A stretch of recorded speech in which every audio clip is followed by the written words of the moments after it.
telling lies. I keep going high, she keeps going low. At the end of the day, she's gone, but you don't wait for me, 'cause I keep breathing fire, and you keep telling lies.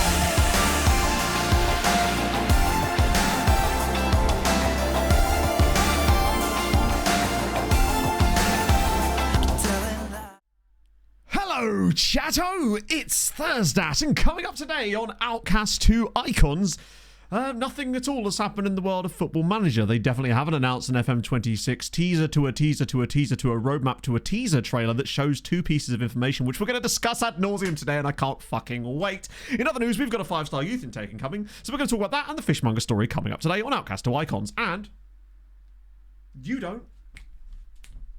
What the hell is that? Oh, there's a spider on my curtain. Love to see it. Fish, sex, football. And in that order. We take those. It's actually real. Doubters be damned. It exists. And up Grimsby Town, of course. Yeah, there's so much. We have a lot of stuff to discuss. It's delicious. I like having talking points. The spider's he's just chilling. Oh, yeah. Have you guys seen the new Fulham kit? Let me just turn the sound down a little bit. It is fucking fire. Like, I've really come around to the green one, and I thought the white one was really classy as it is, but this new third kit that we've just released is, it's delicious, delicious. I kind of want all three of them, and that is a bad thing, because I can't afford one of them. Because £85 is too much for a football shirt in this good year of 2025. Third kit, it might be up there with the best I've ever seen. As far as, like, I think it's the best selection of kits I was saying this to Dan yesterday. I think this is the best selection of kits we've ever had over a course of 3. Has anyone got a link to it? I'll get off my big face. You love Polina. I told you. I told you you'd love Polina. It had to happen. Wills, thank you for the 24 bloody months. You'd love to see it. Oh, 2 dear. whole years. Thank you all for being awesome. That wasn't me. I wasn't, Paul. No, because I didn't think that I'd be able to get... you know me, right? Even when I was like on it as far as YouTube stuff goes, I generally speaking didn't make videos about, well, let's be honest, it's essentially nothing, right? But, I mean, it's still good information, but I wasn't going to make a video on it. This is the new Fulham kit, by the way. How sick is that? It's like, the other pictures that they've got on Instagram are somewhat better because you can see it from different angles. It's got like a gold trim. Basically, it's a gold trim. Literally, we're one good sponsor away from having the perfect kit. Yeah, I don't know. I find it difficult to make videos on that kind of stuff because, like, if we say there was, like, actual concrete information, like a release date maybe, or I think that would be later, or something that actually shows something that's important to this spider's actually quite big. Okay, buddy. So what we're going to do is we're going to throw you out a window. Because that's how we treat spiders in this house.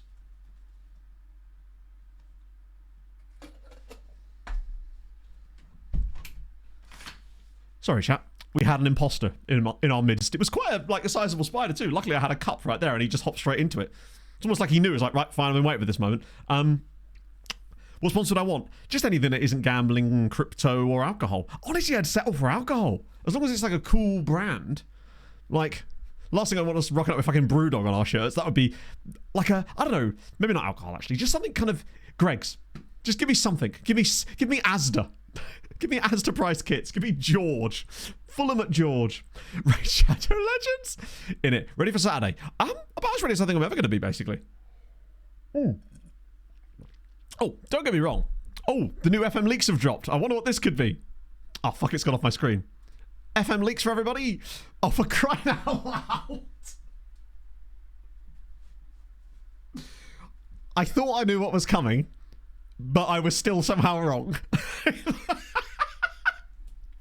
The fact that it's FM25 as well. Oh, that's tremendous. Oh, Christ. Yeah, I'm ready for... Saturday's going to be hot, basically. Get this in adult. Oh, is this the...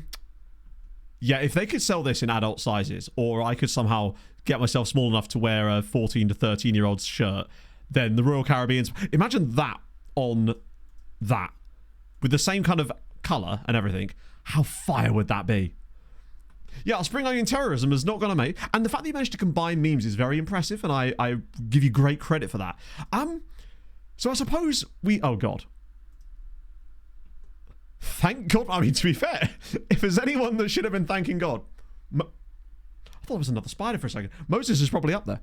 Actually, I suppose... I don't know biblical references well enough. Yeah. Basically, it's like... Also, a betting sponsor again, isn't it? I like the badge there, though, actually. That's pretty sick. It's just a very cool... There's so much stuff. I don't even know where to start. I know what I'm going to do, chat. I'm going to do what I always do. Play a game. That's not what I always do at all, is it, in any way? We're actually in a really good space to put ourselves in a great position to get Champions League. Because today, we've just got rafts of fixtures. We're crushing it through the Europa League as well. We're flying. We're doing Youth and Day today as well, so we're going to be going all the way down to here, hopefully, if we just crack on. There's the new car. Oh, what car are you getting? Different brands. Yeah, I mean, I can't remember the last time Fulham didn't have a betting sponsor as that, like, their main sponsor, basically. We've got a fully fresh squad as well, which is tremendous news. Anyone that needs to... Oh, I do need to change the bench around a little bit, though, because we don't need Virgil Fourfingers on the bench anymore. Oscar will come in for... Ooh. Probably Uwalabi. I feel a bit sorry for Uwalabi. Maybe a loan next season, actually. So, isn't it just Anderson backup? No, there was a guy that I was kind of like intrigued by, but I didn't believe that he was worth £1.7 million. I had agreed a deal. I think it might still be technically on the thing, as in it's still on the docket. I think, I've just been delaying it, but I don't think he's worth the money basically because I think for the time being we're okay. And I'd rather not waste... Basically, I want to make sure we're saving cash because in the summer, I want to make sure we've got enough money to sign Jose Claudio because, again... But one thing I have done, chat, you saw me do this, but it's actually now officially gone through. Martin Al-Hassan is joining us permanently in the summer on a free transfer from Arsenal. And frankly, I think that's superb business. To have this guy as a backup. So if nothing else, we still have a guy who's performed well in this role. His average ratings in the role have been really, really tasty. He's just been excellent so far, anyway. Gear Sportage, nice. Back over car fund. 3k less. The idea of paying 3k less when 3k is the most I've ever spent on a car anyway. I just tend to buy cars around about 10 years old and then drive them for about 10 years. It's generally my thing. Hello, Decop. Pog happened to serve your daughter at work yesterday. What's better than FM26 That's news? so nice. Crack cocaine, probably. Honestly, I don't know. Decob Never had it. Is going to be absolutely over the moon to hear that because she just texted me earlier saying she's feeling a bit down today because she's got a doctor's appointment and she's a little bit worried, as you normally are with these things. And she is going to be very, very happy to hear that. Hopefully you'll still be around when she comes back. She'll be back in about 45 minutes. King Jesse Young, thank you as well for the 16 months. My apologies that got drowned out by my cooing, so to speak. Well, she won't be in that job much longer, Decop, because she's handed in a notice. Probably why she was even more helpful, honestly. Next year in Poland, we are playing as Wisła Kraków in Poland next year. That is unless... Oh no, that's already avoided now, hasn't it? That's gone through. Basically, the only reason that could have thrown a spanner in the works for that would be if they got promoted last season, but they lost in the playoffs, if I recall correctly. So yeah, we're doing Wisła Kraków. That way we get to start second tier in Poland. I think that reminds me, I need to do my FPL lineup. It's on my Notion board because that's how serious I'm taking it. Angry Swedes out on Tuesday. Their biggest derby. Really? I guess from terms of... Is there another local club in Malmö? Like, what is the geographically closest Swedish club to Malmö? Notion is so... the thing about Notion is that it's great once you realise how to set it up and get it working. And I don't know the half of it, right? But the bits I have got working is so goddamn good for keeping my brain especially in check. Oh. A PPM from... Maybe, but he seems to be doing okay so far. Like, his average ratings have actually been better than Jose Claudio's this season, which is something. I can't really argue with that. Revenue signing, 500k to 1.3 million. Oh. 17 work rate, 17 teamwork, positioning and marking are goated. He's 18 years old. Aggression is a little on the low side, and he isn't the most mobile of players. He will be a bit of a bastard to deal with, but he is a perfectionist, which means he's got good professionalism. Well, he has controversial as well, which means he's got good professionalism. Good on both feet. He's a great signing, particularly for the price that you're paying for him, right? If you play a ball midfielder like I do, you'll enjoy him. It's a shame that he's maybe got a few weaknesses in areas that maybe aren't going to improve. Hello, Hayden. Make sure she got paid, but no. Oh dear. That's really, really sweet though. Pog will be very happy to hear that. Viscera cracking shirts too. Oh, that's good to hear. I do have like a vintage search set up for Viscera shirts just to see if I can get one. Well, we can discuss it now. The reason I wanted to get into a game is so at least something was progressing while we were discussing that, because it's PSG. We're going to get absolutely clarted anyway. So honestly, now that I've had a time to look at the, I wouldn't even call it a trailer, is it? It's not even a teaser trailer. It's just it's a teaser, right? Most of what was in that 30 seconds was just what it had to be. They had to say, the game is coming, you need to know that. And now we know that. Because there was still people out there that were somehow saying that it wasn't going to be a thing, and I think that was important to get this out. And that's maybe why I suspect it's out earlier than normal.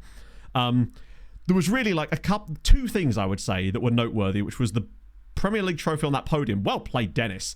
And there was another shot as well that showed some like crowd stuff.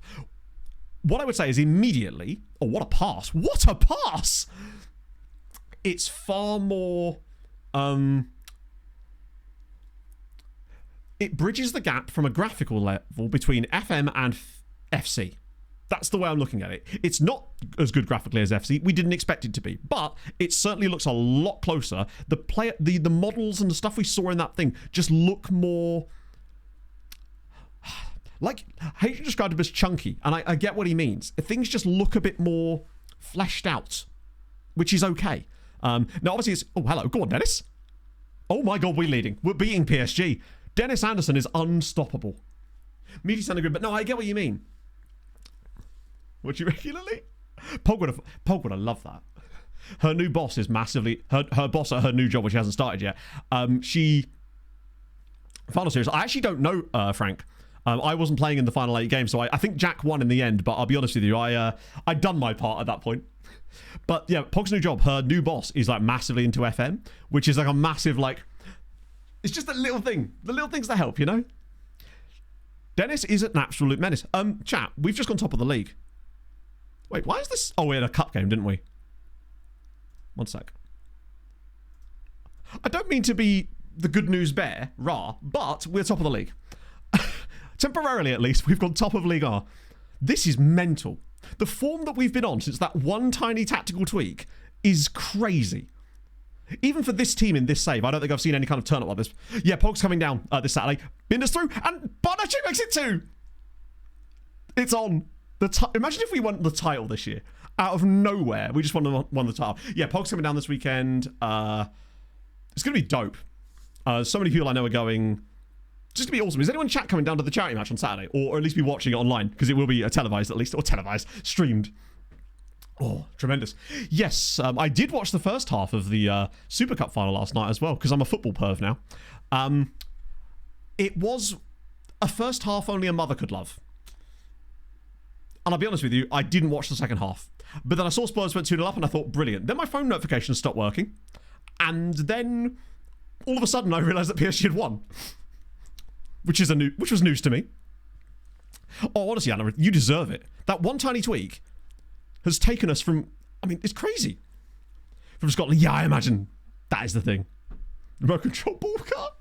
I don't think she'd be trusted with that. She'd find a way to crash it. She's uninsured on RC cars, unfortunately. Hang on, Shasley. It's Nagalo. Pull it across, go on.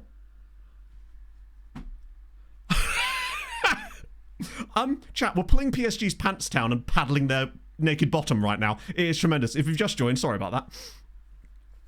It's not so bad. Yeah, but that's okay. Because I thought it was interesting the way that Spurs approached PSG in that first half. Like, the way that they shut them down was super interesting. And I think they just didn't have the depth to get it over the line in the end, which is, like, impressive. And you could take a lot from that. Plus, also, I saw some sliding tackles from Polinia. Man was doing bits. Oh, half asleep. Oh, you had nothing. Nothing whatsoever. One sec. Trophy lift already had some. I think that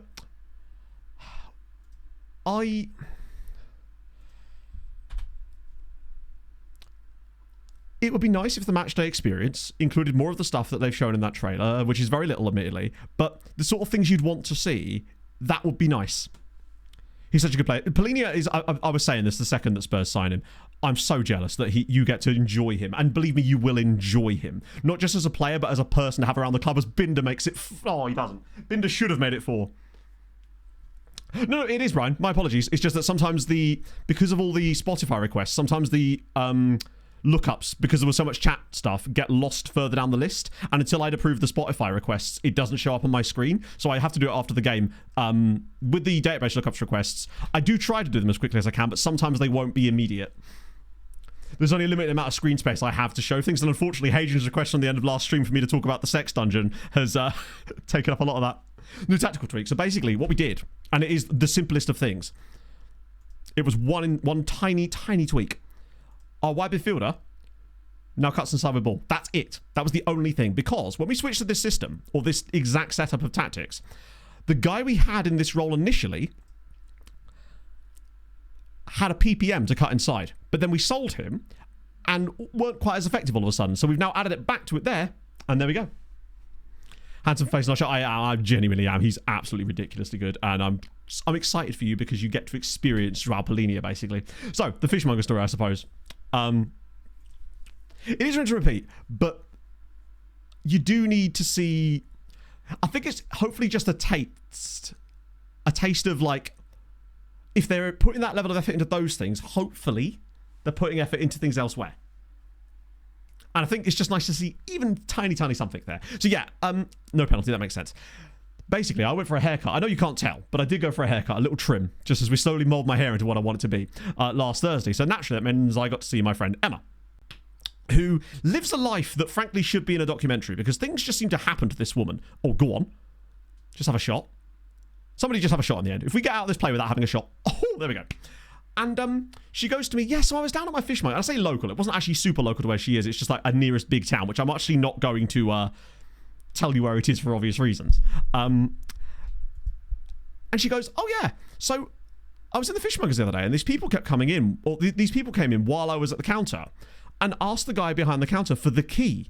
And she's like, I don't know what that meant. And then they disappeared down the side, and she was like, I wonder why. And she's like, what's that about? So because she's just nosy like that. So she asked the guy, and he's like, so basically we have a BDSM dungeon underneath the fishmongers.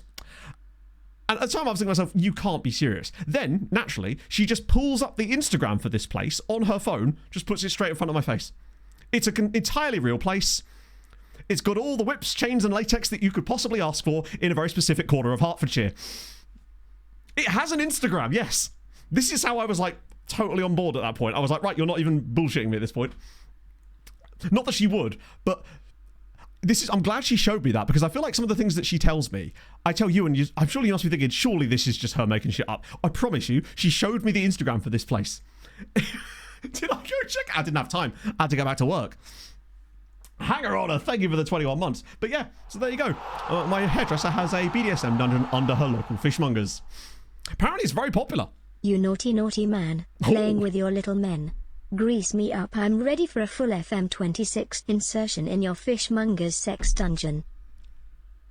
Some say that this fishmonger's / sex dungeon is the place to be. They got cod pieces, all sorts. I've got no more options here. These are my best fish-based jokes. Explains the smell. I should make substitutions, otherwise we're going to throw this away Tottenham style. Let's go. Don't know why Tottenham catching strays here. They did really well last night. We'll go with Rezic. Cod or cock? A cock? What's a cock piece? It's the place. Exactly. Really. Oh, imagine. The full list. I ran out of fish, okay? Unlike this place. I'll have you know. Hadcock. It's close. The worst monger. Iron Fish, Rumour, or War? It's got to be War. Surely. Although, it's also one of the... I feel like the Ironmonger is probably the least common of the collection. Scare? I feel like War is probably along the same kind of lines, isn't it? Well, I mean, War is worse than the Scare, I would say. Also, I didn't realise that Barlecci actually scored both those goals in the 45th minute. Is that why he's standing up? Yeah, I'm still struggling to sit down. I'm still spitting out bits of latex at this point. We've just beat PSG 3-0 at home. in amongst all that, the game I put on because I thought, oh, that's fine, we'll just get clouted so I can talk about fishmongers. And then we just 1-on-1 anyway. Catch of the day! I should stress, it isn't fish themed, which, if you ask me, is missing a trick. Well, I mean, this is the thing. This is the point I was making. Ironically, where I used to live in Essex, which was a very sleepy rural village, there was also, or there wasn't like more recently, but back in the day, like maybe 15 years ago, it might still be there for all I know, there was a BDSM dungeon behind someone's house there as well. Just all those buttoned up people, they're the dirtiest dogs of all. Back when I was there, yeah, exactly. I've left now, so it's shut down. They've got no more business. I was putting their kids through college. Not there now. There you go. How much you know, Mom?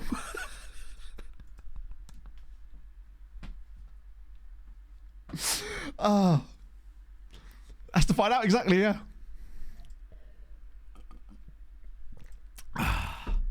They do keep following me around. What can I say? I'm an enigma. They do have the option to bring on the Flugelverkleimer. Exactly, yeah. Backburst, thank you for the 100 bits. I don't. I realise Welcome to the kinky koi, they tumble where out of my pleasure mouth. is always off the hook. Fishing emoji. Tired of vanilla seas? Dive into the kinky koi, the BDSM dungeon that'll have you hooked, line, and sinker. Our dungeon is fully stocked with the finest fetish schools in town. Whether you're a curious guppy or a seasoned great white, we've got the gear, the expertise, and the safe waters for your deepest desires. It sounds like a cutscene from The Simpsons, and I'm totally here for it. A curious guppy is wonderful work. Oh, Christ.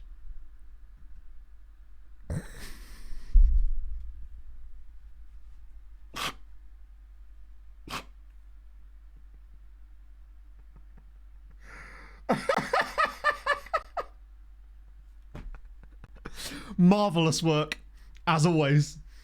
Ah, tremendous. Right, now I can look up Uzbekistan stuff, where there are no fishmonger / sex stuff. I mean, there could be. Maybe in Tashkent. That's probably not even the capital of Uzbekistan, is it?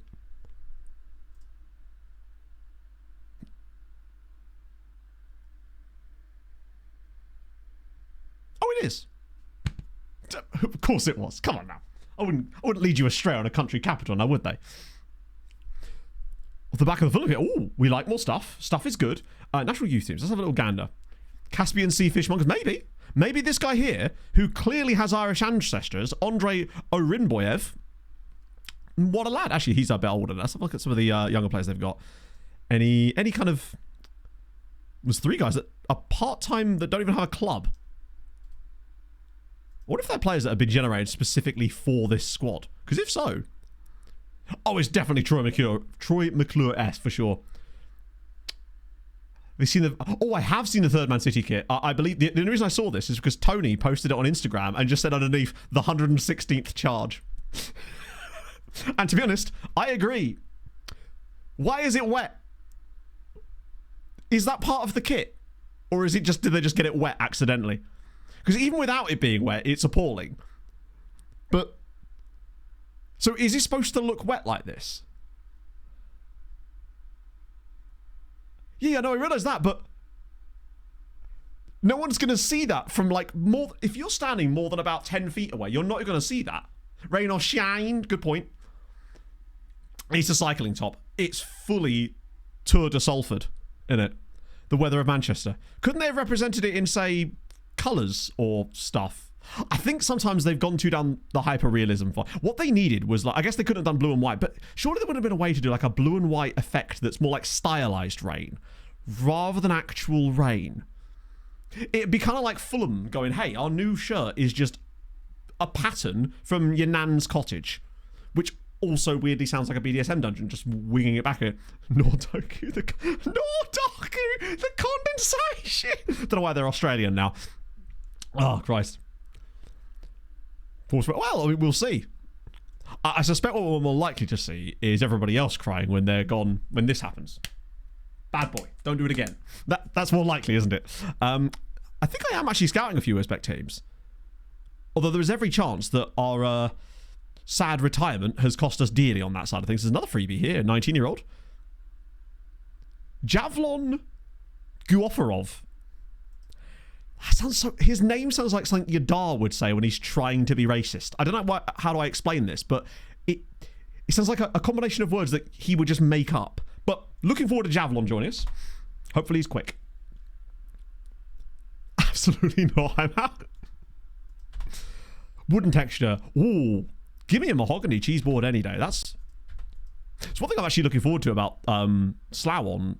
Actually, question, because I've not been to a National League South or North or like National League one of those games before. Because it's non-league, you can drink in view of the pitch at those games, can't you? You can actually have a pint while watching the game, if I'm correct. Like, I've not gone to that specific set of non-league before. I didn't know if there was different rules because of that particular thing. This is one of my big draws of trying to get Pog to come to Ely. I was like, you can drink and watch the game. And I bet you the food will be better too. Not while on the pitch. Well, you don't know what sort of special things we've got prepared for this game. Hello. A new coaching staff. Another physio. I don't know if you'll bother with that. Oh, a scout. Chat. Now, they're still after him. Would anybody fancy engaging in a spot of a little game I like to call Mapmen? Potentially. Because I feel like we've got enough scouts that are good now. And it feels like now would be the perfect time to engage in a bit of Mapmenery. What if I say no? Then I'll actually revoke your Polinia pass. I have that power. Bayern gave it to me. For being a good boy. Harv will come in and time you out. Can't drink it. Yes, so Eddie, basically, I believe this is a football league rule specifically that's part of it came in after the inquiry after Hillsborough. It was one of the many things that were brought in. I might be wrong about this, so indeed correct me. But essentially, in the EFL, including the Premier League, obviously, you're not allowed to have alcohol in view of the pitch. So you can buy it in the concourses at the grounds, but you can't take it out into the stands itself. And that's why that they've got it set up in a way that basically blocks you from seeing out. It's a weird thing when you look at like the context around it. But yeah. So that's how it works. Even with like hospitality and stuff, you can't do it there either. Oh, they got him. Nice. Fabian Simon. Rennes have signed. How much? 800 grand. Go on, lads. Yeah, maybe I should have rethought that. You really can't in any form. Wow. Yeah, there's all sorts of interesting stuff there, but yeah. So yeah, National League North. Oh, so you can't in the National League itself. That's interesting. Is that to prepare you for life without it when they inevitably get promoted?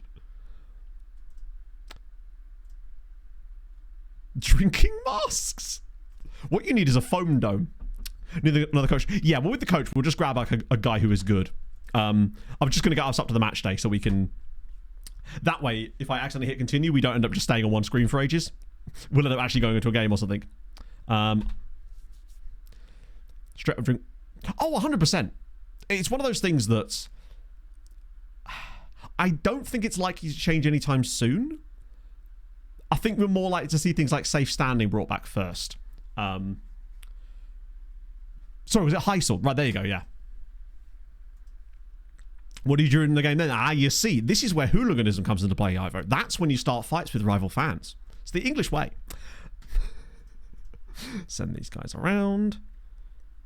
Luckily, oh god, Vettel would be such a fun signing if it wasn't for the fact that he's so expensive. I know they're bringing it back in like trial form, but it's not like back, is it? Or is it? Maybe I'm wrong. I very often am. Is there actually one player in this scout report that is actually like knowable? Makes my life a lot easier, but I would have liked to have seen some more. It's Alexa Kirkesh.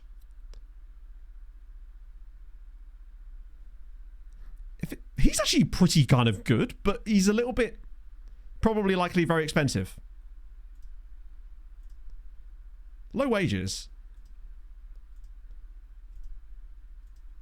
Plus, I run the risk of setting off everyone's devices. I like him, but he wouldn't play for us. He costs most likely quite a lot of money. Yeah, no, not a £4 million. I don't think it'd be worth our time spending 70% of our transfer budget in January on him when we need to make sure we've got money in the summer to try and sign Jose. And I'll be setting off everybody's Amazon devices, which admittedly is actually more of a bonus to me. Burdick signed a new deal. Nice. I went around and offered some of those guys new contracts for us as well. Hello, Professor Cat. New Zealand with Wellington Marist. Is there promotion systems in New Zealand, or is that similar to Australia? Oh, I see. So, for example, Everton could have had it at like the Hill Dickinson, maybe then. Right. Just get up, and then we'll get some Mapmen going. And we'll grab another scout, another coach while we're there. Yeah, I think the thing is with guys like him, like TSC is a hotbed of talent, just like him. The problem is that he's reached a level where he's playing enough that they've obviously given him a proper contract, like a proper contract, and that's, this was the guy, by the way, that I'm probably not going to sign, just because he's 20, so that potential is kind of irrelevant when he's 22. I liked his physicals, but I didn't think he was worth 1.7 million to like,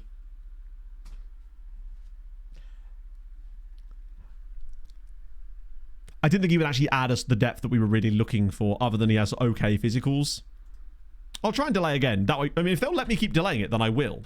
Because say we don't find anybody by the end of January, and I'm not super fast, but I do wonder if just having one tiny extra bit of depth in that role could be the difference between us making a deep Europa League run and getting top 4. But obviously, getting top 4 is the most important thing. They do have promotion. Oh, really? Oh, damn, that does sound like it needs an absolute rejig.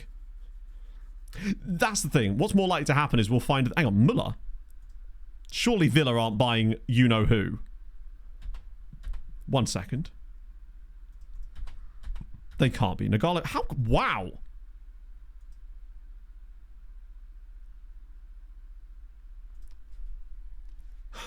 He is starting to look a little bit elite now, isn't he? Like, he looks a little bit like one of the players that we end up playing against if he was maybe a little bit better on the physicals in certain areas. But his mentals are starting to look crazy good. His technical ability is crazy. He's still only 22. I mean, he's world class. He's only just turned 22. He's been 22 for 8 days. So he's basically... He's the kind of player that we would be, oh crap, if we saw him in our lineup. Green big matches. Yeah, he's the kind of guy that he's going to be tough to shake. Frankly. Telling journalists to fuck off. It's brilliant too, though, because he's a perfectionist. He still has confrontation, which means he's got high professionalism. He's just a wanker to other people, not us. It's the dream. I like him a lot. Alexandre.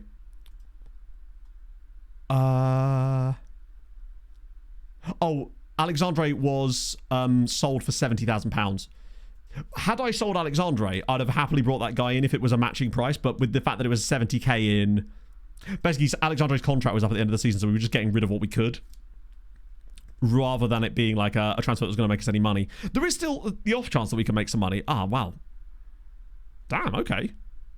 In a bit of a dead spot as far as ratings go for these guys, but that's okay. We expected that. How many team reports have we got now that scout's retired? Yeah, so it's definitely dropped a little bit, and there's probably a few more that he's going to cost us, but... So we've lost about 300. So I am going to have to go over that at some point and try and rejig that a little bit. Check our shortlist. I don't think we've added any people to our shortlist that are particularly interesting lately. If anything, I think I've removed more players than added to it. Evans loan. Oh, I don't care about that. Although I suspect that this is not actually about that, is it? Oh. G. Oxford United want our starting central midfielder on loan for free for the rest of the season. G. Probably not going to do that, lads. We are. I was just getting up to the match day so we could do Mapman. Oh, they followed Hull City. The hilarious thing is that I took him off the loan list after the Hull City incident. Speaking of Hull City, that defeat to Wrexham in the Cup. Oh, it's got to sting a little bit. 2 goals in stoppage time. It's very Wrexham, though. Be good for the documentary. Yeah, Healy was the guy at West Brom. But the issue with Healy, again, was his wages. Like I said with Mapman, we're getting up to the match day so I can do Mapman. That's the match day there. Happy to go to Oxford. Maybe he saw that movie, that rom-com movie, what they released on Netflix about Oxford or something, and now he just really wants to go there. Perhaps. I hate that this is the Coupe de France. What's Mapman? Oh, my apologies, Quimby. Sorry, I didn't... I thought you were asking if we were doing it. Mapman basically is where we... because we're those people, we're the men, and there's the map. Essentially, we... What's up, Saz? Sorting I wasn't clear. Hang on. What do you mean, Saz? As in, I just go on this screen. It's just sorted by potential. And then I just scout anybody with anything in the 5th star.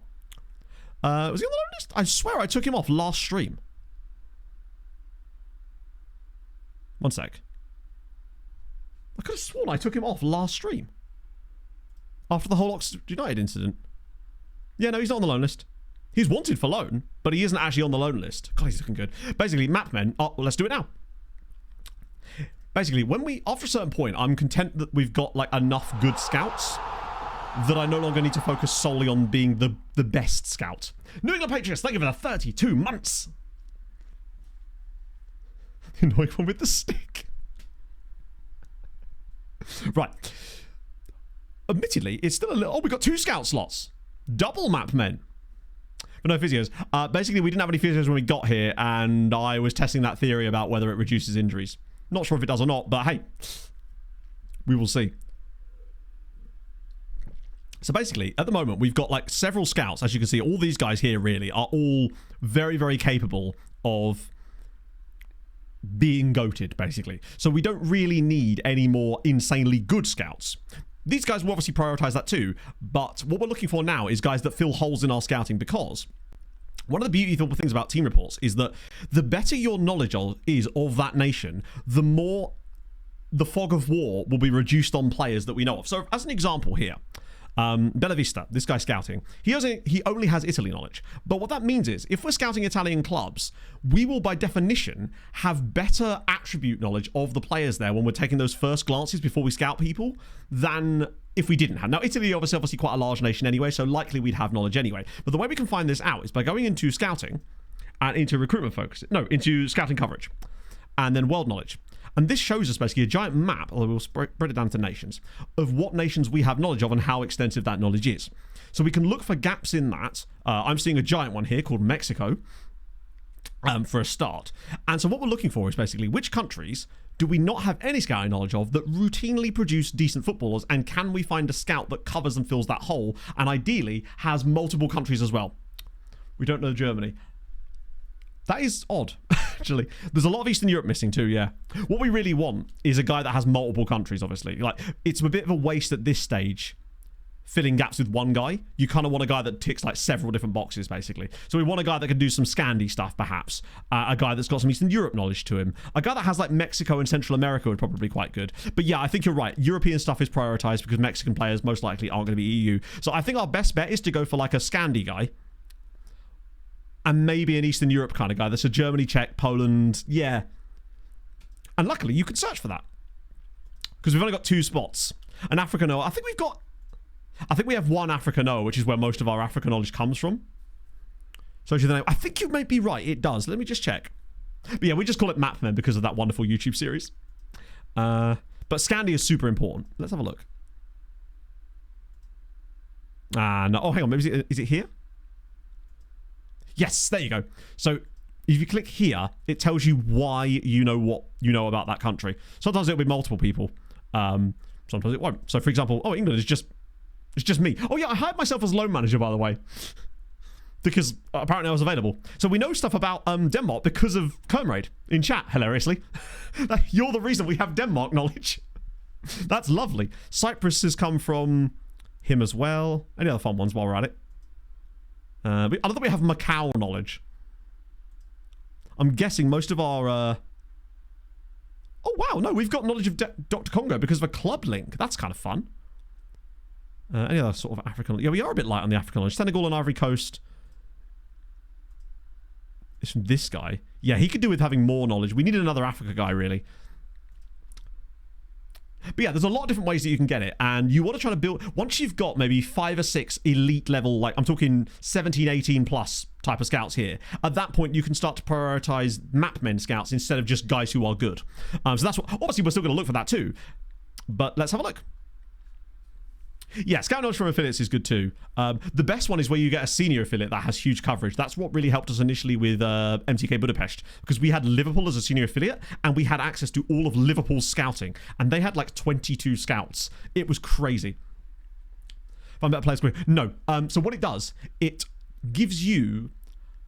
I don't know what it does overall, but what it does for us that's immediately actionable is it gives us better knowledge of players initially. So instead of seeing like 5% of a player's attributes, when we know nothing about them at all, we can now see 15, 20, 30% of their attributes, which is hugely important. And those that we can see are potentially narrowed down a bit more, which is massively useful. Oddball countries there. Yeah, absolutely. And especially if you're in a big nation like France, it makes more sense to use those countries as well, because you're not going to be able to get the benefit of their youth ratings anyway. Right, let's start with and the great thing is you can actually sort for it too. You can do scouting, world knowledge is at least good, and then you can pick the countries in here yourself. It's tremendous. So, what I want to do is hit someone like Sweden first, because likely, if we can find a guy with knowledge of Sweden, he's probably going to have knowledge of the other nations too. Søren Nielsen. Sweden, Finland, he's basically Nordic man. And he has 20 judging PA. I think that man pretty much covers off our Scandinavian needs, right, doesn't he? Søren Nielsen. I recognise this guy's name. We do need a Nordic man, and he hits every single Nordic country. Or areas in the Finno-Scandic region. Now, will he join? Oh, he should join us, right? Usually, sometimes you will struggle with the Chief Scout guys, but because we're a bigger club, he'd probably be willing to take a smaller role. Also, pro tip when you're getting staff like this, if their contract wages are too high, offer them longer deals, and that actually means that they'll pay less wages, whereas with players, it's often the other way around. So I should be able to offer him like that now. There we go. We'll have to pay a bit of money for him. Right, okay, so that's Scandi, done. Actually, you're right. Let's have a look, see if there is a guy with Germany knowledge too. But the thing is, this guy's got Germany. Finland, Sweden, Norway, Denmark. I mean, we've got sunny boys. Arguably, he's better, actually. And he does have Germany too. My issue with him is because he's at Almere City, he might not be willing to join us as not a chief scout. Yeah. I don't know even if I offer him more money if he's going to be willing to be just a scout. We'll give it a go. I'll offer him the maximum I can. Oh, maybe not the maximum I can. Wow, I can offer a lot of money. Holy shit. Whew. I'll give you like 6k a week, though, and a long deal. To just be a normal scouty scout. Okay, good. What's he currently on? Probably a lot less than that at Almere City. 3.4k. That makes sense. In that case, what I'll do is, I'm sorry about this, Søren. I'm going to withdraw this contract offer because the other guy's just better. Like, he's a better scout as well. He has better judging CA, which is nice to have.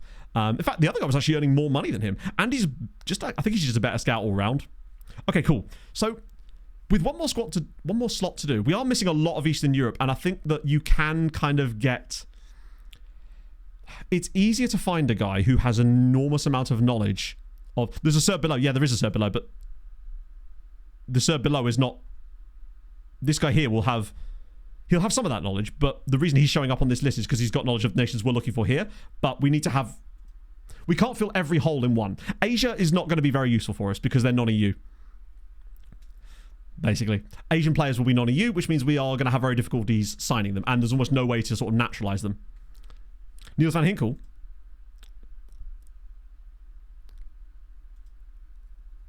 Like, he's solid. Very low wages, but he's... I don't mind this guy. Right. What we'll do... Let's just start with Poland, and we should be able to grab some other Eastern European further east in there as well. Serbia. What I might do, actually, is a second one. Try and find a guy who can do both. Not all holes shall be... This is very important. The first couple of Mapman signings need to be guys that will cover a lot of area for you. And rather than, like, colouring in areas that you've already coloured. So what we really want is a guy that can cover, like, Sweden.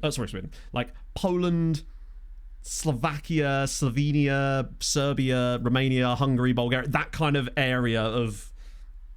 It's tough to find one, but usually you can find a guy that does it. It's harder with regen sometimes. That's France, Matt. Let me try Hungary. So nobody has Poland and Hungary. I could do an or. Let's try to hit both, but then that kind of defeats the point. No, that guy's only got Poland. You can sometimes get some guys... Yeah, I think you're right. Maybe a Serbia to start with, actually, instead. I think we're more likely to get the ones we're looking for. Where the hell is Serbia? Why is it not... Oh, it's there. What? Why is Serbia behind Wales? Is this like a... Is it because it's Serbia? Uroš Markovic. Bosnia, Montenegro. This guy... Oh, right, okay, this guy's intriguing. Oh, Lawrence van Luveren. Was this the guy you looked at a minute ago? So he's got stuff we already have, but he also has a bit of Africa in there too. Croatia, Slovakia, Ukraine, Serbia. Do we already have Serbian knowledge?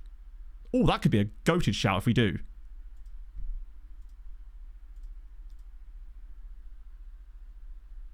You are absolutely spot on, we do. However, weirdly, this guy might still be worth getting anyway. Because he's kind of got everything. Gain knowledge of it. You can, but then they'll lose it immediately. No. Basically, Jim, that's exactly what you would expect to be the case and what should happen. However, it doesn't because the FM system doesn't work properly. So they take forever to get any knowledge of that nation and then they lose it like that the second they step off the plane somewhere else. Yeah, he's got a bit of Africa too. He feels fun. Is he a chief scout or just a... Oh, he's only a recruitment analysis. Okay. I think... Do we have Nigeria? I don't think we do, you know. Red Star guy had heaps of places. Marko Mitrovic.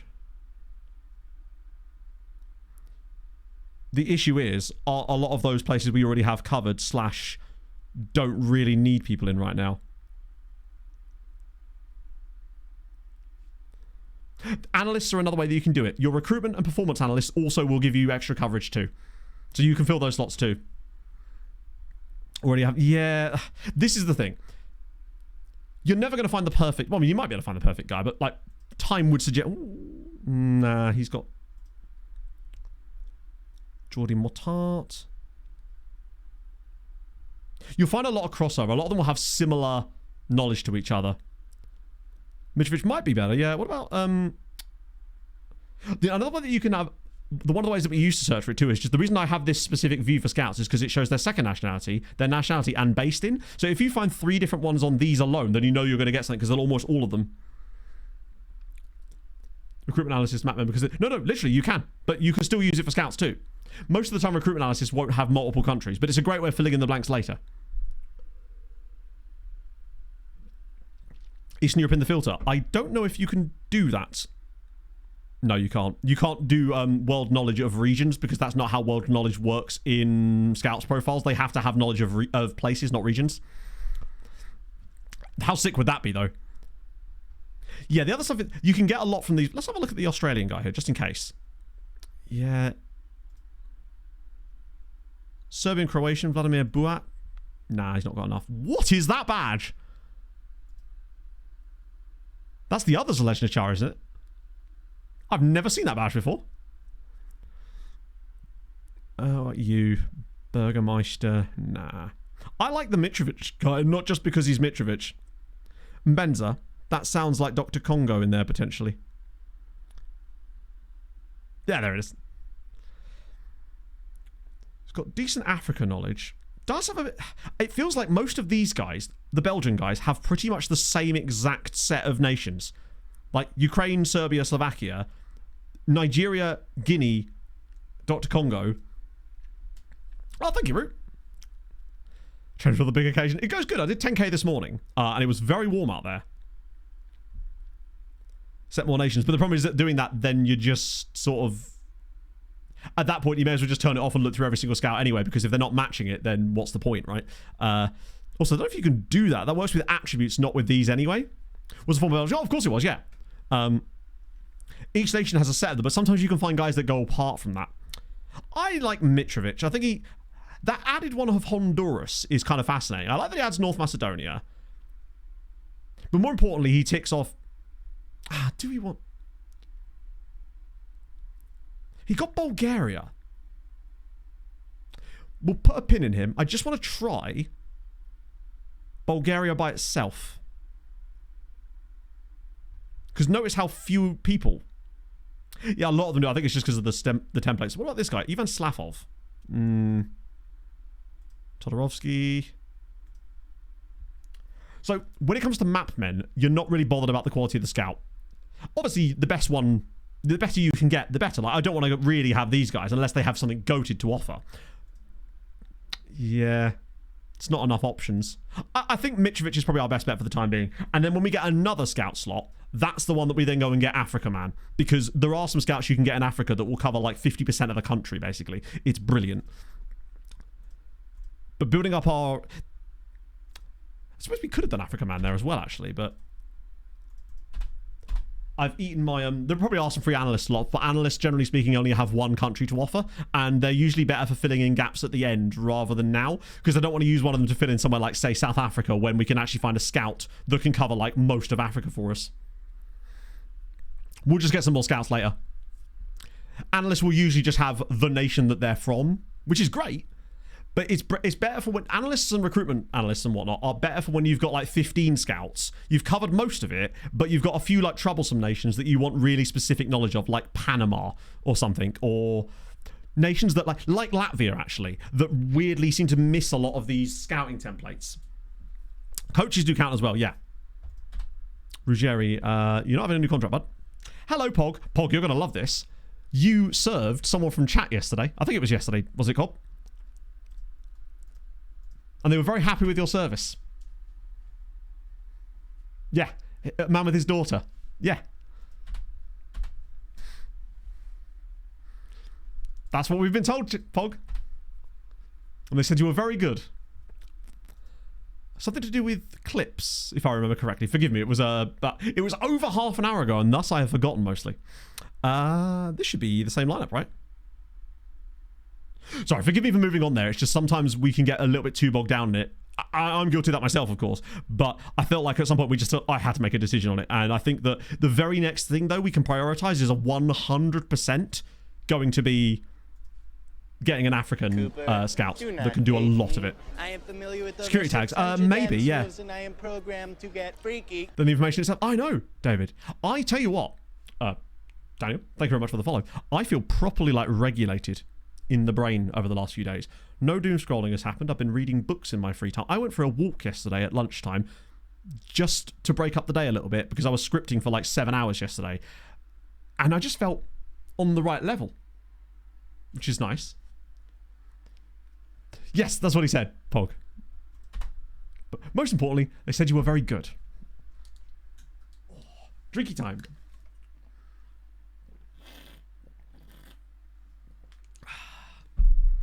Free coach slot too. Oh yeah, shit, we can... Alright, after the game we'll fill the coach slot. We'll try to just get for best coach, but we could use it for a little bit of preemptive mapmenery. Like if we find a coach with an interesting nationality who's like of a reasonable level. Saturday's going to be so goddamn good. I'm so excited. Public more than hey, people have... I've had multiple people say that they think they saw Pog at work in the past. I mean, hey, if you were in Cambridge and you were doing clothes shopping, there's a chance that you would have run into her, right? Sunday stream. Yes, there will be a Sunday stream this weekend. It might be one of those ones where I maybe like do 1 hour less on it or something, potentially, depending on how things go, as we already nearly take the lead there. But that will depend on how long we go today, because we're doing youth intake today no matter what. So there is a chance that we could end up going a bit longer today anyway. No, he said he was...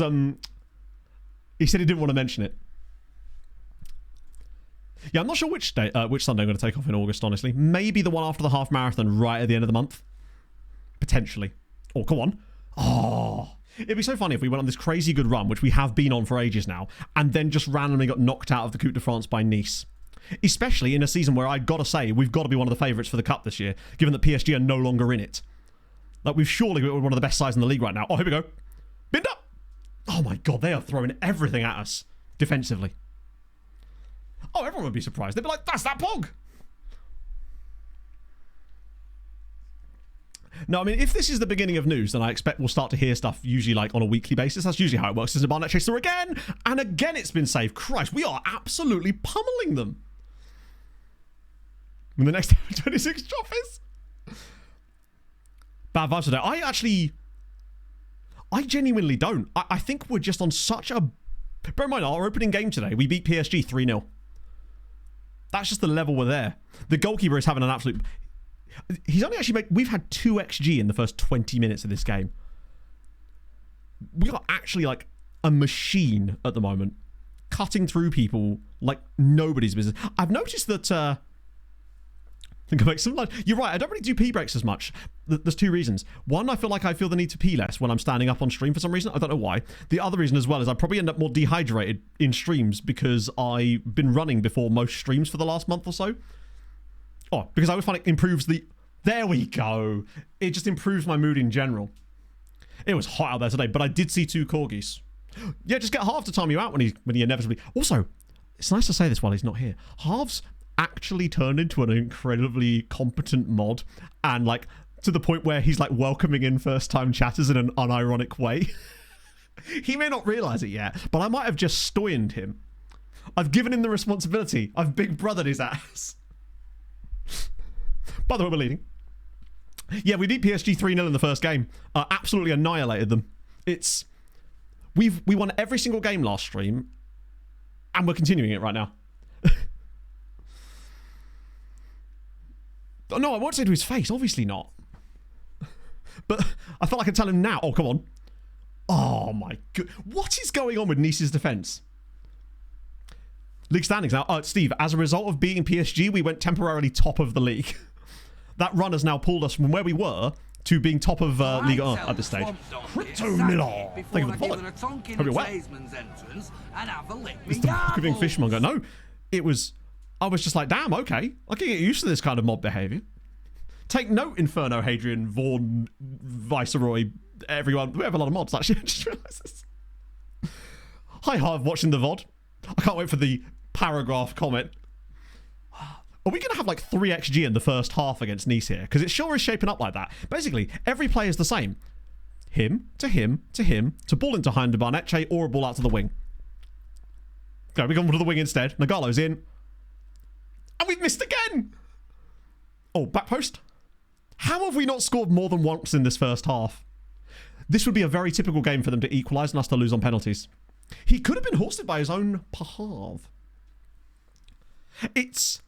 But it's nice to see it working, Weasel Farmer. That's the thing.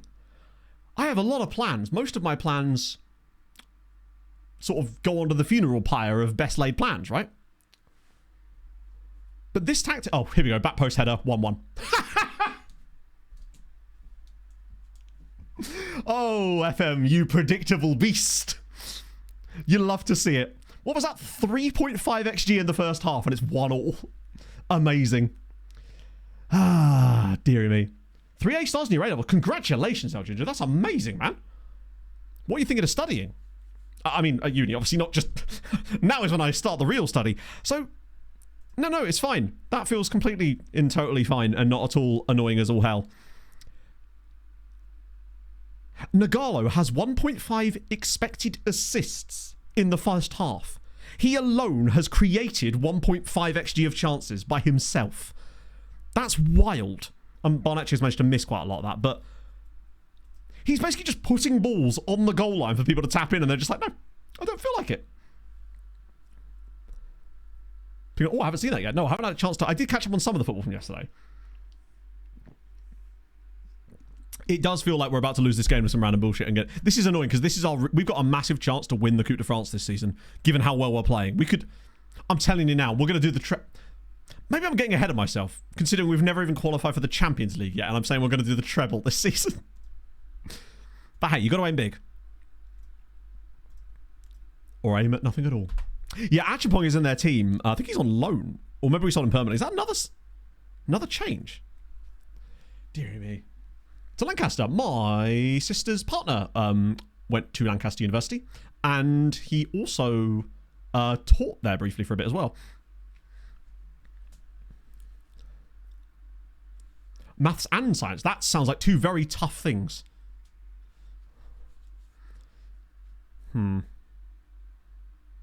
What do you reckon? A random red card or something? Oh, hello. Oh, Barnetche. There we go. It's offside, isn't it?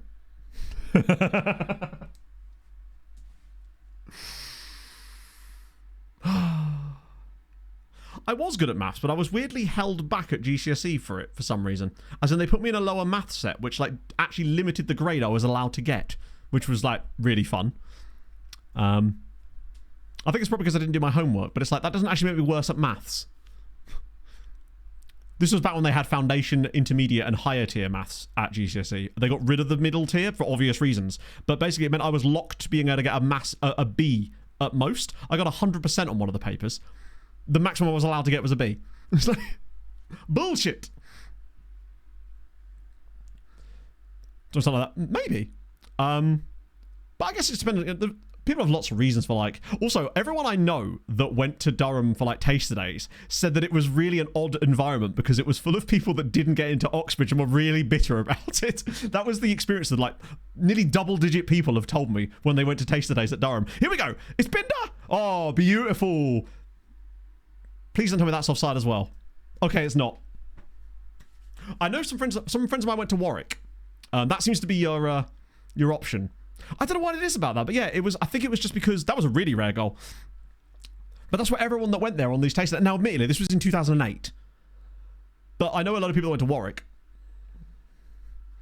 That's why I didn't go. Is that actually why? See, there you go, chat. It stands true even 17 years later. Oh. But no, Warwick was... Because a lot of the stuff at Warwick is around the Leamington area as well, is it not? Because that's where my mate lived when he was there. Here we go. Come on, Nikolai. Oh, Dennis. Right, kill it off now. That's it. No more funny business. You've had your fun, niece. Tristan Barnett-Che's back. Ever since he stopped being a little whiny baby about wanting to leave, he has really done... York, I don't... most people I know a few people that went to Warwick. Like, some of my best friends went to Warwick. Don't know anyone that went to York. Actually, I think my friend's friend went to York, but that's basically irrelevant, isn't it? At that point. I know a lot of people that went to Kent as well. And a friend of mine did several different universities, including UEA, Essex, and Purdue. Just to really complete the set there. Caton, thank you for the 22 months, my friend. Hope you're well as we are right now, hopefully. They didn't do Angela Ruskin. No, I knew no one that went there, other than, obviously, me. I think you're going to get that out of a lot of the Russell Group. Is it? They are Russell Group ones, though. Youth and Tech already? No. Youth and Tech is in March. The Youth and Tech is the same month every year, generally speaking. Yeah, we will do that, actually. Youth and Tech is likely to be towards the back end today, because we had other stuff to deal with. But I definitely wanted to get it in today, because I'm excited about that as well. Right, now we can change some stuff around a little bit. Get ourselves... Actually, I might make some more subs, honestly. Oscar on for Bindi. Which month are we? Oh, my apologies. We are in January. I've got to take... I should keep him on, but he doesn't need a hat-trick, and we do need him to be fresh. I mean, I went through the whole Outcasts thing like twice. Oh, come on now. Naturally. The second I make that substitution... How long did he last? 5 minutes. Amazing. Anglia Polytechnic. Oh, those were the days. And that's why I usually don't. But I just decided, you know what, on this occasion, we want to just keep the legs fresh. I think a lot of the time it's really irrelevant. There's so much nepotism at that level anyway. I think it's also becoming less and less important these days, it seems. Like, I think it depends on what you want to do, right? Obviously, there are certain fields that you will not be able to not go to university to do. But others, it's like college ice hockey. It's tough to follow the NHL just because of the time differences most of the time. I feel like college stuff would be the same. Or just more difficult to follow. What is this setup from a corner? Pervert's going. As far as I know, he's still looking through people's windows, Tooney. But still too expensive, sadly. Once his bail comes down a little bit, we might be able to sign him. We'll do new coach. Well, I think this is the thing. I think people always talk about, like, you see a lot of this from sort of European fans, and I mean that including, like, us. When talking about American sports, it's like, the atmospheres just aren't there. But that's because the tribalism that you see at, say, major professional sports in America, from what I can tell, it just isn't there in the same way that it is in major European sports at the professional level. However, it is present in college sports. that seems to be where that kind of level of tribalism and diehard fan basery seems to be more prevalent, is in college sports in the States. And I think it's because they're more local, because there's more of them. Like, USA is such a massive country when you consider those teams. Like, if I was going to get into any kind of form of like NFL-y type stuff, it would probably be the college level rather than the professional NFL level. So we got through. Which top flight side will we draw now? What we have, Killian, it's just that there's not too much to say really, other than that like the graphics stuff that we can see do look kind of cool, and it's good to know that it is at least coming out, although we kind of already knew that. But beyond that, until we see something concrete, there's not much to say other than I'm just glad it's coming out. Local, exactly, they're more community focused. You look at, is it Michigan that have got the 100,000 stadium or something, which is unbelievably cool. Don't have one near you. Exactly, I imagine people don't have the same like local connections to them. Perhaps if you're in one of the big markets, like you already exist in one of those big markets initially, then maybe you do. In the same way that certain ice hockey teams have massive followings in very specific cities because of the local element of that, like, you know, in Boston or in Pittsburgh or whatever. The board objective, I believe, quite a few more actually. Because the 11th round might be... Let me just check. What we'll do is we'll count the... I think we'd have to win the next round. Yeah, we definitely have to win the next round to get through. Well, duh. But, like, we'd have to... I think that's how we do it. 100,000 Muscat, that's wild. Awesome, though. Oh, coaches, yes. Yeah, I wonder who Wissam Ben Yedder's going to end up with at this point. Buying the Portland Trailblazers. Is he really? To move them to Carolina? Tourists except for, like, 3 drunk people. Yeah, I suspect that... I think if I was in the States, I would want to visit... I'd want to see I would want to see a college football game. I'd want to go to an NHL game, obviously, just because I want to see the Avs. But I think I'd like to go to a minor league baseball game. I think that would be more fun than like an MLB game. I'd want to see a minor league market. Someone with an absolutely absurd name. Because, yeah. That's the thing, yeah. They're captive audience. It's just cool. Time differences is what kills it a lot of the time. Yeah, exactly. Like, I value my sleep, and I'm not going to, like, ruin that and my general health in general just to watch the hockey. But luckily, it would be better if I rooted for an East Coast team, really, wouldn't it? But most of the time when I'm watching Avs games, it's because they're either playing on the East Coast or it's a matinee game.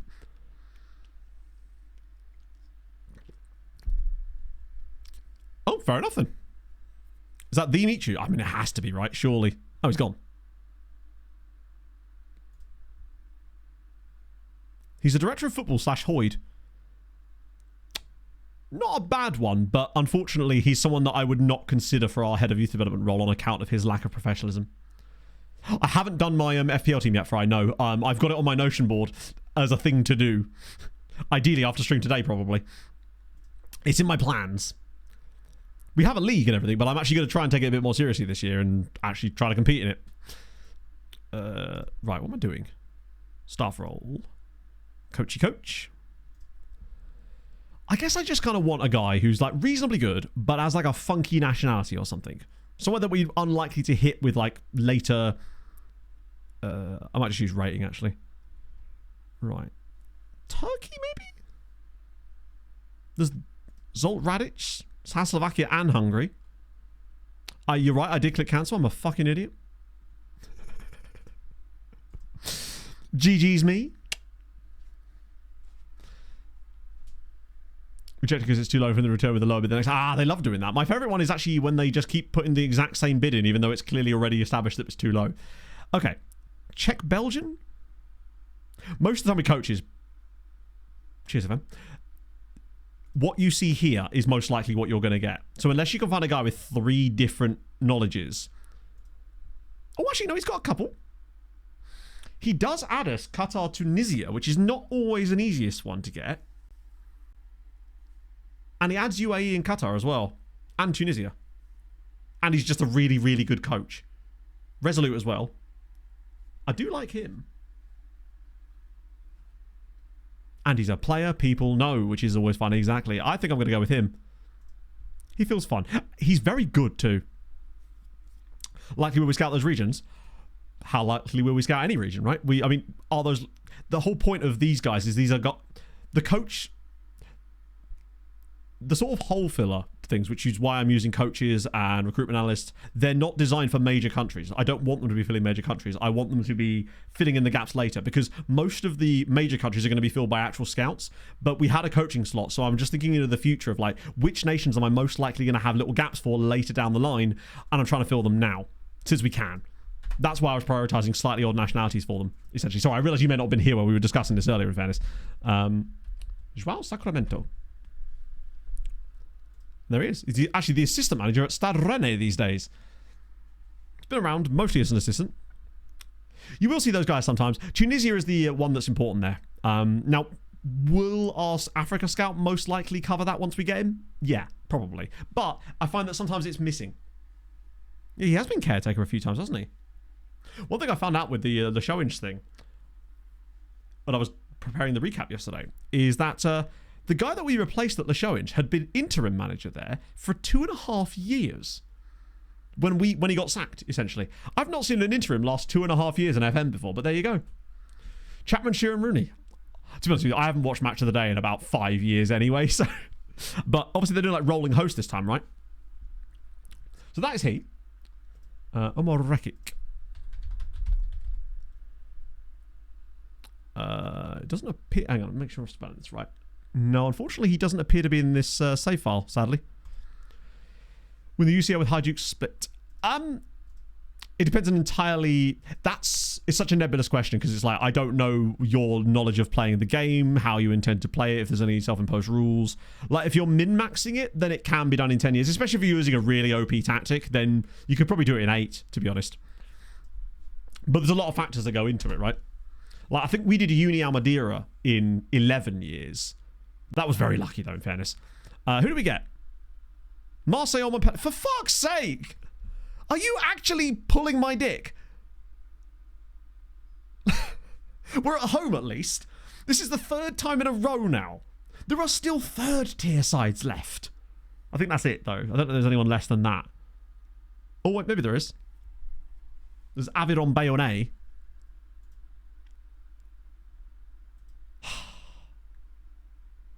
We're going to have to do it the hard way this year. In fact, yeah, there are, literally. There's these guys as well, albeit they're going to get knocked out.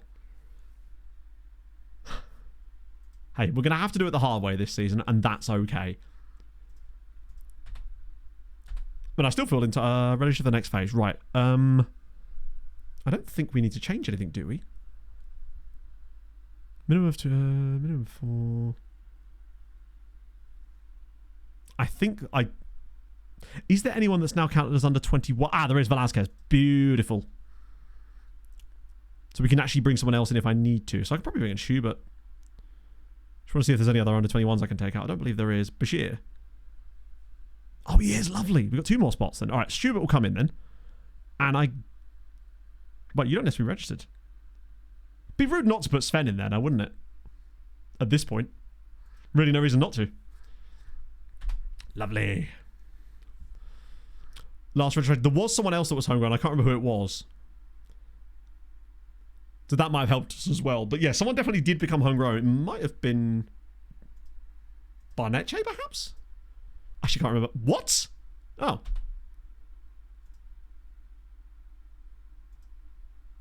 I guess he didn't want to earn twice that amount of money. How silly of him. Okay, in that case, back to the drawing board. We'll just go get the original guy. So he wanted to be the chief, and fair, I can't blame him. Oh, that's players, Matt. We'll just go get the other guy we were looking at. We might. Yeah. Ah, there'll be another one. Basically, everyone we looked at had almost the exact same set of scouting knowledge anyway. Or do we pivot and go get Africa Man now? Because we're probably going to find better bargains there instead. We could pivot towards that instead, now that we've had a second go at it. Maybe this was a wake-up call. We can get it'll be easier for us to get a Scandi guy anytime. But getting the perfect scout with brilliant knowledge of Africa. So what I want to do is I'll pick somewhere like Senegal to start us off with, because usually that's a good jumping off point. If they've got that, they'll likely have other good ones too. Even though we already have Senegal, but we're not looking for it because we need it. We're looking for it because the others might have it too. We sort by that. Right, okay, there's a few options here. Ibrahim Bar. Could Couldn't have Waka been the option as well. Actually, Wanderer! Thank you for the 100 bits. My grandiose return. Hello Matto, I'm guessing you already mentioned about FM26 Yes. but I've been busy with other stuff which is why I've not been around stream. My sister has now moved to Milton Keynes, my mother has a CPAP machine, sleep apnea, and my dad has a job interview today, whilst he is at his current work. Did you like the FM26 video? And get those pasta guns out for the lads. So, there's a certain line in there, the way that Stream Nana delivered it. My sister has now moved to Milton Keynes. My mother has a CPAP machine. Sleep apnea. The way that Nana phrased that made it sound like a song where the sleep apnea was like the backing singers. Forgive me there. Wanderer, did I just see that Kone is leaving Wickham for like £2.7 million or something? Also, my condolences. Milton Keynes is alright. My sister used to live near Milton Keynes in Wolverton. I think it was Wolverton. 2.75, yeah. To QPR, of all places. In fact, I'm more sorry for that. You just hover over the profile. Well. We can, but why would I do that when I could just click on the profile and see it straight away with less clicks? If you could set it so that it defaulted to that when I clicked on their profile, then sure, but otherwise I'm just clicking more times than I was before. It's one of those things that's like so close to being useful. Thanks, FM.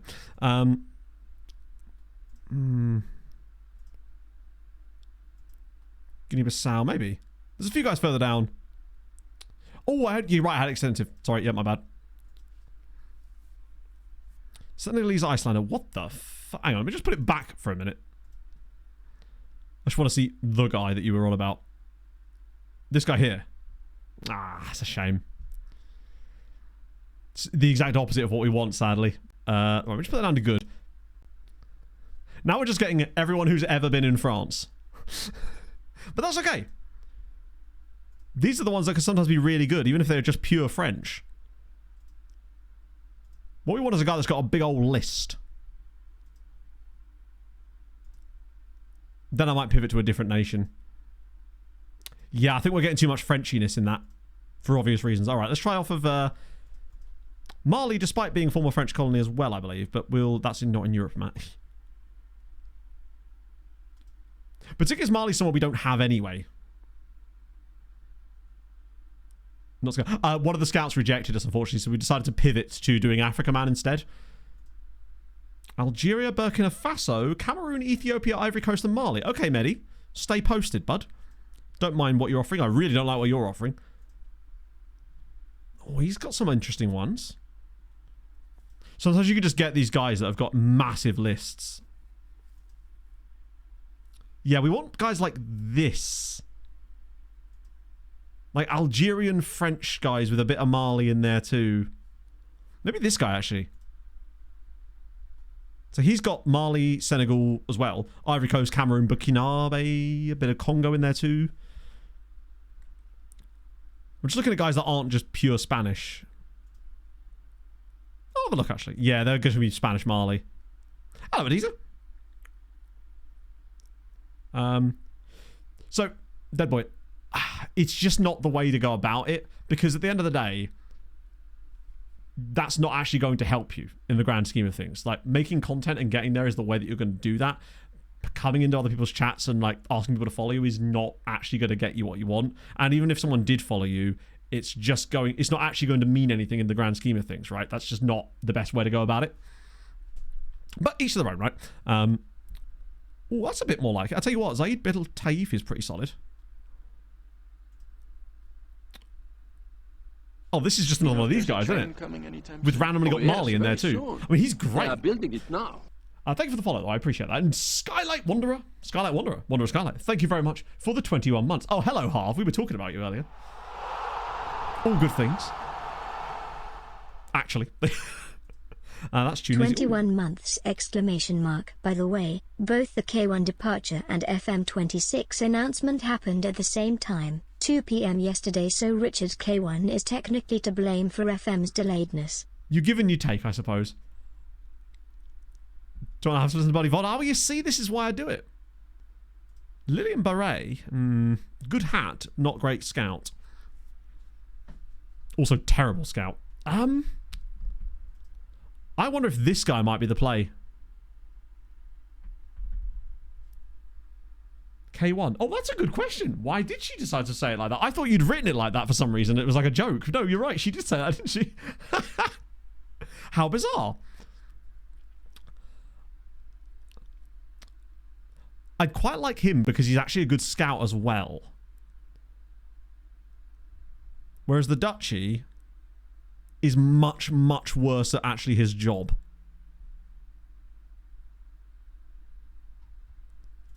I say much worse. He is a lot worse. Portuguese. Oh, Portuguese guy. Where was that?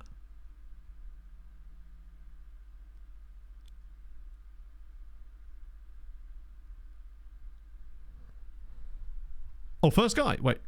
Where is the Portuguese guy?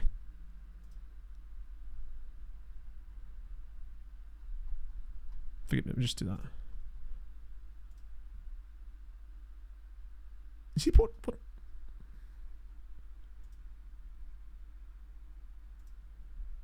Portuguese Tunisian, isn't it? I just simply cannot see him. Is his Portuguese second nationality or first nationality or based in...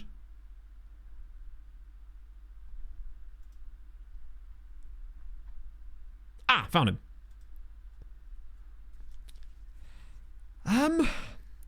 He covers a lot of areas in Africa that we do already have knowledge of without adding too much, and he gives us superfluous knowledge of the states that we don't already need. He's a good scout if we didn't already have a lot of that stuff. I think, honestly, the best guy might just be the top guy. It's only a lot cheaper. He just gives us a nice... Let me just try South Africa to see if we can get some Southern Africa guy below. Oh, yeah, hang on. Sorry, it's been resorted. Yeah, this guy. Sorry, my bad. So, for some reason, it resorted it. I think... Oh, it's because I had... There we go. I sorted it by rating that time. Let me just quickly look on South Africa. That's Sudan, Matt. Although, it's good to know that we've got knowledge of it. In case we need it later. We might get real desperate. Right, South Africa. There should be a few guys, though. We'll get some, like, Dutch guys, presumably. Oh, that's interesting. The top guy, who's okay, Serbia, Bosnia, but has South Africa knowledge. Oh. Typical. It's the only cool bit of knowledge he actually has. There's Cameron Scott. No, these ones are all sort of... Simon Dalvenboden. Great name. No, well, South Africa is not it, is it? Yeah, okay, I think the other guy. Just in the interest of expediency, we'll go for him. Was it Mr. Marley? But that very much means that we have to prioritise getting a Scandi Scout next time around. Maybe if he turns us down, I'll go back to getting a Scandi guy instead. Maybe enough time will have passed then and I can get the other guy back again. Oh, speaking of scouts, Marko Mitrovic is in. Well, that's one whole field. With any luck, maybe we'll get like a... I mean, there's a chance that at least a third tier side is going to be in the next round. I don't think anyone else is going to be there. I'll ask him to recommend someone. I don't really know where those even go. I mean, they'll be in our scout report somewhere, I assume. Right. Anyone good? Ooh. I saw an extra half star on someone there. That could have been Grita. Imagine if that was Grita Boost. I didn't actually even see. Oh, you're 30 years old. Oh, it's that guy. Oh, hello, a left back. Funny you say that. We were just looking at those. He's 16. Oh my God, he's 16. Can cross a ball. Can pass. Good tackling. Work rate's average, but he's got reasonable physicals. He's very good. And at 16... capped at under 20 level. He might be the play. Because then he's young enough to count for homegrown later down the line. Professional reserved. Can nearly play left mid already. We'd have to train him there, obviously. Is he going to say the thing? Probably. Yeah. Shit. Ah, dear. I'm willing to pay the money for someone I genuinely think is worth it. But he can go onto the list of players that won't talk to us at the moment. God damn it. When that dam bursts and all three of those guys are willing to talk to us, that's going to be one mighty summer. Johnny Lafers. No, he's not it. God damn it.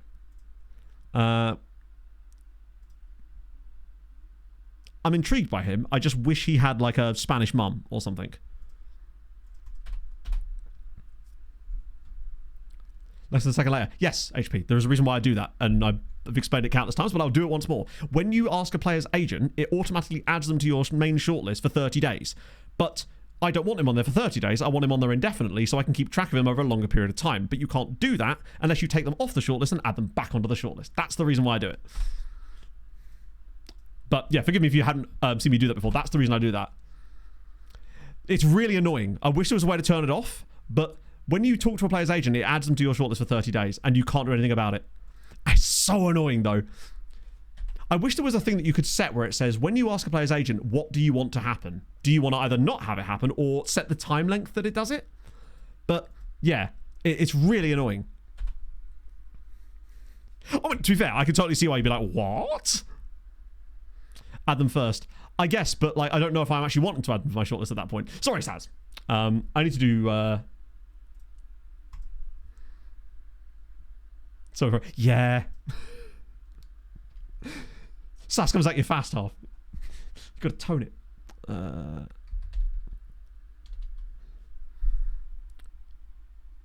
There you are. Wait. iBar. Okay. Being on PC. We've seen nothing about it, right? I'm really not expecting it to be that. I don't think that they would do that anyway. I think it will be different UI, obviously, because it's going to be Unity, but I don't think it's going to be, like, a drastic change. What I want to see is the console version made better, made closer to the PC version, while still being user-friendly. That's what needs to happen. Hello, Athos! That's what I'm expecting, anyway. Sick.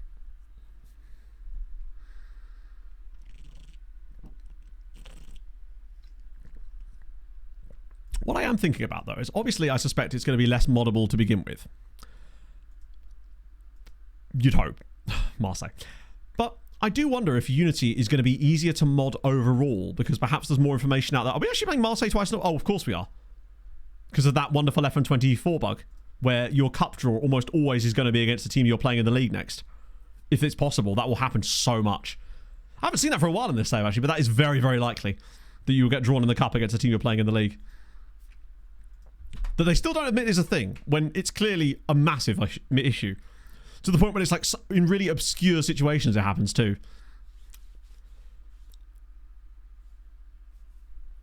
I think it's going to open up a lot of potential moddery for some really fun stuff. Hello?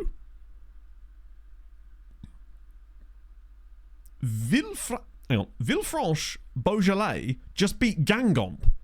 Gangomp are a League R side. These guys are at most... They're 15th in the third tier, and they've just knocked out top flight Gangomp, who are admittedly absolute gangrene. But still, good. Good to see them get through. Gives us a chance to play them in the next round. Yeah, there's no way it's, like, not a bug, but they refuse to admit it. Yes, I don't know if you guys have noticed this, that you'll often draw a team in the cup that you happen to be playing that weekend in the league. It happens so often. I remember someone showed me a screenshot where they'd actually drawn Manchester City in, like, the Champions League, FA Cup, and we're also playing them at the weekend in the middle as well. Press conference speed Walker. That's a good point, actually. I wonder if that is the reason. Totally agree, Whistle Farmer. I've been saying this for years. It is my favourite by miles as far as cup tournaments go. Recall buys. No, I've seen the reports. I had screenshots that I think it was Aaron showed me that it actually happened to him twice a year in 6 straight seasons. And at some point, you have to be like, like clearly. There's a whole thread about this, if I recall. It does happen quite a lot. Although, admittedly, I haven't actually seen it as much in this specific save, weirdly. Okay. Can I still play the Fool's Fresh side? We kind of have to, really. Grayed out goalkeeper, you say? Did I not actually register the other keeper? That was probably a mistake. It seems to occur at a higher level than statistically it should do. Bauer can come on the bench, though, of course. We'll get Smatesy in there, of course, because it's Smatesy boy. HJK base. Oh, God, yeah. Okay. Away against... I thought like Esteban Ocon for a second there. What's my watch going off? Sick. Right, let's go. Wait, what? Oh, right. There was a hidden player on my bench. Cheeky Fabrizio. You hate to see it. Boom. FM creators as the Harry Potter card. Oh, Christ. Severus Snape!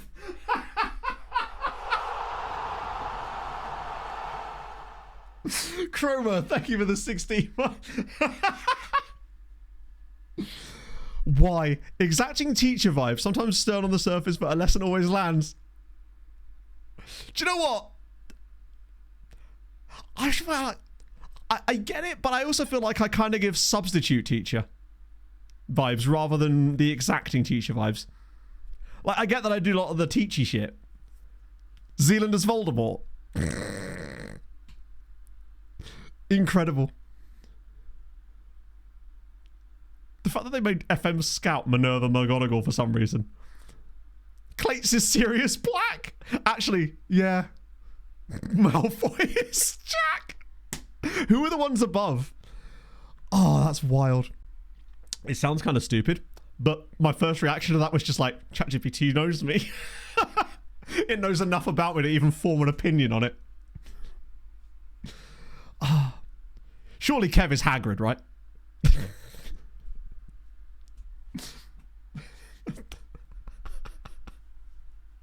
Has to be. I want to know who put us Hermione.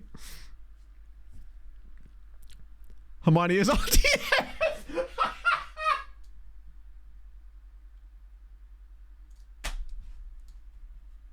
Oh, he's gonna love that. Oh, actually, Loki as Hagrid works as well. Wonderful. Nurse Phonic is Dumbledore. I get that completely. The fact that fucking Aaron is Hermione. Did you know that the R in RDF actually stands for Ron? Oh, Christ. Do you know what? I kind of, removing the obvious, I kind of get it.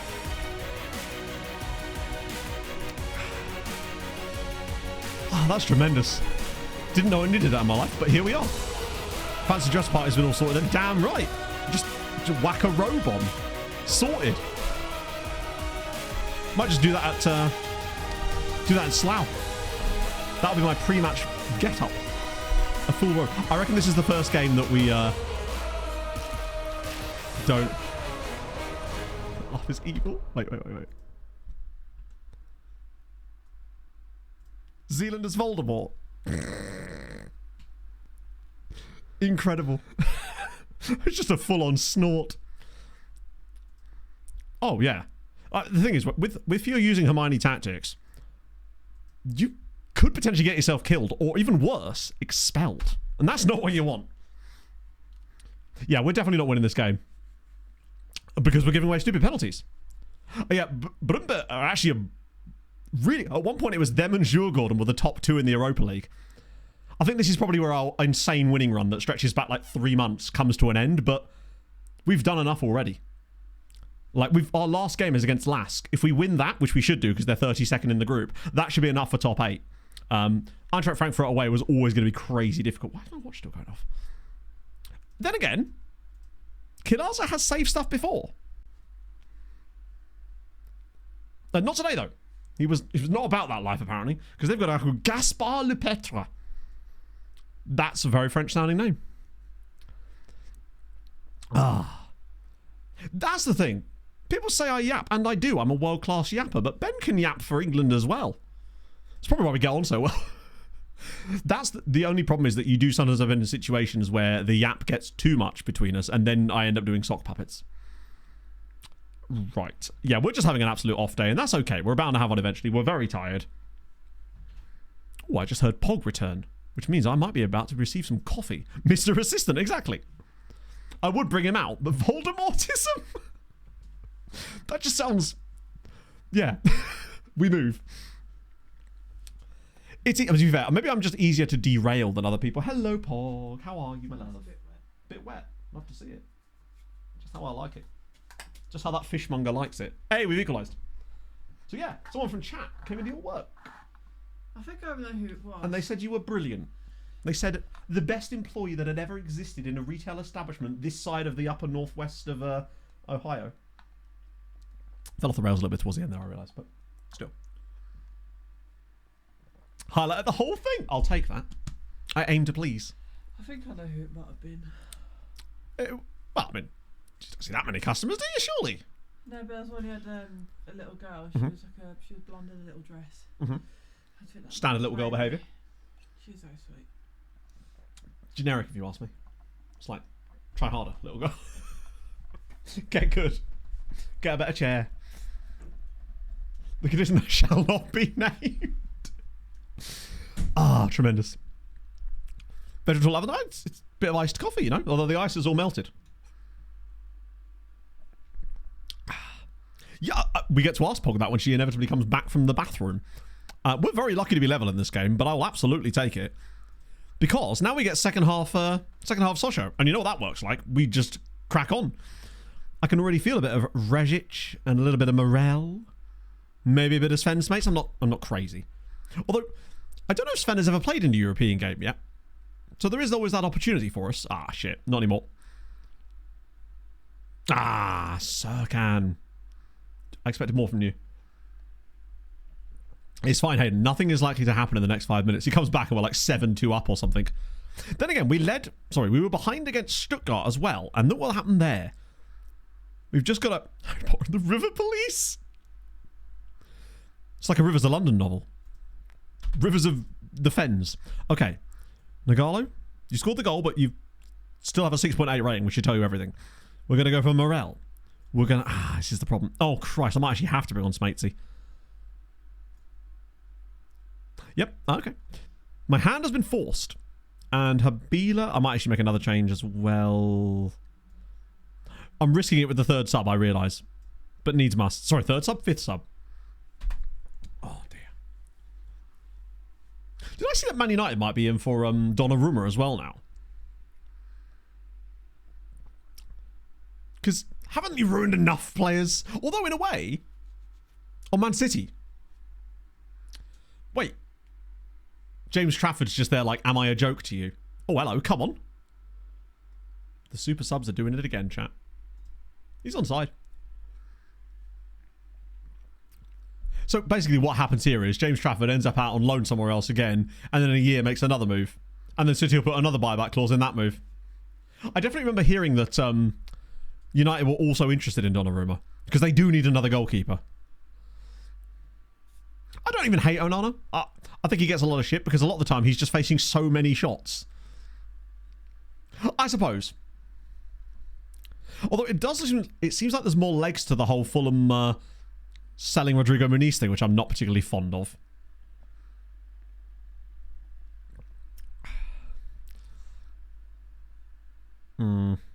Also, I'd take a draw here. We've been very lucky. Just been nice to keep the run going of not losing. Although lately it has actually just been a straight out winning run. Oh, hang on a minute. Smates his ball in. Hang on a minute. He's done it again. Frankfurt 2, Sochaux 3. Svenner Smates whips across in Europe, headed home by Velasquez of all people, and we lead away in Germany yet again. I can't believe this. How has he done that then? Oh, for God's sake. It's the fifth sub, isn't it? It's the fifth sub.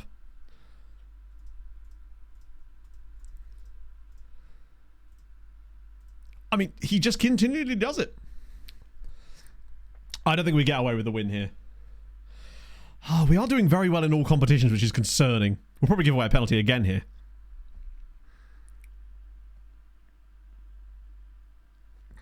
Yeah, that'll do it. It's offside. It's actually offside. Yeah, I feel like it just seemed like a strange thing. I realised that obviously, like, City triggered the clause on Trafford, but like, surely at some point as a footballer, you've kind of got to be like, you know, I actually would quite like to play football. Any chance of that happening? It just seems like he's just broken out and actually started to really play, and then just to go back into a system where he's not going to play, presumably. Obviously, he'll play some games, but it just seems like odd. I guess a lot of money is involved, but still. We were so lucky to win that. It's unreal. No, just European finals. Although, Andy, that does beg the question. If I was to play a side from outside of Europe or from a different country in the Coupe de France final, would that count? But I guess not, because that wouldn't be a European final anymore. It would be an international final. So Time I ready? Yeah. tell the swamp donkey to sack it before I give her a tonk in the Just to go away to do nothing. I guess, but if you're a young goalkeeper with aspirations to play for England in the long term, why would you do that to your career? I guess as a goalkeeper you've got a lot further to go, but still, Mr. Josh, thank you for the follow. We have now officially qualified for the next round of the Europa League, and we might we're going to win the Europa League group, aren't we? We're playing Lask on the final day, who are here. The Colombian, the sole Colombian. Thank you for the follow. The Ecuadorian will be along momentarily. Hello, Josh. I'm having a tremendous day so far, actually. We've got FM26 news. We just keep on winning matches. It's actually getting a little bit silly at this point. I've got an iced coffee. What more do you want out of life, right? You're not wrong. Yeah, I've been worrying about that myself. Well, we are starting to get a few injuries at this point, though. Good to see. Well, this is the thing. Toppy 14 cap. Thank you for the 22 months, You friend. qualify as long as you don't shit the bed, which could very much happen. I think we almost in. Can we even not qualify at this point? No, we have qualified, but So I tell the that's round of swamp 6. donkey to Yeah, sack true. it before I see give what you her a mean. tonk in the Yeah, trade City are in the Europa League here, and have a lick which is me fun. yarble. Joshy Washy, thank you for the follow. Let me just check on to the Brunbu. I hate saying this word. I realise the more I try to say the name of the club correctly, the worse I feel about myself because it just sounds wrong. But regardless, this is they with Jim Curtin. Okay, that is whack. Just saying it wrong. I'm trying. I'll just call them Brondby then. I thought it was pronounced like Brundbu or something. Regardless, they've got an American guy managing them who is the current manager of the Philadelphia Union. They don't deserve you saying it right. Nice. Well, this is he. He's been there for 2 years. Oh, no, 3 years now, actually. Has he won anything? Competitions. Oh, my Christ. Oh, you'd love to see it, Josh. Welcome in, friend. See, chat, I told you the TikToks work. Do you know what? I nearly made a TikTok about the fact that FM26 was announced yesterday, and I kind of went to myself, what would I even put in it? I will probably do that for shorts platforms once we actually have proper news, but I couldn't make it happen. Then I was busy writing scripts. Spread that information. I'll just put it out and be like, actually, it's been cancelled. Jim Curtin is an excellent name. Loves a transfer window. Well, particularly when they close. He's kind of crushing it, actually, isn't he? Oh, wait, no.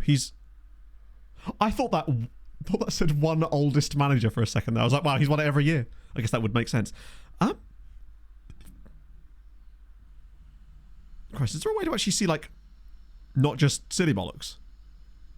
So he's won... Oh, no, he's come third in Danish Manager of the Year.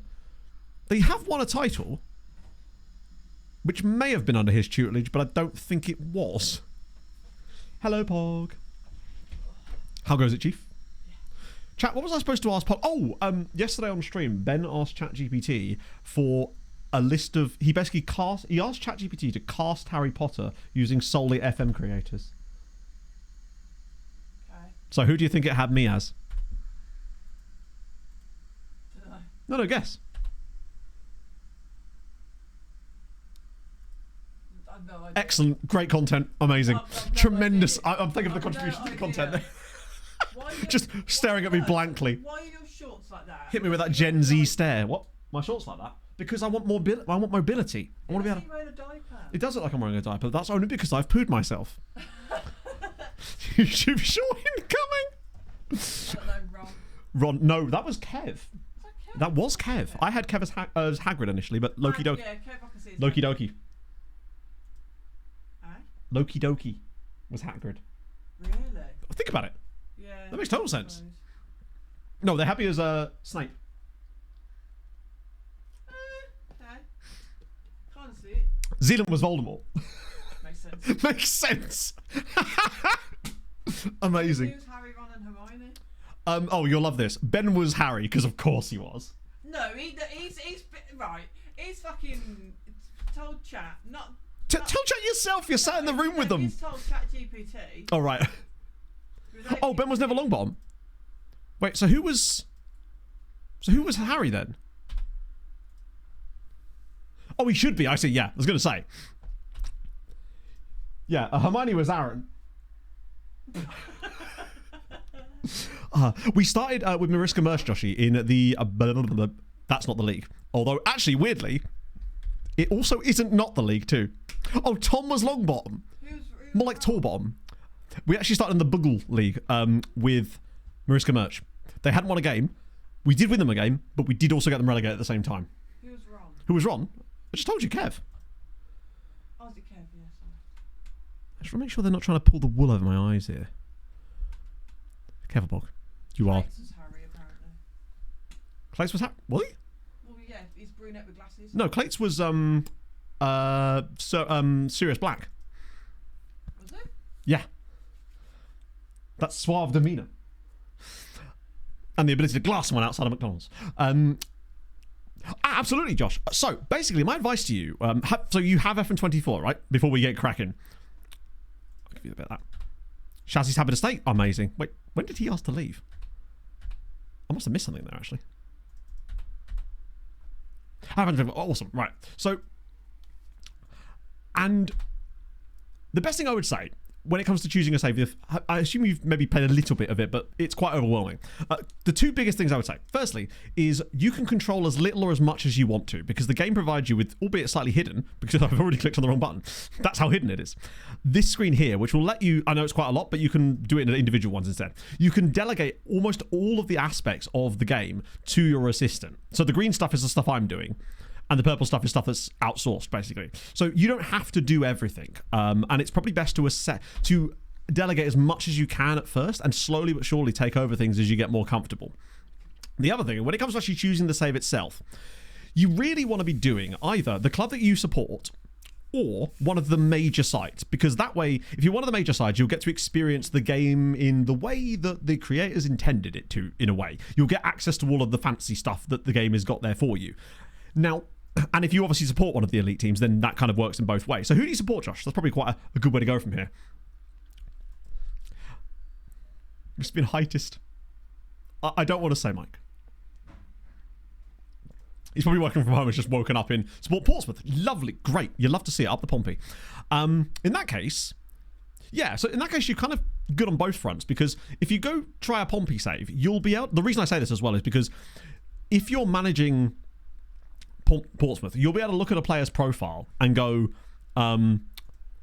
just imagine that Nagalo played for Portsmouth. Crazy, I imagine, with these attributes, but sure. Imagine he's the second coming of, Lualua. You'll be able to look at him and having watched him in real life and gone, right, I see why they've given him these attributes. And it will sort of help your framing of understanding the game. That's personally how I think it would work for me, but obviously everyone's different. So yeah, I'd say try a Portsmouth save, because you'll also have knowledge of the players and the players at your level as well. Red jumping reach in it. Oh, Christ. Well, we are getting the injuries now. Just a few, but this could be the problem. No, Jack was... Christ, who was Jack? Jack was Malfoy. I would have signed Adrian Segich. Why do I have that name stuck in my head? And I don't know... Why have I got that name stuck in my head? I felt like I watched a TikTok that involved Adrian Segich. Oh, I know what it was. It was a guy that does these commentary videos. He does like, I think his name's Rich Wolfen. No, Rich Wolfen maybe? He does like TikToks where he does like behind the scenes of commentary gantry stuff. And it was him commentating on a goal that Segich had scored. That's what it was. Thank you for triggering that in my head. That would have really bugged me. It was just hearing the name Segich over and over again.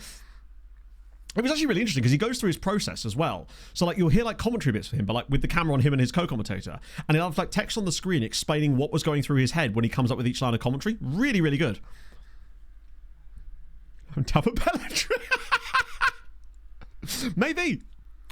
Play FIFA Grim a lot. I think what FIFA Career Mode will give you is knowledge of footballers outside of Portsmouth sphere. So you'll have at least some idea of like the wonder kids, so to speak, right? Because likely the wonder kids in FIFA are probably going to be the same guys that are in FM. Obviously, FM will have like a larger amount of them, so there will be a lot of wonder kids in FM that are not in FC because they're not actually the leagues that those players play for aren't in FIFA. But you should at least have some knowledge of them. Nubara is older than Old Bow. He could be.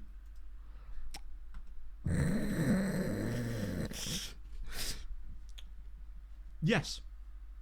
I'll just make this into an intro. For the next time we do Mapman, I'll have to make some animated intro featuring me and Fulham's favourite player. Just to bring you back to the FM leaks from earlier. Yeah, moving on. What's a FIFA? That's a football club something. I can't even remember what it stands for. Right. At home against Paris FC, knackered to all hell, and injured. This is not boding well. Stewin's dead on his feet. Can we get away with Sean McCary today? We may have to.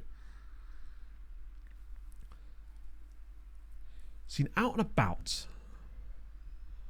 Well, I mean, I guess that would have to be Dr. Benji. Like, don't ever tell him I said that. His ego does not need increasing. I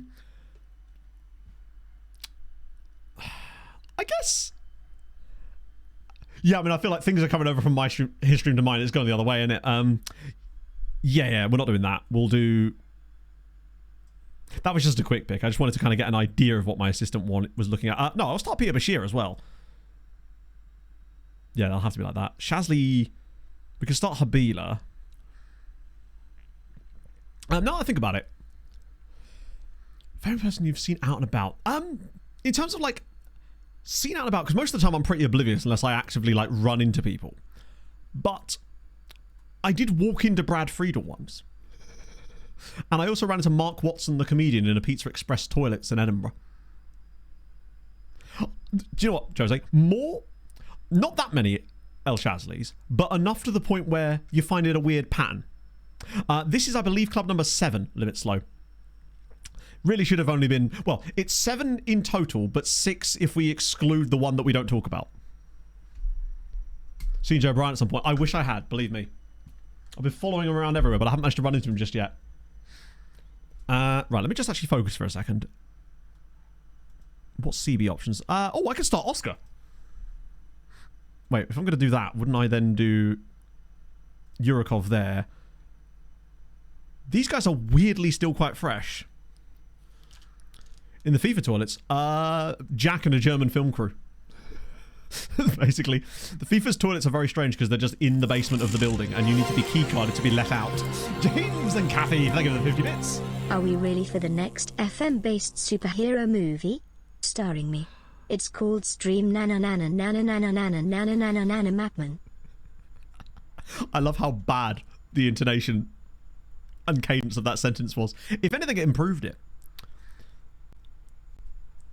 Saw David Dickinson once. He was on Jet 2 from Mac. He's very happy to be there. To be fair, nothing beats a Jet 2 holiday. Walked into Bradford. No, literally, I was in Leicester Square on a night out when I was like 18. This used to be on the stream bingo card. The Matt tells the Brad Friedel story, but I haven't mentioned this in like 3 years. Yeah, I was my mate's 18th birthday. We were in Chinatown, going to this Chinese restaurant, would you believe? And it was after Spurs had just beaten Man United, I think, on that day, and I just happened to walk directly into Brad Friedel because he's massive, like absolutely massive. Me meeting Messi at a press event a few years back. No way. Oh fucking. My earnestness. Oh, the songbot's died. Oh shit, it has. Yeah, it's crashed. 1 second. Forgive me. That wasn't a database lookup, so let's just see if that reconnects properly. Oh, the Twitch account token has expired middle of the fucking stream. Are you serious? Right, 1 second. Let me just remember how to do this. Basically, with Songify, for some reason, it will only load in Microsoft Edge when you have to log in with all the credentials and stuff, which is annoying because that means that, well, I don't have my Twitch stuff saved on Microsoft Edge, would you believe? So I'm now going to have to just use my other account. Not my other account, my... And now they have to text my phone. Forgive me, chat, but it's all in the aim of music. I'm doing live tech support, where I'm the support for me. But if you don't have your own back, who will, right? Remember this device for 30 days. Thank God for password managers. And success. Right, we should be good now. Okay, is that back again? Yes, I'd like to use that as the bot. I might still have to restart it again, actually. Forgive me, chat. Bear with. Talk amongst yourselves. Say something interesting. Tell me your favourite beverage. I'm just really thirsty. That's all it is. To the recap. Oh, yeah, I mean, I wouldn't miss it. Now plays for Carlisle. Sick. There you go. Right, are we back again? All right, shit. Right, try that again, James, and it should work. And nothing has changed. And now there's a picture of William on my screen. Brilliant. Ah, blood. Back to Transylvania with you. Perfection. He's done it. He's absolutely done it. Also, I want to just handle these other requests. Water. To be fair, Turtle, 100% agree. Water is goated. Should be drunk more. Honestly, underrated beverage. We did that one already. We didn't do Louis Sal. Water is just... Nothing beats it. It just does the thing. So, yes, she is still there. A 9.2 triple hopped grapefruit guava unfiltered IPA. See, this is the problem. You're a hop perv. This is... To be fair, that sounds okay, actually. Except for the 9.2. To me, that's just... I find that highly, like, really alcoholic beers just don't do it for me. Ice cold cherry. There isn't... It's water, and then... I might be alright with this. I feel like I'm on something. It's water, and then an ice-cold McDonald's Coke. I may not have walked 15 minutes yesterday just to get one because it was so... I was like, right, I'm having my little break now. I want to go outside because I want to get some, like... Just some get some dolphins in my system. So I just walked to Mackey's and got myself a giant Coke. It was tremendous. It's exactly what I needed. The downside was that it was 32 degrees outside. Water drop. What's that? Better version of Call It. Oh, interesting. Top division in every nation in the base game. Holy shit. How many nations is that, Blue Moon? A 40% Belgian coffee.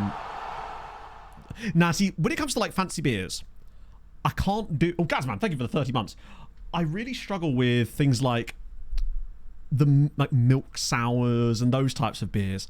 I don't mind a basic IPA that's got some funky shit going on with it, with like an extra flavouring and stuff, but I don't know, at a certain point I just find that they don't really taste that nice. Overview of how stream went so far. I'm not even going to show this on stream. That was better than I was expecting, actually. Good work. Special sparkling water finger. Oh no, crap, I drunk those in like 10 days. I did, Steve. Such was my desire to get my, to go on my daily mental health walk. I'm trying desperately to stay, like, regulated across the board in terms of brain, and it's really helping. It was really, really useful, because then I was able to come, because it was that part of the afternoon when it was coming up to, like, 3 o'clock, and I was, like, flagging. So I thought, right, I'm going to go for a little walk, have my break, go to McDonald's, grab myself a Coke, come back home, and go from there. And I was able to put in another couple of hours. I was able to put a few more hours in afterwards, where normally my brain would really struggle at that point, and it would just be massive diminishing returns. It's one of the things I'm quite looking forward to not being such an issue in a few months. But, yeah. Oh, yeah, Steve, don't get me wrong. It was horrible. Particularly, and this is the worst thing about it, because I was sat in this room, I'd brought the fan in from our bedroom, but I had it pointed at my face and it was blowing my hair all over my face. So I was wearing, like, a flat peak cap yesterday for much of the day. And that meant I had to take that to McDonald's with me because my hair was ridiculous. So I was just like big headphones, big sunglasses, and a giant Adidas flat peak. That was my get-up for my trip to McDonald's yesterday. Lily's mango cider is very good.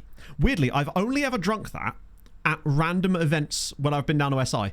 Not actually at SI or sanctioned by SI in any way, but when we've been to the pub around that area. Oh, what a strike! But it is very good. It's like the drink of choice for FM content creators is Lily's mango cider for some reason. Ask any of them. They all love the stuff, except those that don't drink, obviously. And even then, They can probably be convinced. Saudi Summit, the 55 nations. You'll run out of time, friend. Basically, Dyron, they still won't sign for us. However, we have now added a third one to the list of players we'd like to sign that also won't sign for us. I reckon the moment we get Champions League could be a game changer for us. And I say that as if, like, look at that. 19 games played. All the top 4 are tied on 41 points. How sick is that? We are just cooking at the moment. Oh, Hayden, by the way, you know you went away when we were losing 1-0 against Eintracht Frankfurt? Or was it 2-1? Oh my god, we're winning again. And I said to you, hey, nothing crazy will happen. So, unfortunately, something crazy did happen. Sven came off the bench and assisted the winning goal in the 90th minute. So we actually won in Germany again. And the run has continued, somehow. I'll show you the third one after the game, Darren. I like that as a standard approach in general. Just simulating a year at the start of a save to see what's kind of chefing. Just gives it an interesting little flavour.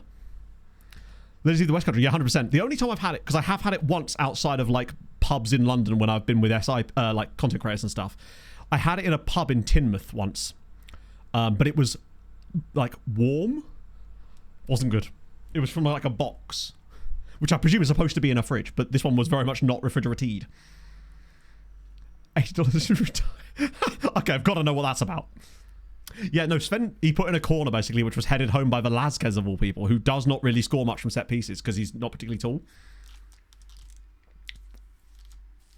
Something I was thinking about doing as a video idea for like when the full game's out is obviously I'm going to play a shitload of the beta, probably more so than ever before because I'm going to be so desperate to get into things. But what I might do is make a video when the full game drops that is quite literally, I played X amount of hours of FM, this is everything I learned, and I'll just put everything that I've picked up in that like beta period into one video for people. I realise I can break that into multiple videos, but I kind of just want to, I like consolidating stuff into a guide where people can just use the whole thing. It's probably counterintuitive, it's terrible practice from a content creator standpoint, but I like making it get better for the audience. Yeah, I'd break it down. So, he's getting there. I think what it is he actually has quite good jumping reach, but he doesn't have very much height. I think he's only 6 foot now as a bit of growth, but I think he does have good jumping reach. But he doesn't really score much from corners, but I suspect that's because usually we're always aiming for the other centre-back, because it's usually either him or Bashir, because Bashir's got 18 jumping reach, and Alec Chowie, I think, has 16. Around for debt. I don't know. Yeah, so there used to be a... Well, it probably still is.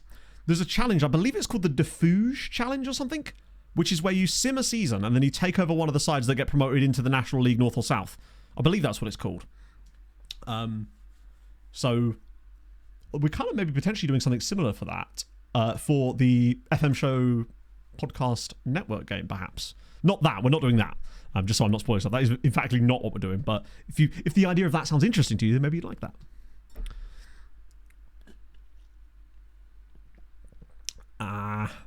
This game's not been as oh my life, it's not been as dominant as we have been lately, and I'm hoping the bench is this still Jess Glynn? Oh, it is. It's weird hearing Jess Glynn singing anything other than the Jet 2 song, basically. Right, come on, get a nice equaliser and then I can make some subbies. That's it, pop it back inside, Tris. That's poor actually. This might be the first time in a while that we've looked a little bit leggy and lethargic and again, that's a great pass, but he's miles offside. Is he? He must be. He is, yeah. Did I say equaliser? Oh, you meant for, yeah, potentially for them. Just been banned for all French football. Christ. It seems to be happening more and more often. And when you consider the opulence at the top end of football... This actually brings me back to something I was saying with Pog last night. Pog came down from her shower and I was watching the Super Cup final. She's like, well, what's this? Why are we watching PSG versus Tottenham in August? And I said, oh, it's the Super Cup final. The Champions League winner plays the Europa League winner. And she said to me, completely reasonably, why? Why is that a thing? And the answer was money. At the end of the day, that really is the answer. This game exists because it makes money. And then I realised that just kind of applies to pretty much everything in football. That's pretty much the logic behind everything these days. And, well, obviously you have to have that. It just, with all these clubs going to the wall, it sucks. It's going to get to the point when You go to like the French fifth tier, and it's just a load of Phoenix clubs from sides that were in Europe like 3 years ago. It'd be like Lyon will somehow find themselves in there. Become a tournament. So you reckon Conference League winner versus Europa League winner, perhaps, for a chance to play the Champions League winner? League One now than in it, though. It's more money than any French club. Bar PSG is crazy, isn't it? Yeah. 3-team round robin. Ooh. I say that as if I'd be interested in watching it. But to be fair, I did watch the game last night, or at least the first half anyway. I probably should have sorted the bench out for this game. Al Hassan has been really good today. I put a goalie on the bench. What was I thinking? I don't really... The mistake I've made here is not having Oscar on the bench. That was an oversight. Because I'm looking at this bench going, who am I even bringing in? I guess Ualabi for Barnett. We are at least winning the game. The thing is, I say that as if I don't already know the answer, and the answer is unfortunately going to have to be Sven. UEFA Rocket League Club. Oh.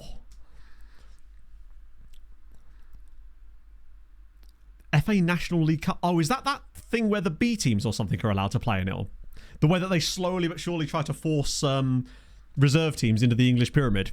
Which I'd like to think clubs would not allow to happen, but it's starting to happen, isn't it? That is the last thing we need. For which stupid cups? Oh, no.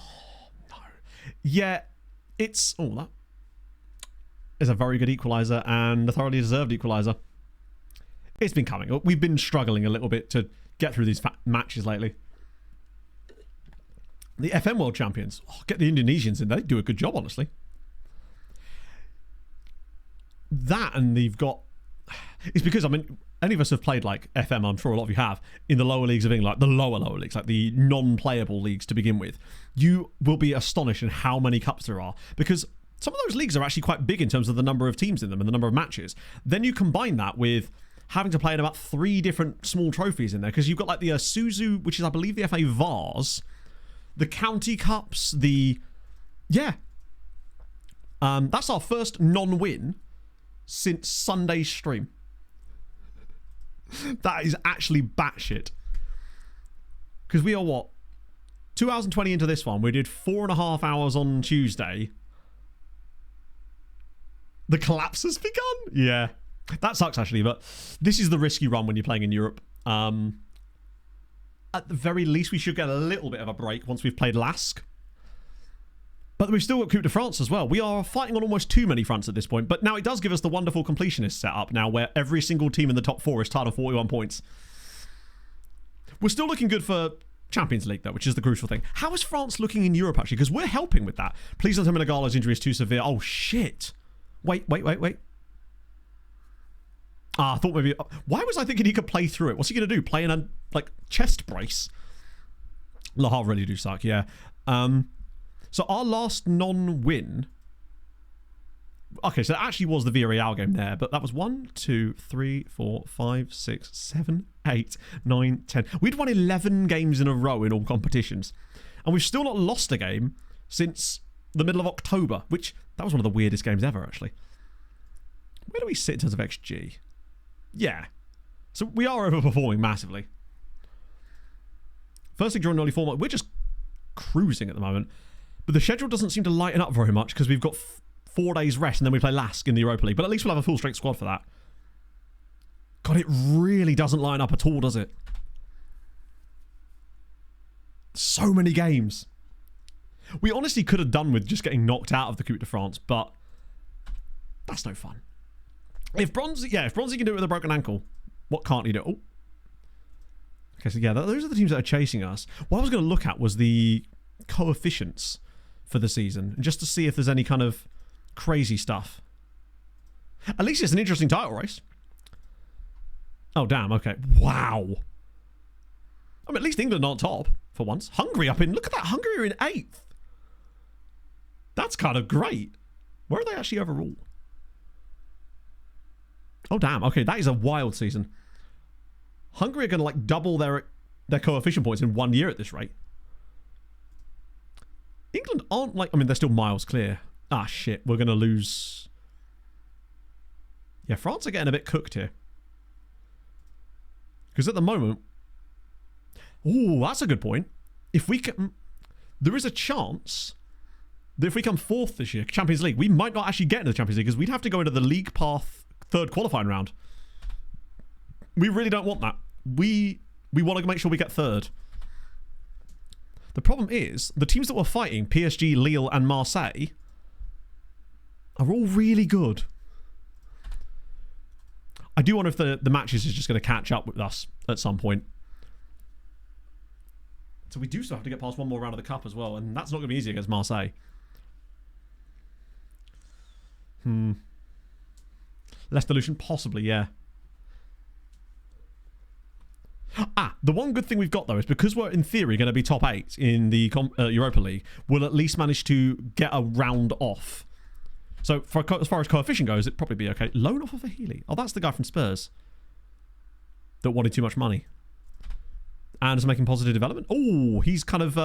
that's interesting. At 20 years old to already be, like, off of that. To be fair, he's so good I don't really care. But that's intriguing that he's no longer got, like, the extra stars in his potential. Yeah, just win the Europa League. I mean, to be fair, at this rate, City aren't even anywhere to be seen, are they? Oh, they're 7th, to be fair. Yeah, we literally can't finish outside the top 8. Only us and Bromby. Freddie Diaz is the top scorer in the entire tournament. Damn, they've got kind of a good squad. Dynamic PA. It's just what we need. Right, register players for the next phase. I won't make any changes there. We'll just leave that as it is. Wait, what? They're going to pay me 400 grand and a bonus if they win the cup. Yes, please. Jesus. Let me just turn down the other bid we got from him. Now that is a proper loan deal. That's what I'm talking about. They're actually going to pay me good money to loan a player from me. Hey, I wonder if AI teams were actually more willing to give you better terms for your players at the end of a window, in the same way that they're actually willing to offer you better terms when you're loaning players from them at the end of a window. Mbala's just signed a new deal at Tenerife and we're now... What? Oh my Christ. Albert Mbala is worth £150 million. I rated him like reasonably when we were at Tenerife, but I never thought he was going to have like elite potential, but he does seem to have gained the pace. 60k we signed him for. 60 grand. He must be starting for Tenerife like loads now, right? Where are they these days? Oh shit, they need to pick it up a little bit. Oops. Pick it up. I don't know if that will really work, Steve. Because Pog and I, as much as I appreciate the sentiment, I'm not sure if that really works. Oh. No, they haven't won a league title. They have come third once, though. Because Barcelona had a really weird season. Reps been recalculated. Potentially, yeah. It's... Oh. Hambush is off. Is that another... Hang on, did I just see yet another of those, like, extra star guys? Although it might be one of the ones from before, in fairness. Ah, he's at Spurs. Oh, I remember this guy. I'm fairly certain we scouted this chap when he was at Kristiansund initially, but we simply couldn't afford him at the time. Because weirdly, 3 million might not seem like a lot now, but at the time it was. Tactics break in January. Yeah, I mean, if anything, ours has gone the other way, it seems. I suppose I see what you mean, actually, yeah. Right, extensive. Send you guys around again. Ah, he's 26. We'll ignore... Actually, I'll have a look at him. I'll still want to ignore, probably. There's a couple of more Norwegians in there. Norway have had a good season in terms of player development. Yeah, he's a very good left winger. 900k Colombian. Where? If he's not scouted, I'm not going to drop 900k on a player that won't play for us when we haven't got him scouted.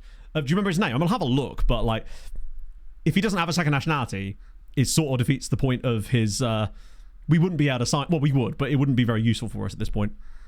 We could have got a rep boost, potentially. We'll see.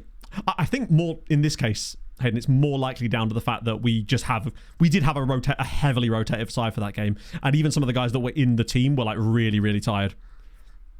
Yeah, he's quite expensive for a Polish player, actually. I guess it is Lech. He's a good player, but doesn't really suit our style of play. At least has the work rate. He's just short of like a yard or two of pace to be really usable, and he's very expensive. I remember looking at this guy before. No, maybe not. Why is this guy on my shortlist? I'm disappointed. Maybe he looked better when we first scouted him. Can you remember what club the Colombian guy was at? Actually, he'll just be at the top of our scout priorities, won't he? Looks like we're building up a bit more on here. But having those extra 2 scouts is going to make it easier to get through these 2. This guy here, 20 years old. Has a bit of pace. 900k release scores. The issue with him, I'll scout him. We'll ask his agent. Breakthrough prospect. There's some things that I like, and he does have the low concentration. We do like a bit of low concentration around these spots. All of our Justy. The problem is, Steve, that means I'd have to give my address out, and that's still, just in terms of general safety, not ideal. Missed intake. No, the intake isn't until March. We've lagged a bit today just because there's more games than I'd anticipated, and we'd also done a lot of chat. I'll be honest with you, I've been yapping. It's what I do. New unbeaten run. How many have we had? 17? Christ on a bike.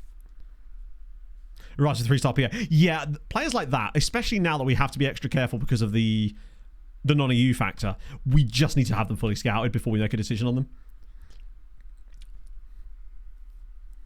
What was the email at? On name, no address. I'm not sure how that works.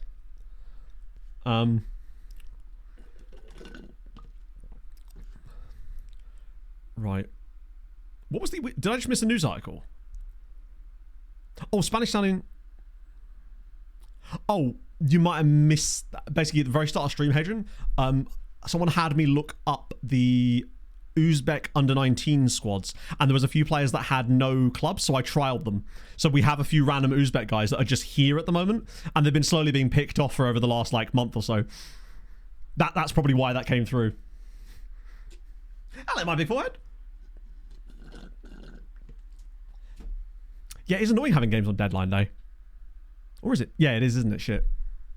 The fact that it's a European game as well is even more annoying, because it's around that sort of time in the evening where we'd be doing a lot of business. That kind of does knock you back a little bit, doesn't it? Because you can't do any business during that game. So you do kind of miss out on a bit of deadline day, I suppose. I mean, in truth, I'm not expecting to sign that many people on deadline day anyway. Or if anyone at all, because I do just want to hang on to the money we do have. I'd be willing to entertain bids from some of these guys, though. Maybe even... Not these guys. Yeah, none of them. Maybe Shehu for a loan. And most of the time with the agent offers, it's not likely players I'm going to be punting on. It will more likely be guys I'm getting a scout report on for later. Because I am just concerned about the amount of money we'll have available to us in the summer to get the deals done that we need to do. Oh, they're a bit older, actually. John Okoro, or nearly John Okoro. Stad Rene have just tried to loan Minji. That's the Myanmar guy who has 2 US caps now. Love that. Because, you know, the win streak continued up until the very last game where we drew 1-1 with, how much did I pay for you?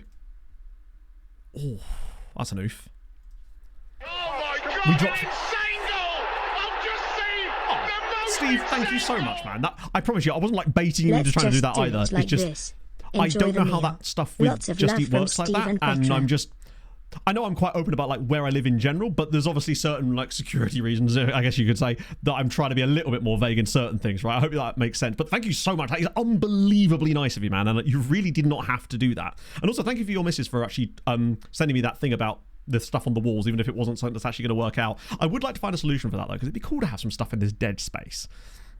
Some B&M furniture, perhaps. Oh yeah, how was the wisdom teeth situation? Screw you and your dinner plans. Let's offer them... Give me that. We want break even on the guy. Get a bit of money back. Nothing wrong with that. Troy Parrott. Is Troy Parrott at RZ at the start of FM26, or is that like a mid-save move? The drawers. I sort of wedged them back together as best I could. But we need to sign some. We need to sign some more drawers, chat. Off ill from work, but it means I actually get to watch a stream for once. Silent Hawk, my friend, how's it going, man? What do you think of Fulham at the moment? Yeah, I mean, at least I suppose it was local anaesthetic, right? Podcast after stream. Oh, is that out now? I always forget when those go out. It's lovely stuff. That's very kind. That is incredibly kind. Why is everyone being so nice? Everyone's just feeling good because they've got, like, they know that there's a game coming now and everyone's gone, thank fuck for that. What about, could I interest you in Cyril Dijon? Oh, wait, hang on. I'm kind of interested. Oh, the wage, though. We haven't really signed anybody in this window. I don't think we signed anyone at all. Oh, technically we signed Søren Schubert, but that was last stream, and he was on a free transfer, and he came with a broken ankle. And we did pick up Bongani Fortune. Oh, tell you what. That's looking better now, actually. He seems to have gained a little bit on the PA side of things. This stream hasn't really been about signing. It's more been about just trying to get through the window, to be honest. The fact that he's joining... Wait, that can't be... Oh, it's in Portugal. Nice. Kelvin next... Yeah. I'm still concerned about the Kevin thing, because it's a very high risk, high reward. So that would be the Michael A. Carroll Track and Soccer Stadium, which is the stadium of Indy 11 in the USL Championship Eastern Conference. The very expensive Kevin. It's a massive risk. Yeah, they wanted 50 million euros. We've put 37 on the table, and I believe that's probably... Realistically, if it happens, it's most likely to be around 40, which is a lot. You're A+ rated.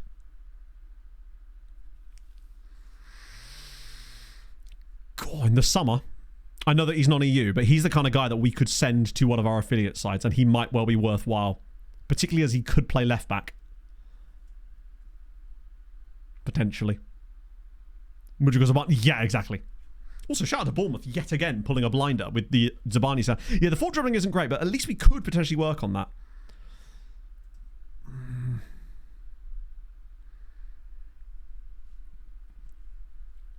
Never read a message. You should. You get streamed now to say all kinds of things. Just look at how Harvard abuses his... Oh, it's there, Aaron. Aaron. Oh, wait, man. I do like him. Let's just see what the prices we're looking at here. Would he even join us? He would. Okay, breakthrough prospect.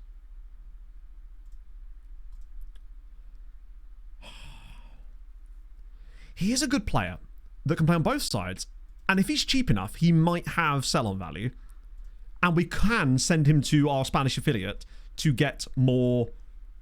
We could have him develop and become EU.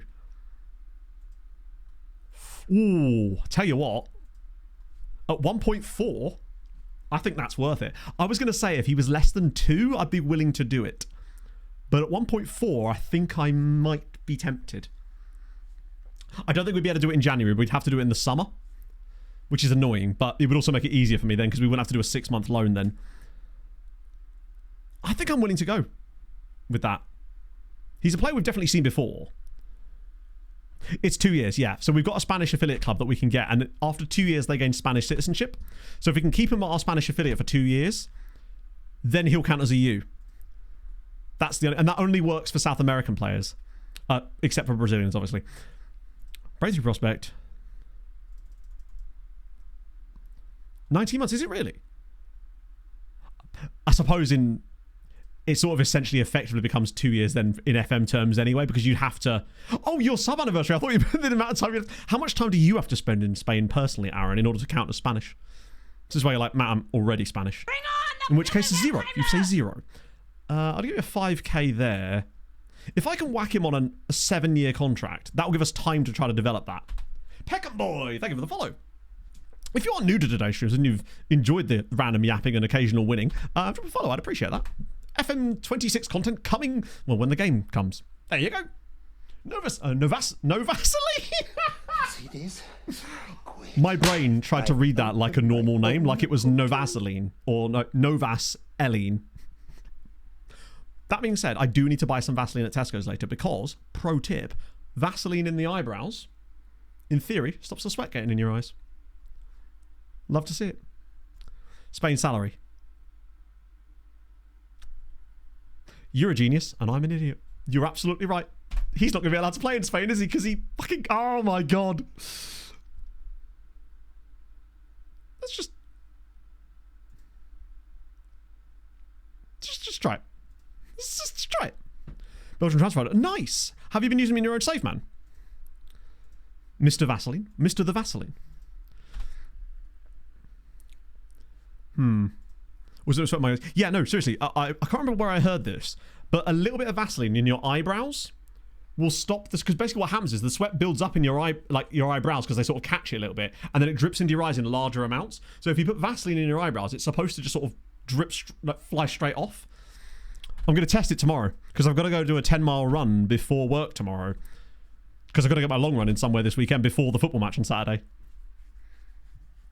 Planning on sweating? Oh, every day I plan on sweating, Tom. But getting into the gimp suit. Yeah, but that's only if you've got a BDSM dungeon underneath your fishmongers. Which I don't, but I know someone who does. Also, Priestly Burnicles on the move to Altrincham. As a control. No, because then I'll be winking the entire way through the match and people will be like, what's that guy doing? I mean, to be fair, you'll already be doing that. I hate the fact that... Well, I don't hate it. I love the fact that the game is actually going to be streamed. But I just know that there's going to be some clip of me doing something super dumb on the ball. Hello, Pog. You right? Yeah. I like how it looks like I'm not even wearing shorts anymore. No, it's just like you're wearing an adult diaper. Adult diaper? No. I'm an adult. Allow it. If I receive me the Conference League draw, even better. Which one? I'm assuming it's Claxby. Oh my God. We only have 10 players available for the bench. Shasley at left back. Is my assistant being an actual menace? He's not, is he? Let me think about this. Right. Okay. What time is it on? It starts at 11:30 on Saturday on Callum's channel. Actually, now's an opportunity because I suspect there's probably a few more of you in here than normal because of the FM news. So I'll shout out Callum again so that you can actually just follow him from here and then you can be notified when the match starts. The amount of times I've nearly raided when doing that. Watch from Australia? Yeah, it's on Twitch, Quimby. It'll actually be on Callum's Twitch channel. So it'll just be like a normal stream. Yeah, it's because Stoyan and Ruggieri are... Stoyan, I think, is suspended. Surprise, surprise. And Ruggieri's injured. Hence that little extra need to find someone there, but... okay. Yeah, I don't think we've got anybody that can realistically do it. Shehu... Nah, he can't really. I think I'll just put Shazzy there. Back for the 3 p.m. kickoff, watching their game. I think we're going to go to the game because it's part of the fun, isn't it? Go to the game with some of the... I wouldn't be able to get back on time anyway because remember, Slough is like 2 hours from me. I have to get out proper early for that. Velasquez there, Claudio El Hassan. No, I'll put Binder in the middle. Okay. Yeah, but the thing is, it's Europe, so he might... Oh, no, that's a good point. No, that's a great shout, actually. Yes, you genius. Now Shazzy can play in his proper role, and Habila can be on the bench. You okay, Pog? What's up? Just sitting. Just sitting. Would you like a hug? Come on, give me a hug. I know you've been a little bit rubbish today. I'm sorry. We'll make it all better. We'll go to Tesco's, go big shop later, yeah? You need to do your run. That would probably make you feel better, honestly. You can do it. I did it this morning. You got to run the same distance, right? No, I've got to run more. Really? Oh, it's 12, isn't it? Oh my God. Please take water. Take my vest with you. Speaking of, I saw someone out walking their dog earlier, and sorry, hang on one sec. In hospital for 2 weeks. Oh Jesus. Bother me with these things. That's the sort of thing, Gordon. Firstly, I'm really sorry to hear that, man. That absolutely sucks, and I'm sorry that you and your family are going through that. If I was in your position, that's the sort of thing that I would want to hear, right? Not want to hear, but like I'd want to be told immediately. I understand not bothering people, but at a certain point, it's like, bother me, please, you know? I totally get that, man. So yeah, I'm sorry that you're going through that. Just know that chat and I are with you and sending you good thoughts. I know that's ultimately meaningless, but sometimes it's just nice to know that someone's thinking of you, right? A bit of that. Yeah, sorry, what I was actually going to say is that I saw someone earlier wearing a running vest, but she was out walking her dog, and she had like the doggy treats in the pocket. She had like a thingy for the dog in that pocket. I was like, that's a brilliant idea. That's a good idea. Yeah. But yeah, take my vest if you want. You have to probably want to put some hot water in the bottles and like, give them a bit of like boiling water, probably. You gonna be okay? Sure. You probably feel better after a run. Stuff's in the wash, I'll go out for them to dry. Ah, shit. It probably won't take long to dry. Just wave it out the window for a little bit. It'll be dry in about 10 seconds. Right. Oh my Christ. They're not starting, are they? Oh, that's why Garnier wasn't available last game, because he was injured. That makes sense. I assume it's because Gordo's based in Australia, I believe. But Gordo's... You're an expat, right? If I remember correctly. Look at me. Look at me with my Chatto knowledge.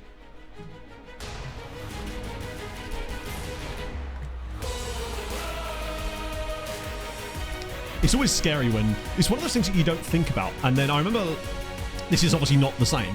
But last year when my mum was like, so, yeah, your dad had a stroke last night. And I'm like, what? Just like, so like matter of fact. But obviously, how else can you say it, right? And my brain initially went to like, oh my God kind of thing. As it happens, it ended up being something called a transient ischemic attack, which is still bad, but nowhere near as severe as like a full-blown stroke. But it was still incredibly scary. Because it just, suddenly you're confronting things that you wouldn't expect to confront that early in the morning, right? As it happened, that turned out to be the ultimate blessing in disguise as far as the health scares could go. So, weirdly, is it weird to say I'm glad that happened because of what they found in the scans? Also, debut, by the way, for our 16-year-old left-back in Europe. Aren't they doing a Europa Conference League song soon? For Bahrain... Oh, that's what I needed to do. A bit of the old tasky. Give me my GPU. There we go. Let my people go. Hello, Benny Cage. Come on, Velazzi. Get us off to the perfect start. Oh, that's a good effort. Bring it around the city ground. That's going to be... What are you thinking this season? Like, what's the expectations from Forest's standpoint as far as Europe, right?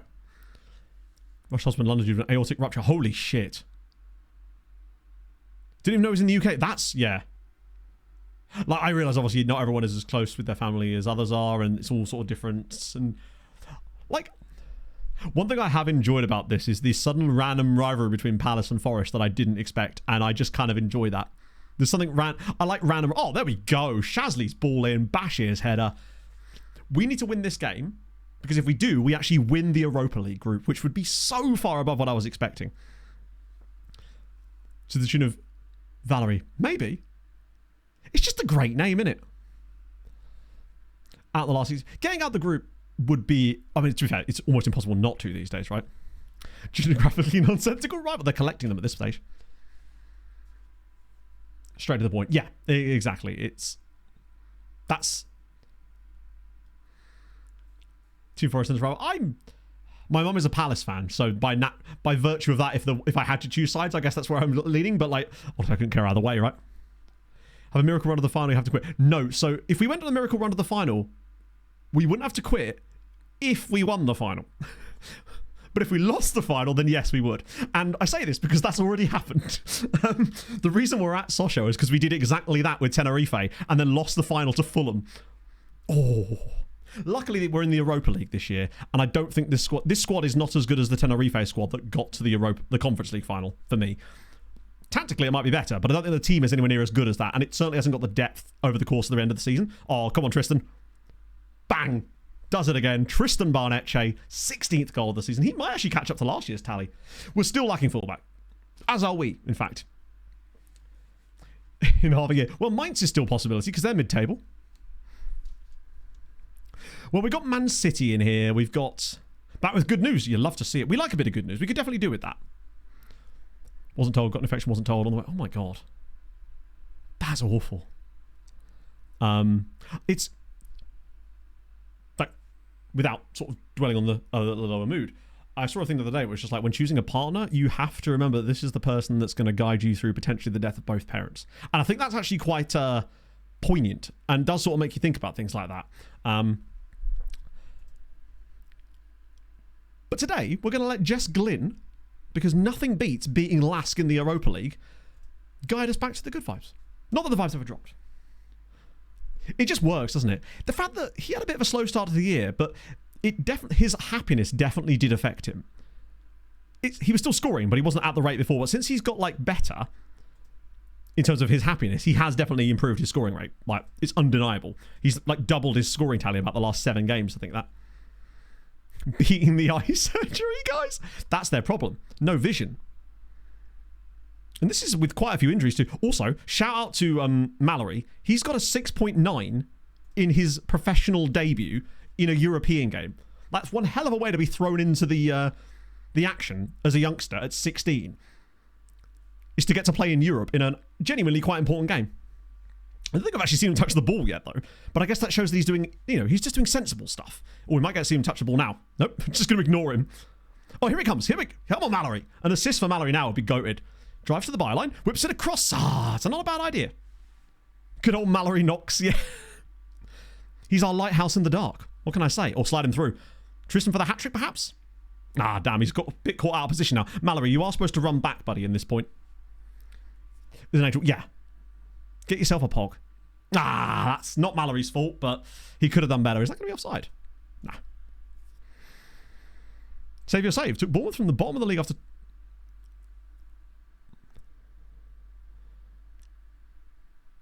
Better start of the season. That's the thing. Did I accidentally save someone's save? It's never happened before. I can barely save my own save most of the time. It's just that investment in the youth that breaks that kind of cycle that you get stuck in. That sort of Sisyphean treadmill of literally just treading water. That's the only way that you can really break it, to bridge that gap. You just have to think a bit more long term, which is tough sometimes with FM, because obviously, you want the good stuff now, but sometimes you do have to be a bit more patient, and it can get you so much cool stuff in the long run if you do give it that time. What's happening with Fenerbahce? Are they doing bits? Bad bits? Let me just get the league table up. Benny Cage, thank you for the... Wait. That's so weird. That was so confusing. It was like 6 months and then it was 2 months, but I reckon is that one of the 6 month sub things? Thank you so much for the 2 months / 6 months in advance. I appreciate that, man. Yeah, once all those Hoarded Wonder Kids come through, oh my god, what a day it is. Think like season 3 at Tenerife, when all of a sudden, I think it was technically season 4 actually, wasn't it? When they all just developed at the same time. Kind of what it feels like we've had a little bit of this year. Oh, that's a great pass. Al Hassan, Martin Al Hassan buries it, but it might be offside. It is. It's cheaper. Oh, no, it totally isn't. I totally do whatever is cheaper. That's always my answer.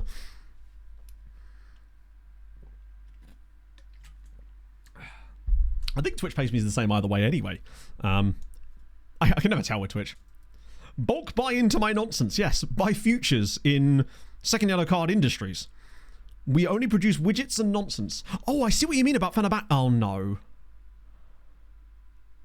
Not that I care either way, but like, obviously, you should always do what's best for you. We've thrown away a 2-goal lead against Lask. That is unfortunate. That's actually really Wait, I recognise this. I had this album. This was used on like a WWF... Hang on, is this what this album is? Forcible Entry. I had this album on CD. I knew I recognised this song. Banging album.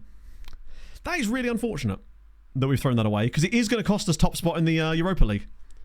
Newcastle are going to pip us at the last minute on goal difference, for the looks of things. Actually, do you know what? We need a hero. And at this stage of a game, when we've got not a lot to play for here, you turn to one man. There is only one man that you realistically can turn to at this point in the day, and that is Sven. We throw the die. We roll the dice at this point. See if he can come up with a miracle in the final 8 minutes here. What a CD is. That's true. So basically, shiny disc, put into thing, and it goes boom, like that. Clear it up there. Oh my god. This is possible. See the next song request. Hopefully it goes through the week. To be fair, Pog hasn't even started her new job yet. It's taken so long for it to go through all the silly processes for it to finally actually start. She starts on the 1st of September. Yeah, that is unfortunate, but we can't really complain. Well, we can, but like we've had a lot of lucky results lately. Really, really impressed still with Mallory. Like, we were missing some guys. It does suck that we lose it on goal difference, but Newcastle's goal difference is so high. Bit of that. Nice. Oh my god. I didn't even know you could do that. Benny with the 12 months of gifted subs tier 1 to Saz. What the... I don't think I've ever... I've been streaming for 5 years on Twitch. I don't think I've ever seen anybody do that. Because that's like gifting 12 subs, isn't it? It's obviously slightly discounted, but then so is a lot of things on Twitch. Holy shit, Benny. Thank you for the 24 gifted subs, which is essentially what that is. Presents, we doing presents. To be fair, it's going to end like that anyway, Tiz, because I promised chat we'd do Youth in Tow today, and we haven't even got out in January. And I've been going nearly 3 hours. It's fine, I don't mind doing a long one today. Turner as well with the 54 months, but thank you so much for that. That's... What's going on here, FM? Holy Christ. But thank you so much for that, and thank you for giving those subs to Passbro for doing his incredible work with the kits, and Saz for the wonderful skin. I love that. Rules me about being American. You should see the stuff he says to me in private. That's so kind, man. Thank you. Chavera, wait, he's going? Is he actually going to let me do that? Surely it's not going to work, right? Oh, it did work. Maybe we had another loan available. Perfect. So Fernie Chavera has gone to Real Murcia. So we can start his Spanishization of him. Let's start with... Actually, you already speak Spanish. What am I talking about? I'm talking shit.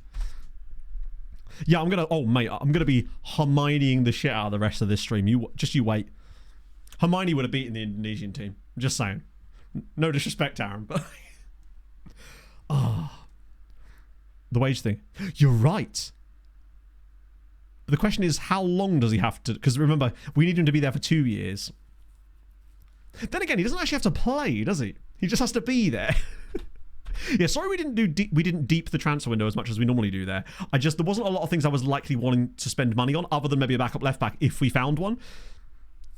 And I suppose there was the idea that I could have maybe just signed that backup guy for the 1.7 million, used that to try to get us that extra depth to get Champions League, knowing that we'd get the money back from that we'd been able to spend on Jose Claudio, but it's a tough one. Shitface! Thank you very much for the follow. Me when I have one beer. Honestly, 2 beers, and I feel drunk these days. That's how much of a lightweight I've become. It's crazy. New contract at some point. Yeah, it'd have to be a while. Plus, the problem is I gave him a 7-year deal, and I want to be able to keep him on low wages. But if I have to, I have to. Provided I can send him out there. Well, yes, you are. I'm not like a big drinker, but I'm prone to binge drinking, which is also one of the other reasons why I don't drink that often. Because when I do, I tend to do it to excess. Not when I'm in public, of course. That would be rude. But I find... It's impulsivity, basically, is what does it. Let's see. Premier League was the most. Napoli... Wait, what? How'd they done that, then? Sounds like a personal problem. It totally... Oh, God. Do you know what, Don? Rob's not been around as much lately. I'm glad that someone has stepped into that vacuum. Did I not register Schubert for the league? Shit. That was stupid of me. I agree. But yeah, how have Napoli been the highest spending club in Europe? How have you done that, then? When you don't have any money anymore? Did they just splash out in Jan? Ah, yes, they did. They bought this guy, Borja Exteberia, for 100 million. Oh, my God. When I say they don't have any money, I mean that underneath they don't have any money because their tycoon is... They did make some sales, in fairness, yeah. Including Diego Vieira for 120 million. Yeah, they're still spending as if they have the tycoon, which is funny. And I'm enjoying that. It's still now, I guess, but like... It is just still funny to me, the fact that they've got no money in the back end anymore. But they're still kind of spending as if they do. It would be very funny if Napoli just drove themselves into financial trouble as a result of all this. They really did not win anywhere near as much as they should have done. They probably do still have the sponsorship. Yeah, that takes a while to go away, right? So not in the league, then in the... Oh my God, there's so many games. This might be their first ever transfer profit in a season. Easier than typing in Raul is literally just going to Napoli and clicking their thingy, because he's probably one of their key players these days. Oh, he's actually not.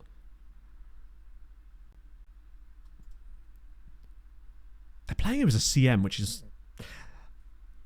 Do you know what? He would have been a very good CM, actually. Like, he's 20... He's got 17 Spain caps now and 6 goals. You're right, they were still on a loss, weren't they? Retract that statement. Oh no, to be fair, it would be funny as fuck if they did drive themselves into a mess, because we'd still be able to... Basically, I get a TikTok out of it, is what I'm saying. Where are Napoli these days? Yep, still struggling. Milan actually top of the league right now. Napoli 7 points off the top. Still 10 points clear of Modena. Who's Modena's manager? Okay, Anton Bergstrom. Mr. Bergstrom. Mr. Bergstrom! Good. If you know, you know. Yeah, Modena have been really good this season. Like, this isn't a flash in the pan either, look. They've been consistently a top 5 team in Italy this season. So Swallow finally won a game. Things you'll love to see. And Cuba already has double-digit assists. That's always good to know. Who is the Milan manager these days? Van Bomm. The Bomb. There he goes. Oh, I didn't look at the Napoli wages. Napoli... I think they did. And I think Suso Santana was also involved somewhere in there too. Yeah, Jamal Lowe's Inter. There's a chance that they could no longer be Jamal Lowe's Inter at this rate. Right, let me try that again. Actually do the thing I was looking at. I got distracted before I even got there. What I'm looking for... Let me just check sponsorship as well. Has that gone up? Because I think it may have actually gone up. They're at 350 million a year now. They're going to be fine. I think their sponsorship income's actually gone through the roof. It was like 250 million before, wasn't it? That might even be more than Tottenham now. That's mental. Needless to say, they're going to be okay. Salary per annum, they're spending £120 million a year more than any other team in Serie A on wages alone. That's mental. Spurs looking at a 4th straight Premier League title, by the way. Man United have slowly pulling themselves. Salford's still not in the rally. How much are Spurs getting on sponsorship these days? Yep, they've actually got more income than Spurs now. Crazy.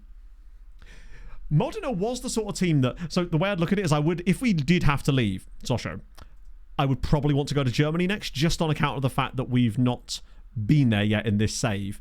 And that's a big opportunity for us. But after that, say something went... I mean, I don't think we'd have time, honestly. Now I can register Schubert. Nice. Then potentially Modena, because Modena was the team that I'd identified as a potential destination for us. I don't know why. I just had a little soft spot for them for some reason. English League check. Wickham are still unfortunately in the 6th tier. Yes, they and Preston are completely stranded in the lower divisions. They're finding it almost impossible to get out of them, basically. That's true. We haven't actually been to Italy. Good point. Thank you for correcting me on that. Let's see how England is actually going then further down. Championship's kind of been a bit dull. These teams have actually all been Premier League in this save. Plymouth would be kind of fun, though. I mean, that goal difference suggests they're in trouble. West Brom and Bournemouth are looking like they're going to survive. In fact, Bournemouth might even get to the playoffs. So, wow. Both the teams have got the 12-point deductions. I mean, that's going to cost them dearly. Bristol Rovers in trouble, though. Then we go further down. We've got Cardiff, top of... Hartlepool, 2nd in League One. Hartlepool in the Championship would be a story. Anything crazy going on there as well? There's quite a lot of teams in League One that you wouldn't expect. Bradford City top of League 2. Cambridge United up the U's. Wrexham bottom of League 2. Ooh, that's not great. Out of the Football League again for Wrexham, it seems. Bury are top of the National League. Bournemouth, Chester going down. Forgot that the MK Dons were down here along with Peterborough as well. It's these ones where it's really crazy. Preston are actually top of National League North. They might finally make a return to not the Football League, but the league below the Football League. Preston are a semi-professional side these days. Oh no, they're professional again. Oh, that's interesting. So Preston are back to being professional. That will help them. Yeah, Stevenage are not great either. What about Wickham, though? I love that Stevenage are in North. Oh, no. Wickham are going to be stranded here a bit longer, I suspect. Bognor Regis Town, maybe less about them. Oh, Wickham are professional again as well now. Maybe they never changed. No, they did. They were semi-professional for 6 years.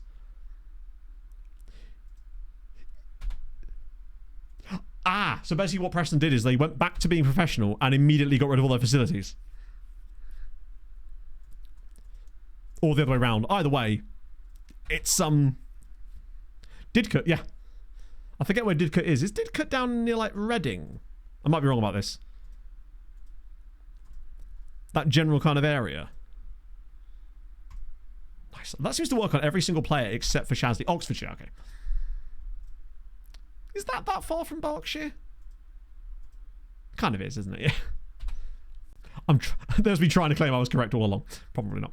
Arminia Bielefeld, don't I think? Well, you can't ask me about fake football clubs. Come on now. I'm so glad I can keep saying that. I will end up accidentally accidentally say that into not extending contract. Oh dear, no, they've not done anything at all. They've been in the third tier of this save, pretty much the entire save, and are showing no signs of evacuating it either. Oh my god, Victoria. Duisburg could be going to the fourth tier in Germany here, though. Oh, they've done that a few times already, turns out. Pressure Munster down there too. Drochtersen. Middle of Swindon, Oxford and Reading. There you go. I believe that's the Holy Triangle, right? 30 minutes away. That's close enough. I'm claiming it. Yeah, they've been a regional team for much of this, I think. Oh, yeah, what happened to Buchbach? They've obviously disappeared. Bundes 2. I don't know if Osnabrück are still doing bits. No. They've fallen back into mid-table these days. Although, top scorer in the league is this guy. Stig Steinlein. Tremendous. It's just a good old time. Poole Town. Wait, they're surviving?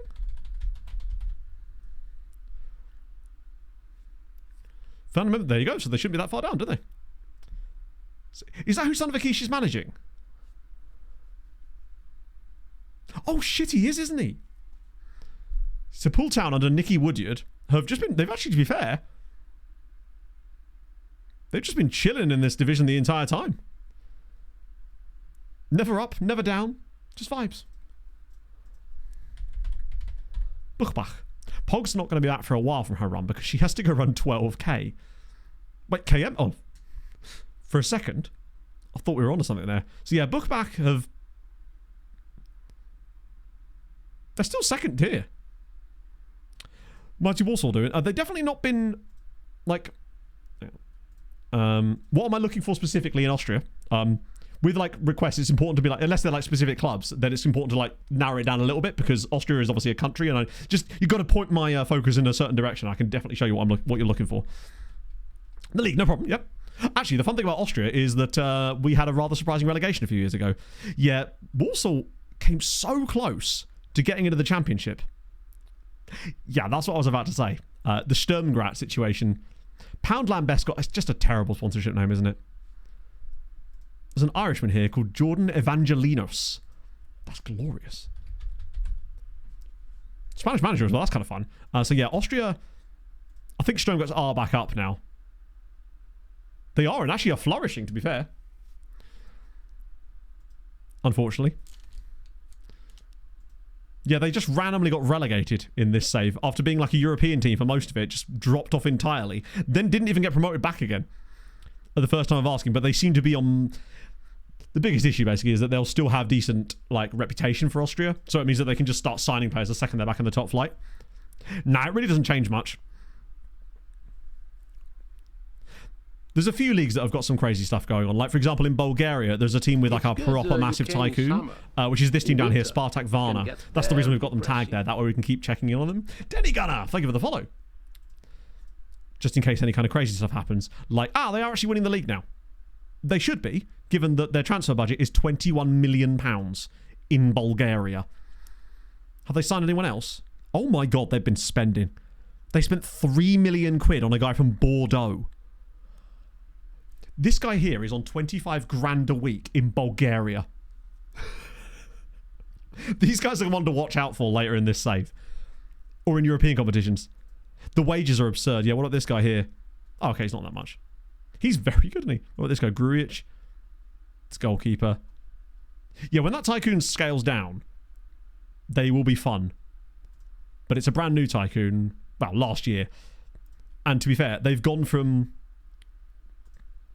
their history. I mean, look at this. They've been top flight a few times for a little while now, but they've been like 11th, 13th lately. And now they're top of the league. They'll probably be in the Champions League next year. Definitely one to keep an eye on. Hence why we're keeping an eye on them. Yeah, Fulham have a tycoon as well, which is why Fulham are now in the European places again. Justin Apple. That'd be good, actually. It is some crazy, like... That's my favourite tycoon of this save so far. But I'm actually heading to Dortmund. Yeah, no, probably not. I definitely won't be doing that. But thank you for your interest anyway, Dortmund. Given that you have 2 years left on your current deal and an extra 3 years after that. He's going nowhere. I will offer him a new contract at some point, but first I want to be able to trigger that extension clause. So at the very least, I can offer him a new deal that adds like a 1-year boat in, just in case.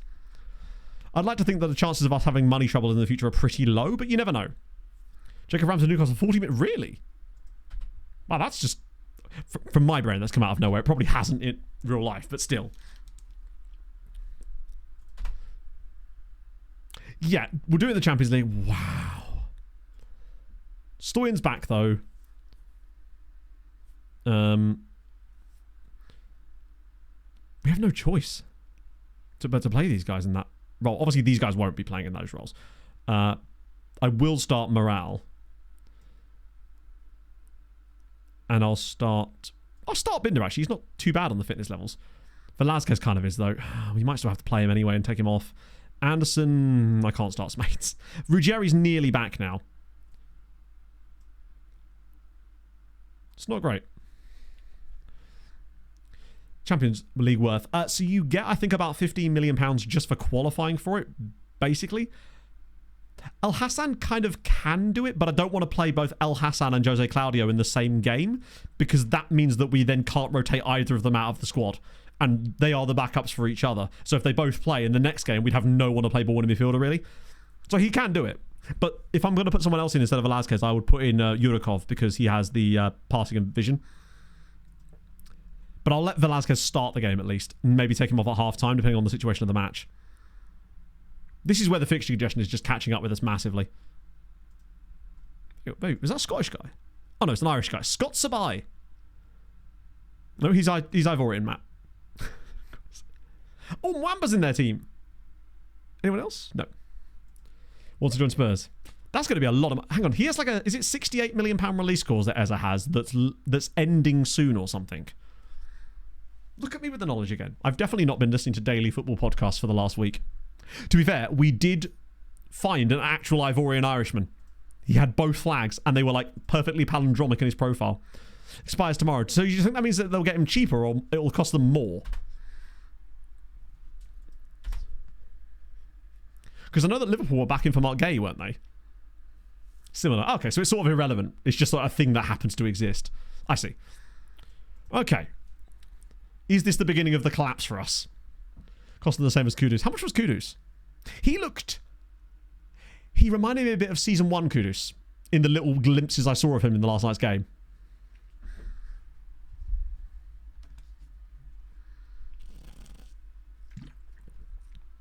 More favourable terms. Fair enough. Oh, shit. Well. Okay. Hopefully, we are not going to drop off so much that we end up falling out of the Champions League race, but I suspect we are in for a little bit of a wobble now, just while people get themselves back to match fitness and we struggle with fitness. That's really weird, though. They should have cut that out, to be fair. Given that free roll. Yeah, he seemed to be floating quite a bit. I'm more worried about Monaco here, to be honest. Leone, that's the guy from Parma, right? Because he's like, what, 22, 21? Maybe this is just like early nerves in this game, but we do need to pick it up a little bit. There we go. Look at the space. Dennis Anderson. Oh my goodness me. He's 18. No way. Bloody hell. Maybe it was the fee I was thinking. So he's not one for now type of thing. Money for... Yeah, the problem is if Palace don't, isn't his contract up at the end of next season? So they're almost in a position where it's like they almost have to. One for now, too. Is he that good? That's kind of... I love players like that. The kind of players that you sign at 18 in FM that have got like 3-star CA, 5-star PA. One of those, right? Play a lot for Parma in the... I guess, but like, that's different. But Liverpool look like they definitely do need... Like, obviously it was one game, but Van Dijk, not that he's ready to go yet, but he did look a little bit odd in places in that game. And Anderson pulls it back across, and Velasquez hits the crossbar, for crying out loud. It's not going to be our day, is it? Early days, though, actually. Come on, somebody get a touch on it. Stoyan! Cleared away. 26 million, that's a... Like, for a club like Liverpool, that's a reasonable fee that they can, like, sort of leverage and risk on that one. Van Dijk, yeah, I suppose they have to be... How old is Van Dijk these days? He's certainly not washed by any means, but I guess it's good that they're looking to the future. 34, okay. The thing is with defenders like that, though, oh, thank God for Bashir. Bashir's implement in this team, actually, has been really helpful because of his set-piece play. I guess... He's younger than me. It's better than waiting for players to go and then having no contingency plan, right? Plus, with defenders, I feel like they can go on a bit longer just because a lot of it is about the way they read the game. Okay, I'm a little bit less worried now. We've actually played quite well since the early goal. Even if Rezic hasn't really done a lot since... he hasn't really done a lot since Nagala became good again. Binned up. Oh, it's glorious, but is that offside? No, it's not. Wow. Okay. Was in the... Yeah, exactly. He was a little bit iffy for... I think it was Palace's second goal where he just pushed up for almost no reason and just allowed that giant space. Who is this with the pass? Look at that from Morale. Right around the side. Binder strikes it again. Delightful. What's tomorrow night's game? Because that's the Friday night kickoff, the first game of the season, right? Who actually is it? All I know is I need to do my FPL line, but I actually don't know who's playing. I know it ain't us. There's no way we'd be the first match of the season. Can you imagine? Liverpool-Bournemouth. Ooh. Actually, that is going to be interesting. Just to see how Bournemouth are going to be with, well, the entire new look backline, pretty much. Is that an 8 o'clock kickoff? No, I don't think... I think Bournemouth... I'd be more worried for Bournemouth if they'd lost their manager as well. I think part of the reason that those players were so excellent last season is because the recruitment was good, but I think because of the tutelage of Iriola and the way that he's got them playing, I think he's responsible for that too, and I think he could do it again. I know that it's easy to think that they're going to be bad, but I actually don't think they will be that bad. I don't think that they'll be like perhaps as good as last season, but it depends on the kind of recruitment they do. On the head of Liverpool, yeah. Oh, slide it in story. There we go. Now we're kind of chefing a never mind. I have spoken too soon. I think these are the kind of games we're going to get for... Oh, he should have stepped in there. Oh, my goodness me. This is... Oh, we should have conceded there. Yeah, I mean, obviously, defence is crucial. My doorbell's just gone, but I can't go out. I don't even know who that would be at the door, but luckily we've got an injury, so we get to find out.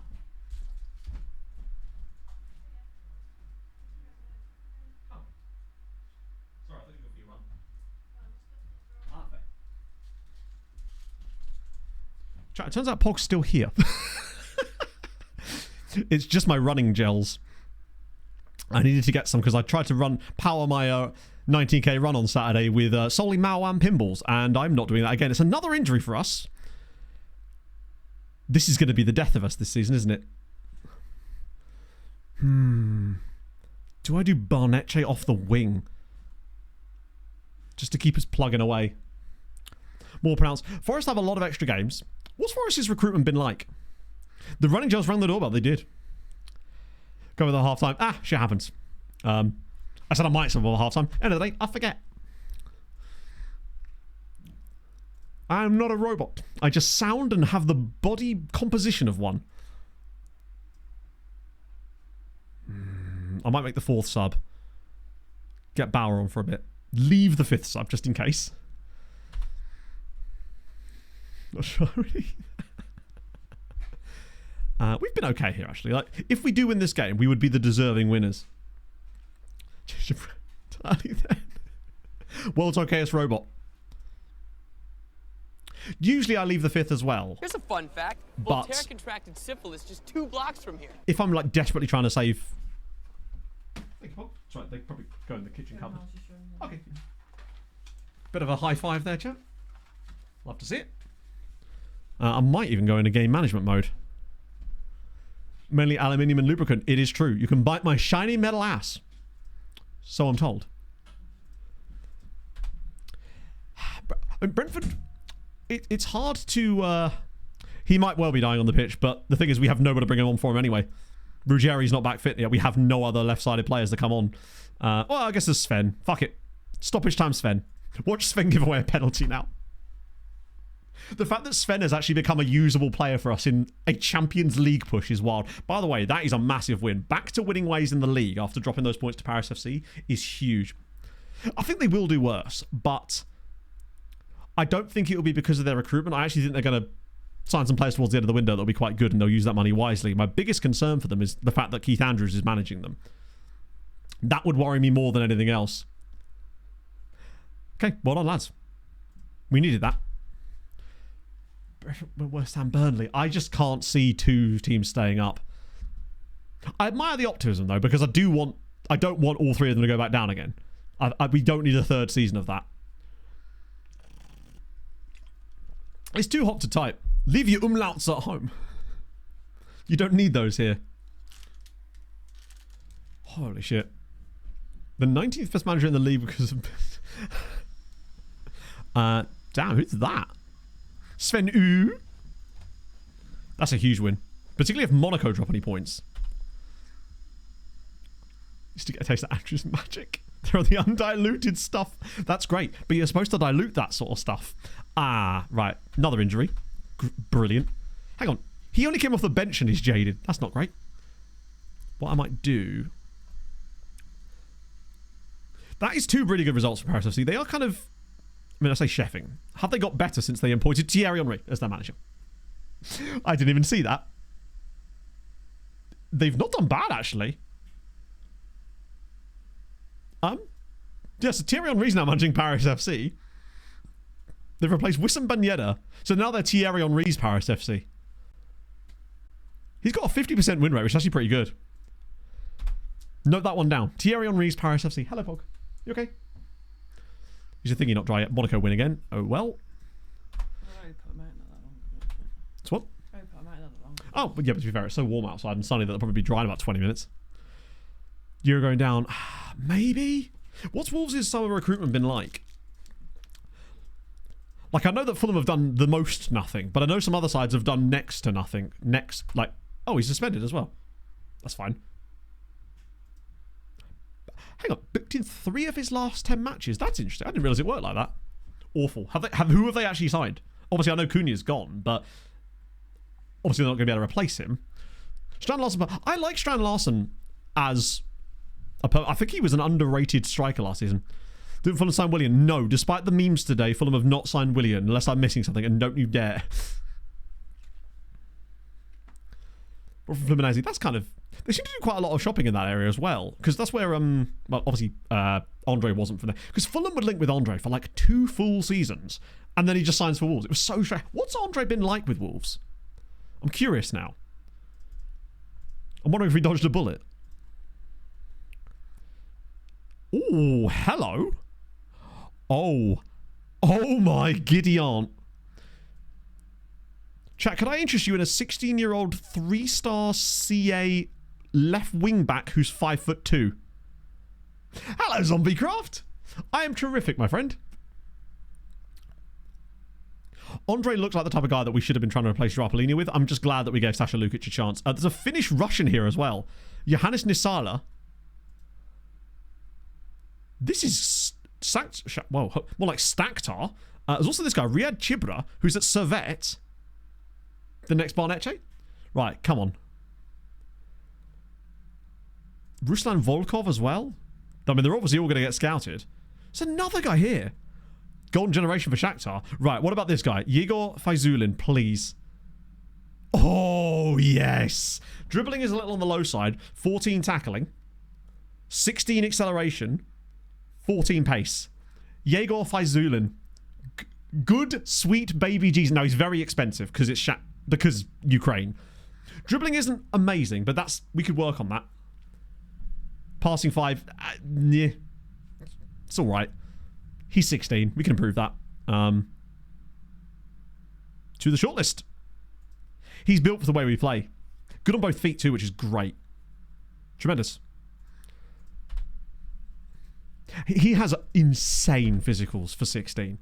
Particularly as now he'll get the AI physical boost because we're not going to be able to sign him straight away anyway. He's too expensive. He's the kind of guy that we can maybe get next season. Like, not this summer coming, but the season after if we're still in the Champions League. Because we won't have the cash available because we need that cash. Shakhtar, they've got him on that good shit. I cut inside on him. Oh my goodness, yeah. The dribbling is a little bit of a concern. Passing is something you can work on quite easily. That's decent. Big fan of that. Anyone doing crazy shit out on loan? It's always encouraging when you see like a player that's got really high potential performing well out on loan, like Zanotti. Reasonable, but most likely just a sale for the future. But like, we've still got some good stacked up talent here out on loan, and Barja's a really... How's he doing? He's played 16 times this year, which is enough, I would say, for some reasonable development. Now he's injured as well, which is unfortunate. And Fernie's at least played a game as well. So we'll slowly work on it. Oh, look at his value. Well worth the price. 1.4 million for a guy that's now worth 25 to 30. Bit of confusion. I know it's going to be Willian, but I just want to check anyway.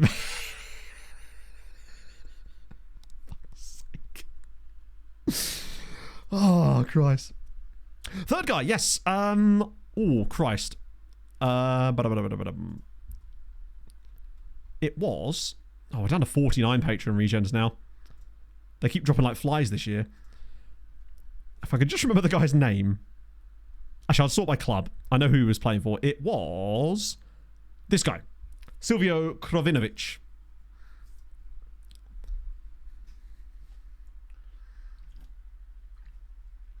From Dinamo Zagreb. Last Patreon standing. I suspect it will be Jahal Londerio because he's the youngest. He does have a narrow head, yeah. But maybe he can get more pointed headers on the ball, potentially. Yeah, Gritibust obviously is still... It's crazy how high up on this list he is. Look at the state of him. I'm just going to try and buy him again. Fuck it. I'm just going to keep trying to buy him. He's so good. He's the best player in that age profile I've ever seen. He's just so perfectly rounded as a striker that we could retrain. He has all the minerals already. Oh, Paris FC out to Red Star. Does feel, yeah, that summer he'll change his mind. What's penciling Croatian? Okay. Yeah, so that still won't happen, but even if in the summer we just signed Jose Claudio to a permanent deal and those three players, what a summer it would be, frankly. Slovak want to come yet? Probably not, but it's worth a go.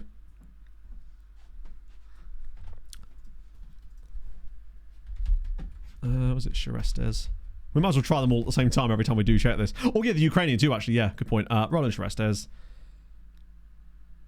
God, look at the state of him. Look, it's the blue that he's got. The high end of it. Let's ask his agent here, actually. Yeah, no, I like them both.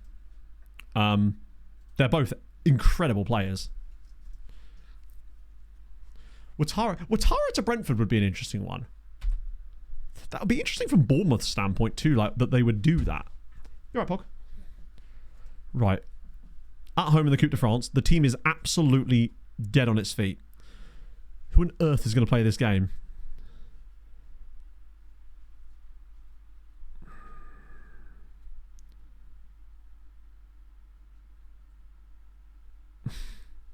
I might just have to start Sven there. There's really no other options. We can. Alec Chowi's not back yet. Stoyan can play there. Schubert's still got a broken ankle. Summer Barley, perhaps. Hello, Pog. I'm going to go for my run. You're going to run? I'm going to try one of them. Yes. When would be the best time? So, basically, it takes roughly between 25 and 30 minutes to digest them, depending on Pearson's constitution. If you're doing 12k, what pace are you looking for between 7:30 and 8? Honestly, I'd just split your... maybe take it at like 4 or 5. But make sure you take lots of water. And when you take that, drink lots of water with it, because it's very, very viscous. Oscar just played, that's a good shout. 4 or 5k? Yeah, roughly around that sort of time. It's good to train yourself on taking those.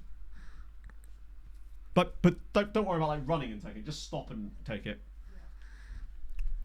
Yeah. Al Hassan, he needs to play. That's Jose Claudio. What am I doing? We might end up getting a fine here, but that's okay. Morel, bloody hell, even he's struggling.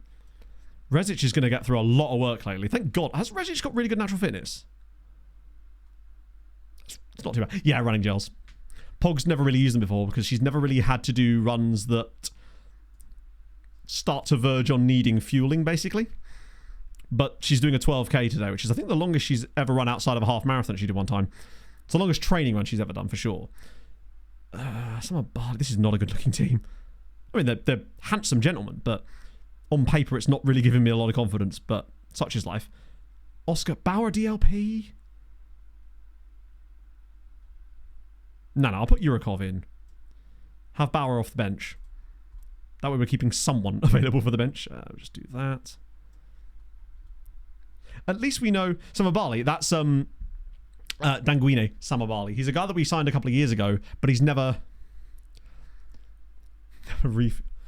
well, it's more to do with the time that you're taking. Ivic no good enough. No, Ivic is good. He's just not as good as Yurikov is, basically. Yeah, Samabali's been here for like 3 years. He was one of the first signs we made, actually. More Mallory. I don't think we need Mallory for this game. I mean, we can put him on the bench. Actually, we probably can't. Actually, we might be able to. Let me check. Just look for the long name. Oh, Karapichi's still available too, actually. I wonder if this would be a good time to bring Karapichi up to the first team while I'm here. Because it gives us more depth off the right. Could be on the bench at least, yeah, but he has to replace someone on the bench. And, like, realistically, I mean, I guess I could replace someone like Anderson or Velazquez.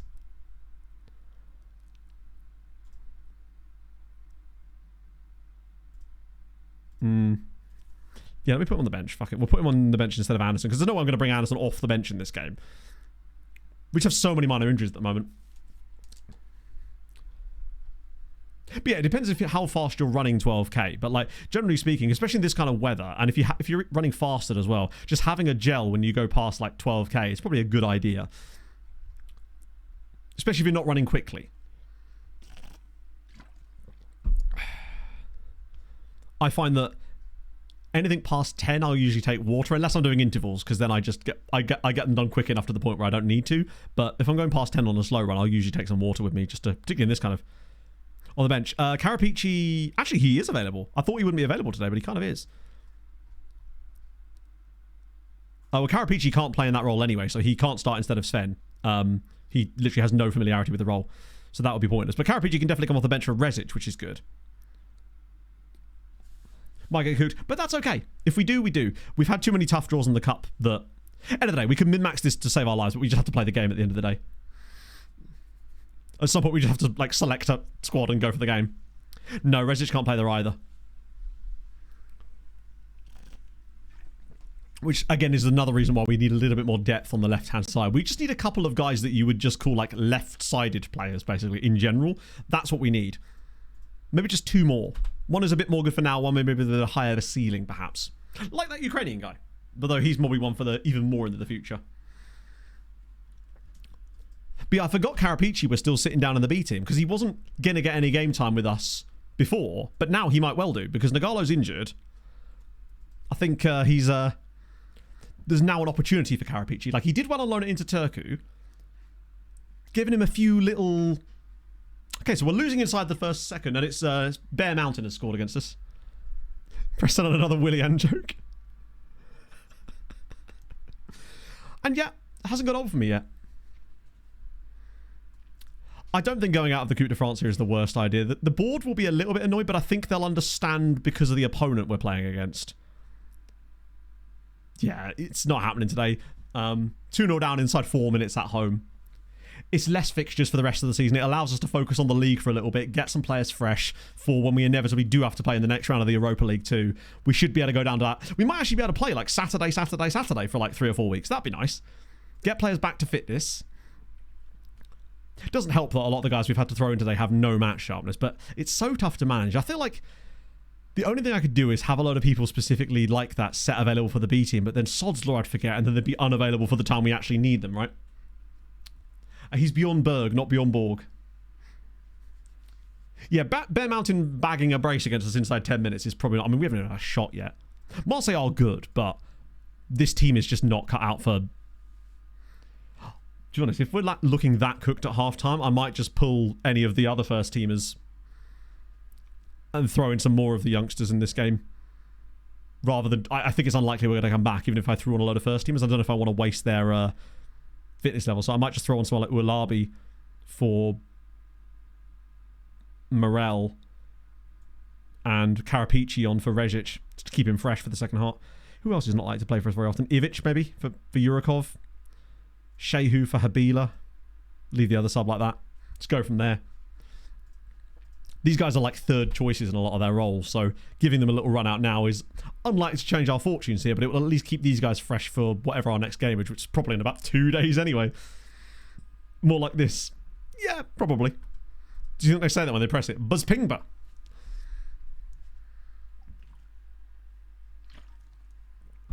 This would be very typical of FM now. Now that I make these changes to bring on third choice players in this game who have no fitness levels, we'll end up coming back and winning 3-2 with Sven scoring a hat-trick. Bloody hell, we actually should have got one back there. That was the first opening of the game, and now Sven's hurt. It's even getting to Svenny boy. Christ, there's not even anyone on the bench I want to bring on. I guess Binder could do 60. He could do 25 minutes for us. Off the left wing. If even Sven's getting injured. Yeah, Marseille, it's a shame because this was definitely the sort of season where we could have gone deep into the French Cup, but we have not played a side lower than the second tier in any cup match this season. And we only played one second tier side. Since then, it was all top flight teams. That's probably the most unlucky set of cup draws I've had in this entire save, to only be playing top flight or decent second tier sides, because the team we played in the second tier were third in the league. Even favourite to win, yeah, but that's just based on overall squad CA. It's hard to read much into that, except for when you're going to like European games. Yep. You have to sort of force it down from the top. What I might do tonight is... Don't spray my face. No, it won't spray, because you have to like bite... That one did. It's probably because you pushed it. You have to bite them. Yeah, I know. There you go. Have you done the thing? I don't know how to do that. So what you do, you take the little bit of string, Yeah. which has disappeared for some reason. Forgive me, chat. It looks kind of like I'm just fondling Pog's chest on stream here. I can assure you that's not what I'm doing. Where the hell is it? No, that's not it. That's it. Where the fuck's it gone? There's like a little bit of... No. Like this. On the other side. Has it come off? I don't know. It might have, you know. Oh no, it's on the other side. There you go. Right, so then what you do is you twist it 3 times. So 1, 2, 3, and it creates like a tighter seal over it, and it means the bottles won't flap about. There you go. Just hook it under the lip there. There we go. Mike was in literally the perfect position, wasn't it? Yeah. Strapping the weapons on, chat. She's already got the weapons. Okay. That was a shit game, but we deserved everything like that. Sorted? Oh. Right, so that one. There's a hook there. Oh, there you go. This feels too... No, but then you can adjust it. Oh. But you have to put the straps on first, then you can adjust them. Oh. So that one goes across there. And then that one goes in there. And the way that you adjust it is you pull that like that. See? But you don't want to have it too tight because it will rub on your neck and you'll get sore bits on it. So quote bowling ball. Oh dear. Yeah, I mean Brest, are they even playing today? No. Nightbot's having a lovely time. Svenny's out with a tight thigh. Of course, yeah. I mean, who wouldn't have a tight thigh around Sven? Okay, bye, Pog. Be sensible. It's very hot. Maybe you should get a hat at some point. You could borrow my hat, but I wouldn't recommend it.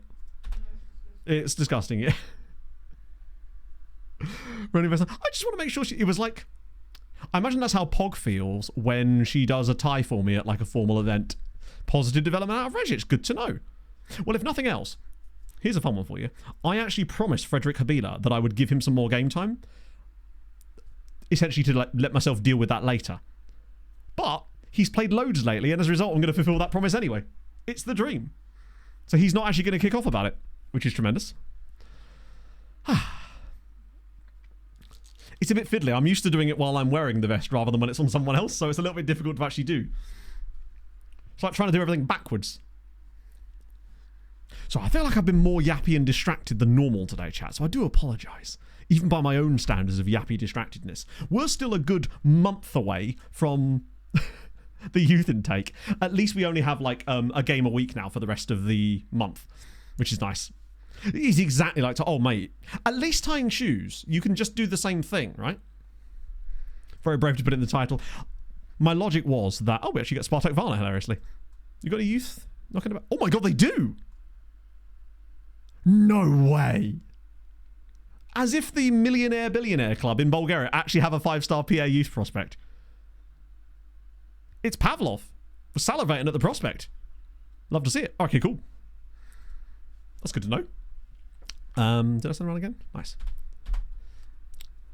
I knew that I'd happily overrun today because I figured we'd have lots of stuff to talk about anyway because there's been Super Cup stuff. We've got the big FM26 news that everyone's excited about. The camera angle doing me dirty. Oh, God's sake. That was some nice photoshopping. Good work there. It's too easy. I'm making this too easy. I really have to start looking at these images before I share them on stream. At one point, that is going to get me in trouble. So it just sends outright pornography, and I'm just like, here we go, chat. I've become too trusting is what's happened. Oh, if Nice could take some points off Monaco for us, that would be delightful. At the very least, our youth intake will at least be earlier today. Did check that wasn't even a direct Willian. I know. That's the thing. I checked that one, and there wasn't a Willian in it. Monaco win again. The gap's down to 4 points again. Although we do have a game in hand. But we're going to be knackered for it. And it's Marseille again. And we know what happened last... That was our first defeat in ages. First defeat since October. Legaldino, thank you for the 24 months, my friend. How the devil are you on this beautiful, I'm back. far too hot day? I was away and now I'm back. A curse on fair weather, friends. The weather do in fact be fair. Actually, I'd say it's unfair today, if anything. No context. Well, I'm going to just... No, I'm not showing it. Out of spite. Even though it's not to do with Willian. Chat have ruined it for you. Okay. Oh, with a late kickoff. Okay. That's good. We've got an extra 6 hours to develop for this game. We're going to be fine. Thank God it's a full week after that for the Auxerre game, and then another full week for the Nice game.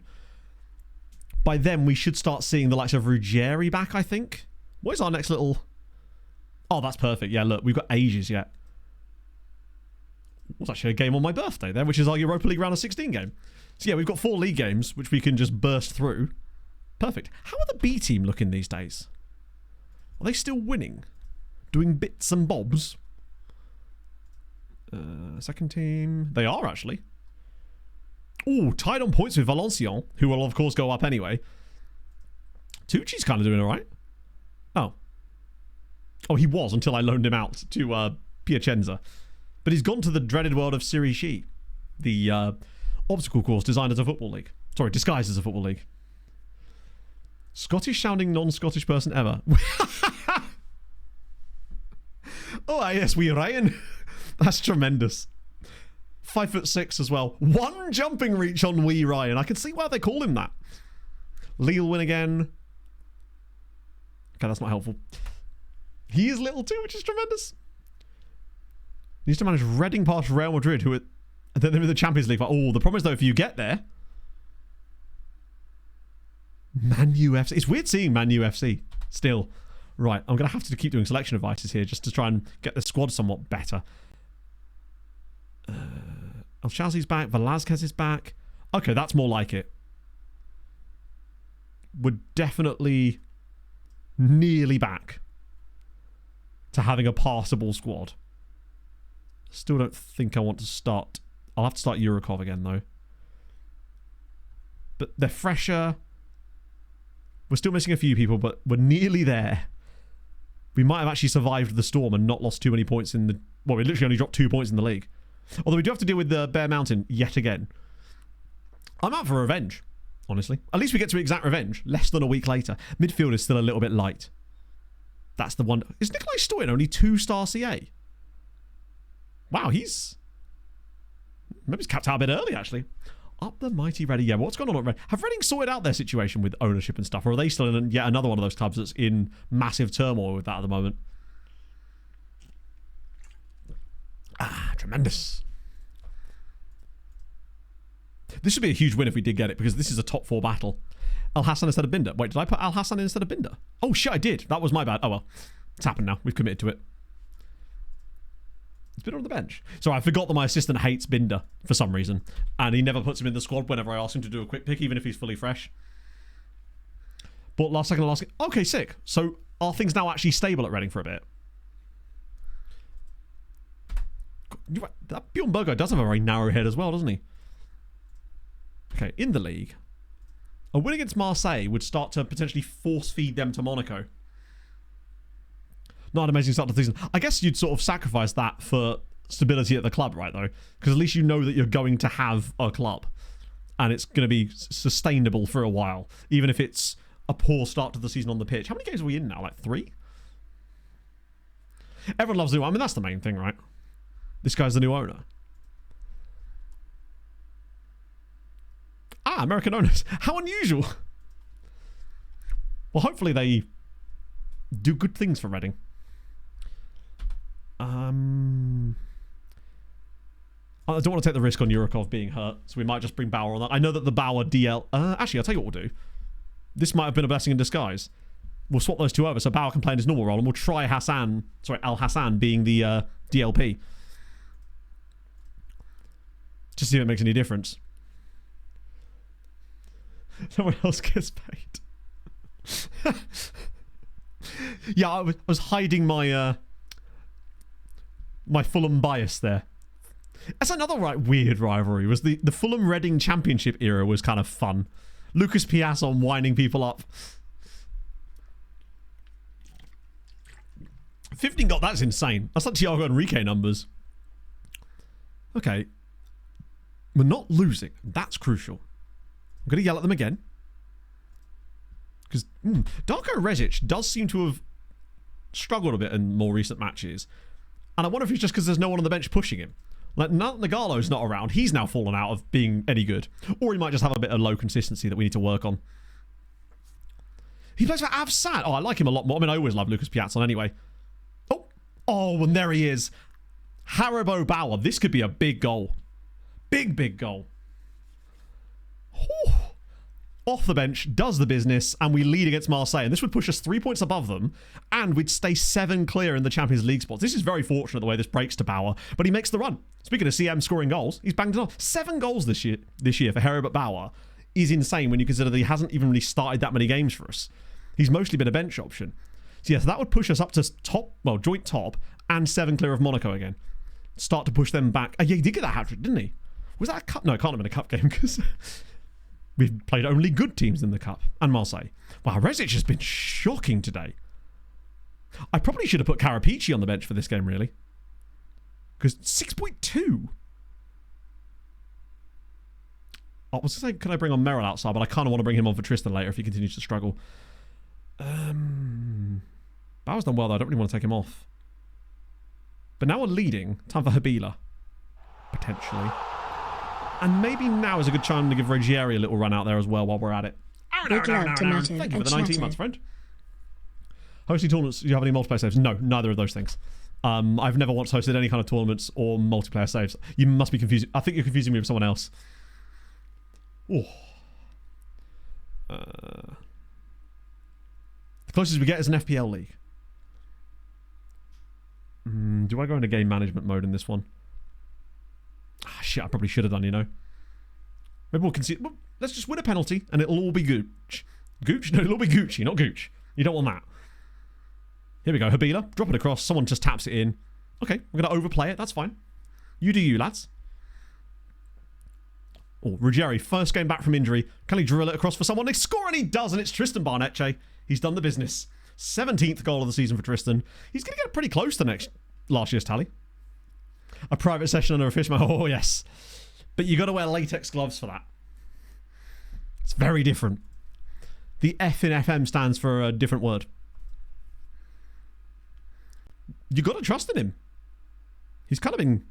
Morel actually hasn't done a brilliant job when leading the line for us, but he is a youngster that I'm willing to give plenty of time. Now, we gave Tristan an entire season of essentially being painfully mediocre before he absolutely exploded. Oh, shit. Okay, that was not good. Please. Oh, no. Oh, well, we've done very well to get away with that.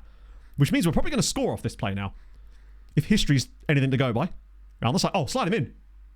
Yep, he's right there. No. Oh, no. What are you doing, lads? Now we're in trouble. Because this is still early enough that if they score this, which they have because our defender decided not to defend, there's every chance that they could still get back into this at 2-2. We had like a 4... Like, how on earth did we not get a good pass out of that? Right. Scored this. We used to have scored this. That was the previous save. There we go. 2-1 victory against Marseille. Massive result. Deserved, just about. We take those. Oh. He scored like 2. He got 5 in the end, but 4 of those came in the last 7 games. He had 1 goal after like 23 matches in the league. It wasn't great. But the next year he did kind of absolutely explode. And he did spend a lot of time injured. I mean, touch wood, I don't want to jinx it here, but Tristan has not had any kind of real serious injuries or any kind of injury issues since the first season. Like, last year he was... That was the second team. I was like, who is that? Now we get lovely rest. But actually, he'll be fine soon. We're playing 1 game a week. He can grow up. Even before he breaks his leg in the next game and I'm at fault for it. Like... Yeah, last year, 22 goals in the league last season for Barnetche and 25 in all comps. This year, he has 17 goals, but he's actually only got 8 in the league. So he has fallen off a little bit in the league. This year, he's on for like 16 in the league. He has got 6 in 8 in Europe, though, which is fabulous. But there's a lot more games that need to be played, so we've had to rotate a little bit. I'm pleased. I think if he at least gets his same kind of goal-scoring tally as last season, I'll be happy. Even if he's not like got as many in the league. But if he could still reach like 25 goals overall across all comps, then I'm happy. I mean, to be fair, he's going to have to essentially do that in the league anyway, because the only other competition we're in is the Europa League, and I suspect that we may go 1 round further. Depending on who we get in the next round. That's the big deal. Because I assume they've drawn the next round of Europa League ties. So we've got... These are the teams that we could potentially play, the winners of one of these ties. Well, the obvious one that you'd want to avoid probably would be Villarreal versus PSV or Stuttgart Fenerbahce. Actually, Anderlecht Lazio would be quite a tough team to play as well. I get the feeling we will end up playing the winner of Villarreal PSV because PSV we've played against with, I think every team we've played in Europe, we've played with in Europe, we've played against PSV at some point. Yeah, it's not going to be easy. Not that we expect it to be. Emmanuel for the end of the season. Have you still not gone on loan yet? Actually, yes, I will accept a loan to Eyüpspor because the last time I checked, they were in a bit of trouble, actually. Yeah. The last thing we need is the only Yorkshire side in Turkey getting relegated. Considering they were in Europe a little while ago. And have kind of been circling the drain a little bit for the last couple of seasons. Bit of St. Gallen. Let me just check this. We're going to play Angers again. What you mean, so Pog can absolutely break our hearts? Yeah, I can see that coming. Ooh, hello. So obviously that Bulgarian dude, but there's a guy at St. Gallen here as well. David Bonenblust. Ooh. Really high technique for a centre-back. So the next game, it hasn't been announced its release date yet, Diesel, but it's just, basically all they've announced is that there will be a game, basically. I would expect sometime for beta access to be late October, full game release mid-November. That's usually the pattern. Like, it has been as late as like the 20th plus of November. That was one season, and that was because it was affected by COVID. Most of the time, it's like beta's late October, game releases early November kind of time. Subject to change, of course, but I'd expect... I think they just kind of almost had to put that out there so people would stop asking about it. I expect they have like a plan of like, you know, feature release stuff. Because they definitely are talking about it earlier than normal. Usually you don't start hearing stuff until mid-September. But this is a bit of an exception of a year. I think if we'd got to like the middle of September and we still hadn't heard anything, I think people would start to get a little bit more worried then. Even though clearly we were going to get a game. A map of roads, perhaps. Yes. We love those. Carabao Cup draw. Honestly, not really, Hayden. It's one of those games that I would have liked to like a League 2 side, just so it's like inferior, more easily game that we can throw in some youngsters. Like Bristol City are a good side. At least it's at home. But Fulham need to be prioritising cups like the Carabao because it'd be so nice to actually win something. I guess if they'd... I think you can't have a game up for pre-order without a release date on there or something. Perhaps. So that's why they couldn't do that. Would you run another little 40? You can, okay. I feel like if they did that, people would not stand for it, though. But considering they already announced pre-orders last time and then didn't even release a game, I think the backlash they would get for putting out pre-orders on a game that you can't even know a release date for would be bad. Lazio win. PSV with a draw. That's going to bode well for the second leg for them. Like, if we wanted to go deep, we'd really want someone like the winner of... Actually, probably that tie, really. Pog scores in Europe. You'd love to see it. Makes Hadrian proud. I'm going to show it just because I appreciate the work you've done there and how it's haunted me today. Horrifying, but entirely apt, and I'm willing to accept that. Let me just try and pinpoint what day our youth intake is going to be, because I think last year it was like the 11th of March. Never won anything. Yes, they were talking about that on a podcast. I think it was probably a Fulham podcast, actually, because now that Palace have won anything. I just... Like, Fulham, to be fair, have tried to prioritise things like the Carabao Cup. And we got to the semi-final, not last season, but the season before. But obviously... And we really gave it a bloody good go against Liverpool in that semi. Like, we threw everything at them and gave them a run. But at the end of the day, they were Liverpool. And last year was a great chance for us to go deep in the FA Cup, but we bottled it to Palace. So Lille beat Monaco, that's great news. That's the best news there. I know that, like, realistically, the title is probably not something we expect this season. You never know, but I think we'll probably fall short of that. But Monaco losing there is great, because that gives us a chance to move 10 points clear.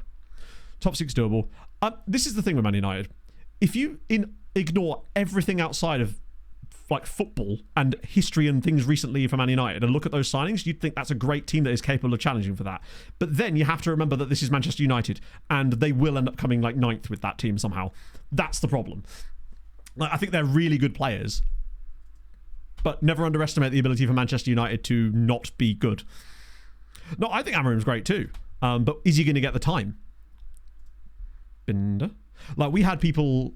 we were actually talking about this on Tuesday's stream, and people were saying like that they wanted him sacked if Man United start the season poorly again. And she came up earlier this year. Yeah, I hope not. Sharpolini, yeah. I started off the day pretty much with that Ligodinho. In fairness, it wasn't even an I told you so. It was... No, it kind of was, wasn't it?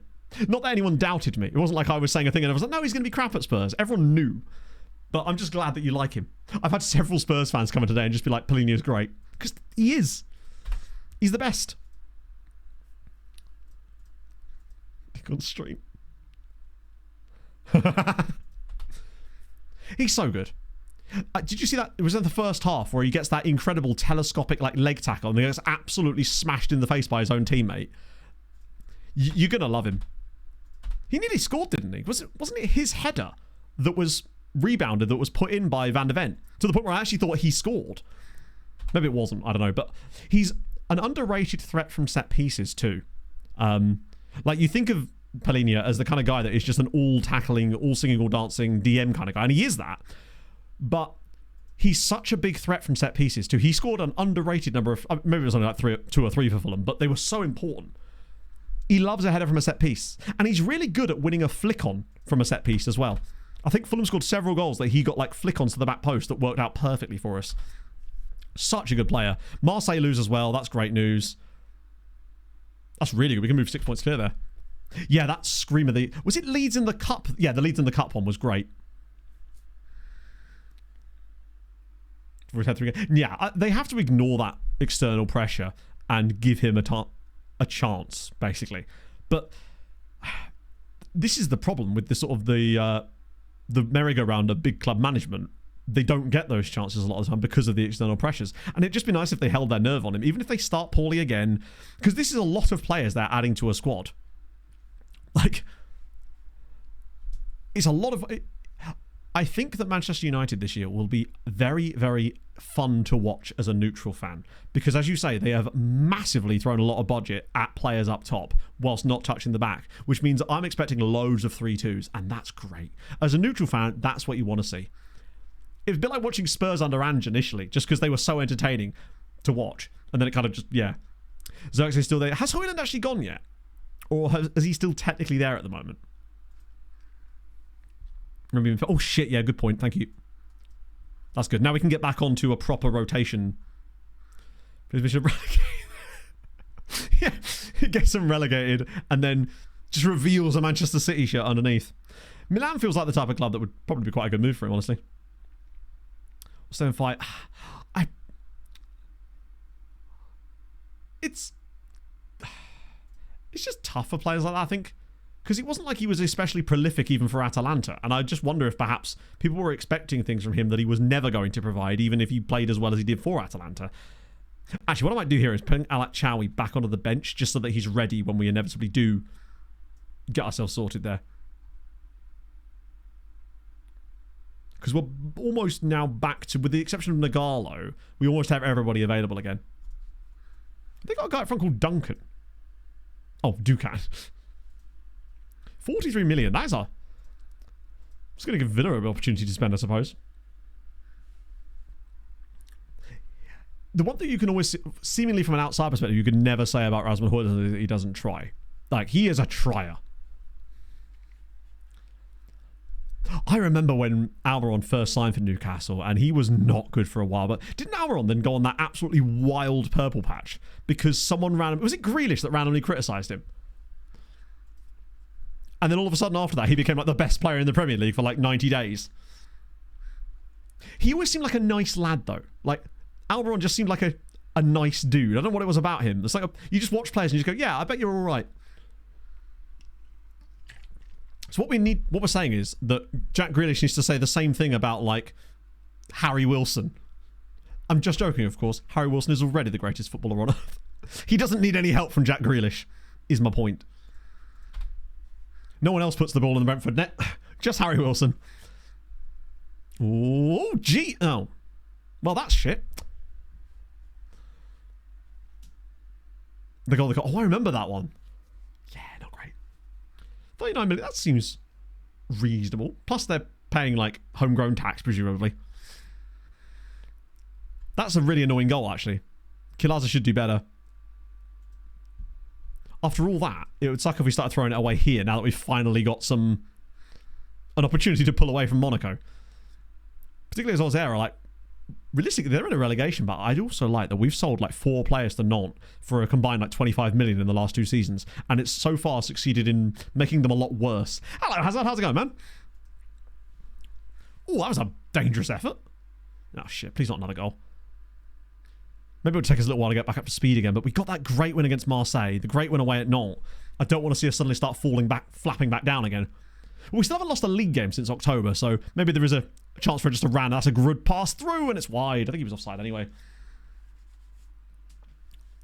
It feels like there's an entire brand of player whose entire like MO is come to the Premier League, massive platter to deceive, disappear completely, pop up at Atletico again, and suddenly pop up at someone else, then end up getting signed by a La Liga club like Atletico, and then become great. Otherwise known as the Alexander Sørloth pipeline. There's so many players like that. It's great though. Not specifically at Atletico. There's just an example of that. How's Pog doing? She's had a bit of a rough day, but she's gone for a run now, so hopefully that'll actually probably make it worse, let's be honest. Shit. Oh, nicely done, Shaz Monster. Don't do something stupid now. Come on. You're a bit too central now. I respect it. I think we are missing Velázquez too. His playmaking ability is truly glorious. Ah, shit. Yeah, we just look a little bit devoid of a player to really generate a chance for us at the moment. We're just missing that, like, key element. Oh, Jesus. Certain players, they do seem to. Some players flourish in... Like, there are some players that flourish in the Premier League too, and then just go to Spain and don't do anything. Rafinha is not one of them. The Clement Longley path. Yes. Oh, slide him in. Come on, there's so many options there, and one of them is Dennis Anderson. Can he do the business? No, Dennis! Okay, that's good. Regic's ratings lately. He's having a full-on Nagalo meltdown. We do look very away team. Yeah, we've kind of managed to avoid that a lot lately, but Regic has had another stonkingly awful performance. Yeah, I think next game I have to remember to put Karapici on the bench. Because until Nagalo's back, we've got nobody else to come in there outside of Uwalabi, who just isn't going to offer anything. I think Rashford will be good in La Liga too, yeah. I truly think we were about to see a resurgence from him, yeah. I think he was pretty good for Villa too, though. It does seem like players that come from certain leagues as part of their pathway seem to do better when transitioning to the Premier League. It feels like the Bundesliga to Premier League pathway seems to be a bit more successful. Whereas the France one was always a bit of a weird one, particularly the France to the Championship pipeline. That was a fun one. Fulham used to shop there a lot. Oh my God. What a goal from Nikolai Stoyan. I have several questions as to why he did that. Like, there's no reason why he should ever do that. Like, he gets the ball here. What he's supposed to do, drive forward, on his left, bop it across. Instead, he cuts onto his weaker foot for no reason and just delivers I say for no reason, for that reason, an absolute worldie. Go on, lad. Oh, yeah, he definitely was on the drinks with sparkly things in them at the club last night. He hasn't scored for a while. Like, that's his sixth goal of the season from left wing back is very, very impressive. If you need me, I'll be waterboarding myself in the bathroom. Excellent. So we're definitely losing this. What exactly was he doing there? Was that Yurakov? Yeah. Why did he just let the ball run through his own legs? Somebody check his betting patterns after this game, because that was crazy. Did he actually not get a negative hit from that? I think we might be losing this one, friends. And I don't think there's a lot we can do about it. I'm going to bring Morel on the left-hand side. Actually, no, I'm going to swap them over and put Tristan off the right. He's got the speed. Who else have we got? Ruggieri, because Anderson's missed a few today. Apparently Calaza's lost rating, like it was his fault. Claudio's been alright. I might get El Hassan on. He's looking aggressive, which means a red card is incoming. He must have started leave it. Yes. Good point. Then again, I've watched enough of us this season to still feel like we could win this game 3-2 out of nowhere with the right random substitutions. But losing to Auxerre here would be kind of poor, because this is a real opportunity for... Oh, not with this kind of passing. A real opportunity for us to get 10 points into the Champions League zone. We're not going to, though, because this is going to be another goal for them. Yeah, never mind, eh? It's a shame, but we were bound to lose one eventually. Particularly in the way that... Well, pretty much all 3 goals have come about today, right? Because wasn't the first goal some absolute stupidness as well? Bizarro. Oh, no, it wasn't, was it? It was just a really early goal. That is a bit shit. But we move. We've not been that great ourselves, to be fair. It's a big opportunity missed, though. Thankfully, it's also not going to cost us because a lot of these teams around us lost as well. But it's things like this that are going to stop us from actually being realistically in the title. But I think as long as we're solid for the rest of the season, we just need to basically outpace Monaco's scoring ability. What are we doing here? I think that must have been offside. Yeah, that ran... To be fair, our last league defeat was that ridiculous one against Rennes. So it shows that it basically takes proper nonsense stuff in a match for us to lose. And that reminds me very much of like late stage Sirens, where we were basically perfect most of the time, and it took genuinely weirdness for us to actually lose a game. We've really built the consistency. And I still feel like we could get back into this, you know. This passing play at the moment, it's really shaping up nicely. We're popping it about brilliantly. I could totally see us grabbing a 3-2 here. Maybe get the momentum going a bit. Look at this. Yurakov, where's the pass? There it is. Circa. Oh, sliding through. It's Binder. Can he get us back in the game? Nah. Nah. He should have done. But in these types of matches, they just miss those. It's a shame. It's like that Anderson chance we had in the first half too. Ones that we normally put away, we are just missing today. But to be fair, we've been putting away a lot of them lately. Like, to the point where we were massively overperforming our goal scoring. We had many games where we'd score like 3 or 4 goals of like 1.9 XG. In the end, we weren't as good as them. Still a narrow one, but hey, we take those. Rezic ended up with a 5.9. I'm going to have a word with him now. He's played like at least 5 games in a row that are stinking the place up. Pretty much ever since Nagala was injured, he's been playing consistently. Found a new shirt. Aha, this is actually a proper one. Ooh.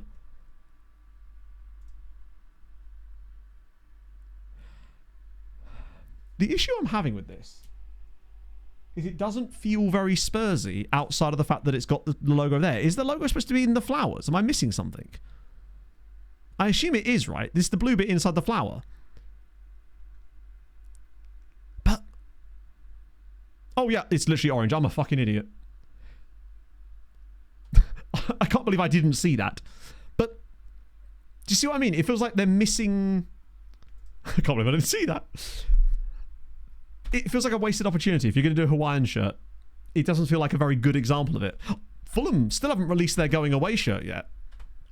Even though they talked about it ages, they haven't leaned into it enough. Yeah, it's kind of like when you try to do a bit, but you don't fully commit to it. It just comes across as awkward. See, for example, most things I say on stream.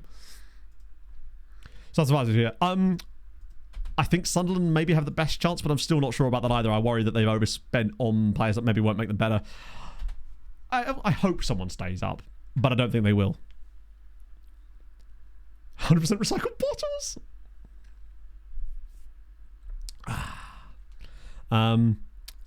I think that Fulham might have the best kits in the league this year. Over the three of them. That new black and gold is sensual. It does remind me a bit of like LAFC. 2.5 their team lists in January. Yeah. But they've got Granit Xhaka, so that's good for at least 2 red cards a season. Was too Spursy. Well, it was honestly not Spursy enough. Son's LAFC, that's the one. Brand new American citizen, Journeyman Son. That's the guy. Awake it, I swear. They have, yeah. No, when I say awake it, I mean, basically, sorry, not awake it. Fulham teased something called a going away shirt, which was literally a Hawaiian shirt, but with footballers' names on the back. But they spelt one of the players' names wrong in one of the promo things, and they've not released it again since. It's a literal Fulham are publishing a Hawaiian shirt, basically, called the going away shirt. Which I like. I think that's clever. It's a clever play on the words. Right. So I think our youth intake should be around about the Ram game. But I want to just quickly see when it was last year. Because we'll be further up the list anyway. Okay, long time. Got to go to Thailand with that. Right, we want that. Then, no, what am I doing? It's world, then transfers, isn't it? And then France. Not France. Youth intake, then France. And then last year. So yeah, so the 9th of March is likely when it's going to be. But look how far we weren't even that far down last year. But we're going to be above PSG this year. Which is sick. Going to the variation. You think they would have done. Ready to cut inside from the left. Oh my god. Anderson's just got even... Watch this break him now. Like, he'll be trying too much to cut inside now, and it completely ruins him as a player. Bauer developer concerns. Is it about a contract? Wow, crazy. How unlike you. Buddy, we're going to be selling you this summer for like £12 million. No, I believe it was because they spelt Jimenez's name wrong or something. Because it's been like 2 months now since they actually showed the thing on Instagram, and it's still not available to buy. The problem is, because it's a Premier League club, the shirt's going to be like 60 quid or something for a fucking Hawaiian shirt. The one I have, my Fulham Hawaiian shirt, cost me like 20 quid from that website that makes loads of them. And I think it's probably better looking anyway. It's more like kitschy and Fulham, which suits us perfectly. So yeah, I think the youth intake will be after the Lille game, or ideally right before the Ram game. Which means I'm not even going to be that far behind today. They are going to win the World Cup with American Human Son through the middle. I'm trying to think of a way to Americanize his name, and I can't. Other than Human Son Jr. Yes, it was supposed to be part of the Royal Caribbean thing. So surely it doesn't... Maybe they had to reprint loads of stuff. I don't know. American Human Son. That's the guy. Hugh Minson. That works, actually, yeah. Hugh Minson Jr. Right, I think we should find out very soon who we're going to play. Oh, actually, we might have a... There's potentially a Europa League game in there. So, Ike Athens are through, Utrecht are through, Stuttgart are through, Hibs are through. Wow. Lazio are through, PSV Eindhoven are comfortably through, Slavia Prague are through, Pog Murphy scores again, but Angers go out, and Valencia, oh, I forgot about Valencia, shit. Okay, that's some good sides through. Not great for France's coefficient, though. Like we care about coefficient. We kind of do, though. It'd be much easier if we could get France back into the top 4, so we don't have to worry about potentially a playoff game if we come 4th. What we really need is for Marseille to fall off massively. Katumbi? Ooh, that's TP Mazembe's youth team. No, it's not. Okay, cool. Well, it is, but it looks like anyone they've got that would be decent is just in their first team at the moment. Disappointing. Youth ready, and they are not. The youth won't come in until March. The youth intake will be sort of early March. We were actually just discussing that, early March time. I mean, hopefully it'll be good. Europa League, round of 32. You know what? Fuck it. We're speeding. Slavia Prague. Okay. Ooh. So we're going to play a Slavia Prague game and then it's going to be youth intake, I think. You just don't want to hear. Hey, I warned you. That's a very good tie. It's either good or bad. I think it's good in the sense that it'll give us another round of progression, and then it doesn't matter if we go out in the next round after that. Like, I'm more than happy for us to just draw Man City the round after that, because that will get us to like the quarterfinals. That's a really solid return. You're right. We would literally have been playing against Pogs Angers had they gone through. That would have been brilliant. We just get knocked out of the Europa League by Pog. Then we run after that, and then again after that, and then again after that. What we need is for Hoffenheim to not be in this tournament and bottle it to us. We've seen this story before. Cut to next stream, and we end up on Sunday doing a fucking Europa League final. So I hear Mainz is good this time of year. Where are Mainz in the league? Slap bang 10th place. Perfect for us. Oh, Tenerife up to 2nd in La Liga now. Pog seems to be in a lot of goals in Europe specifically. Wild striker. Which one was that? Who was Hoffenheim? Oh, they did have someone quite good, didn't they? I can't remember who he was. Show who's injured. That's annoying. Then we go to Mainz. And then when that fails, we go to Modena. Always up for Modena. The Japanese guy. Oh, they... Yes, you're right. They did, didn't they? What if that... I think... Wasn't that the guy they sold to Fulham? So, yeah. Angers. Oh, they're playing Murphy up top there. So, yeah, Pogba's got 10 goals this season in all... 4 in the Europa League. And I think a lot of these have been in the knockouts. She is out of contract this summer, though. Where will Pog go next? I'm always up for more dinner. It's part of the reason I got so chubbers. I was 11 stone 2.5 today, chat. It's the lowest weight I've been in probably like 7 years. Even lower than when I was before COVID. When I was actually like training for a half marathon. I was really pleased with that. I feel lean. Pog back. We bring her back again. Can't go wrong. Like when I was on that weight loss kick in 2023, I'm 15 pounds lighter now than I was when I like got to my lowest then. And I feel it. Which is nice. Now I just need to put some muscle on my tiny little drumstick arms. None of you. Good point, yeah. PSG just drew. Oh, are you saying there's still a chance of the title?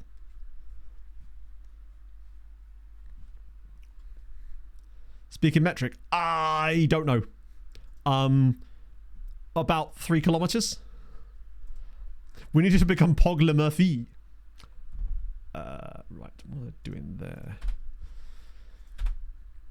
That's good news though, because Nice aren't Nice the first side that we absolutely clapped when we switched this tactic over? I think because we lost 5-0 to Iran. Oh no, it was after, wasn't it? No, it wasn't. Yeah, Nice was the first game where we just exploded. But we have to play Lille after that though. That's where the problems probably lie, because that is not going to be easy. But you've got to play some good sides. Right. I keep forgetting Leon are in the second tier in this save. Oh, shit. What the there we go. That was weird. I think we're playing late again.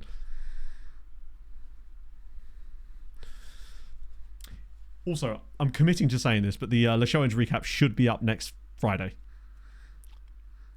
I have nearly finished the script for it, and after that it's not actually too bad because it doesn't take too long to record the stuff for it. It's just the editing part after that takes a long time, obviously.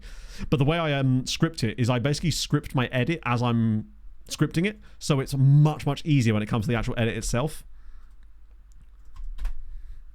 Angers lose. Marseille win, not a surprise. Lille draw. They're still dropping points, man. Toulouse is, yes, Toulouse playing in Stadium. The very same. Oh, shit. Not again. Oh, that's fine. We're all right now. Sturm might have got yet another suspension, but Ruggieri can at the very least actually come in this time. We're still not ready for Velasquez or Nagalo yet, which means Yurikov will get another chance to play. He's done okay. That's what I was going to do. I was going to yell at Darko Rezic.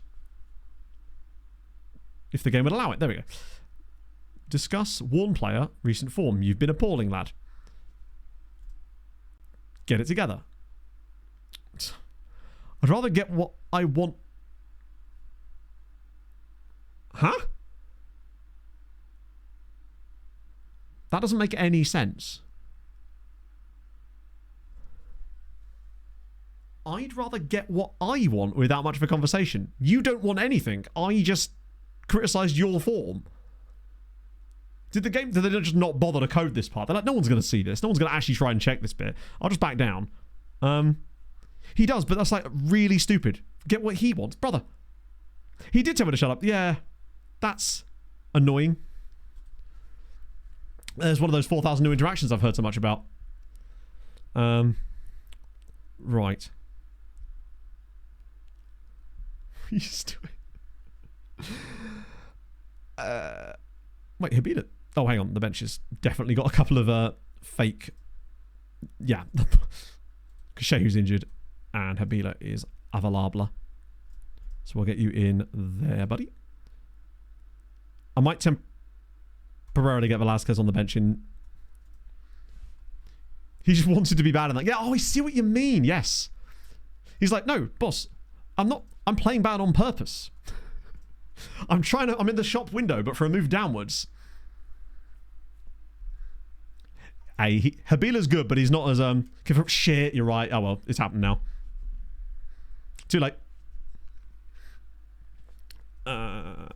We move.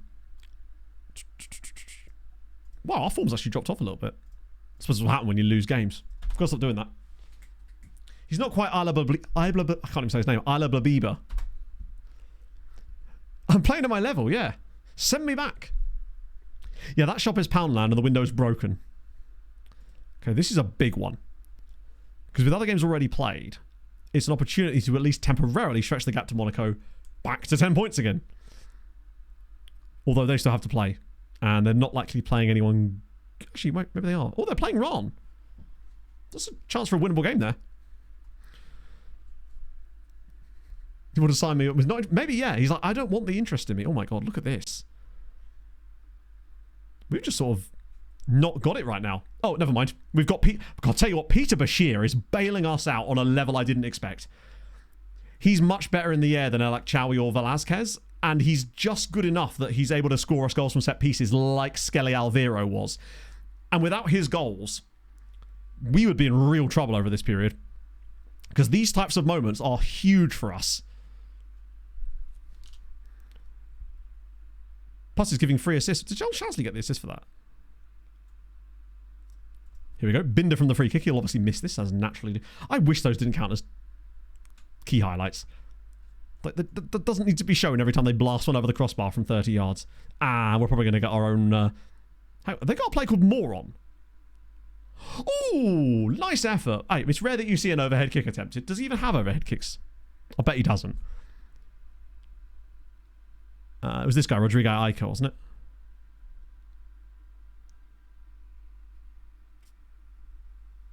Bloody hell. Oh, we don't know. Just can't open up here to see if he has likes overhead kicks. You almost only ever see them from set pieces. Or like second phases of set pieces. Shit, we've got Achimpong in their team. We're screwed. Oh, this is nice football. Oh, what a goal. Fair enough.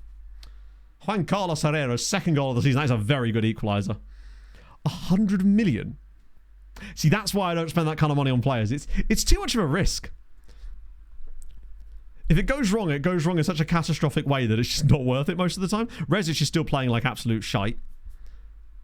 I think that part of the reason we're doing so poorly is because we've got nobody on that right wing doing anything useful for us, and it's basically stopping us from getting meaningful attacks going a lot of the time because he's just completely a non-issue in every single game.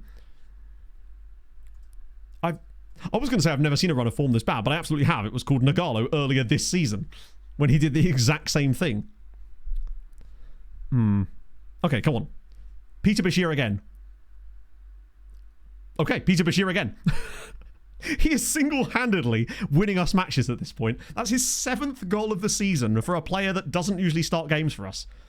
Alec Chow is going to have a difficulty getting back in the team at this rate once he's back fit again. Bring him on as a DM. Oh. We're so lucky to be 2-1 up here. Set piece FC. It's nice to be back and being set piece FC for once. We've not really made the most of set pieces since we joined Sochaux, really. It's not been an area that we've scored many goals from. Yeah, like we had that happen quite a lot with Skelly Alviro back when we were at other clubs, but we haven't really had a dominant set piece scorer since we moved to Sochaux. And I'm wondering if Bashir could be him. I'll whip it over the top. Somebody got to fire that ball long for somebody. We need a runner being made. Here we go. Right. We've got Anderson and the lads on the left-hand side. Ruggieri might finally do something. Oh. He might finally give the ball away immediately. Oh, my God. I thought Tristan was about to intercept that there. Big header. Right. Come on, Dennis. Now's your chance. You've got 3 players on you. That means there's got to be space for someone else. Let's get them in there. Here we go. Barnetche. And it is 3-1 at Semir Binder's 10th goal of the season. He's 19 years old, and he's got 10 goals this season for us. Very, very good. That means the combined for our central midfield role is 17 goals. Bauer's got 7, and he's got 10. Really, really good. Great from Tristan as well to actually be the playmaker this time. Dreadful defending from Nice. Perfect. Caleb Melville, thank you for the follow, friend. Hope you're well. The rest of the team actually did something there. We've looked a bit better now. Hey, look. It's the later part of the second half, and we're actually growing into a game. It's been a while since we've done that. I think Lille have already I think that game might have already finished, actually. I'm going to go with Olabi this time. The bench options are still a little bit limited, but we want to keep Binder fresh. The centre-backs are okay. Habila for Shazli, because we're defending a lead, and... yeah. He's getting nowhere near Bin. He could be... He's just so well-rounded. That is the thing with him. I mean, Ruggieri's had an absolute stinker. Closer to intake. Intake's most likely going to be the 9th of March. So we've got, I think, one more game in between, which is the Slavia game, I believe. Coming up midweek. Which I think is on the 7th, on the Thursday. And it should be the intake right after that. If it's the same day. Peter Bashir scored a hat-trick, chat. Well, sure, why not? We've had weird hat-tricks this season. I don't think Barnetche scored a hat-trick, neither has Nagalo, but don't worry, Herbert Bauer scored a hat-trick, and so has Peter Bashir. That wasn't even a header. ADKT12, thank you very much for the follow, and we've won 4-1. A hat-trick from Peter Bashir. Still only a 9.5. Good Christ. Very delicious, though. 2 assists for Anderson. Ruggieri was terrible, but I'm blaming it a bit on match fitness, but that is a really, really good result. I think Champions League does feel... If we're even semi-good for the rest of the season, Monaco would have to be incredibly good to overtake us. Because they're still going to have to play some tough games as well. Title? Probably not. But 3rd place is my target, I'd say. Because that'll get us guaranteed group stage next year, and it will save us a whole lot of hassle, and we won't have to play any extra games in July or August or whatever those games occur. I'm noticing the game is feeling a little bit sluggish, but like I'm not freezing or anything, and we're not dropping frames or anything, but the game feels a little bit laggy, just slow to do things. So I might just check the memory, because I'm worried that FM might be having a cheeky little memory leak and might need restarting. Just had a theory. Let me just see what the memory's looking like. Yep, that's what it is. For sure. Yeah, Resi should just stinking the place up. So once this saves, I might have to restart the game. Because it's leaking. It's doing a cheeky little memory leak. 97% RAM usage all of a sudden. That's fine. As long as it saves here, we should be okay. It's those leaks again. There we go. Sochaux, it's been fun to come here, basically, to bring them to the top flight. And good stuff is happening here, too. I love that Khan, an 8th in the league with a -12 goal difference. No. No. I'm not accepting it. We just need to get off of this screen now. At the very least, the game is saved. So if I did have to just Alt F4 it, it probably would be okay, but I don't like doing that. There we go. Time for FM26, not a chance in hell. Not with the tax bill I just had to pay. No way. My plan is probably get a month or so in, try to get some income from that going, and then maybe get one where I'm paying in like installments for it. That's the only way I'm going to be able to do it, basically. Right, let me just save it again there quickly, and I might have to restart FM.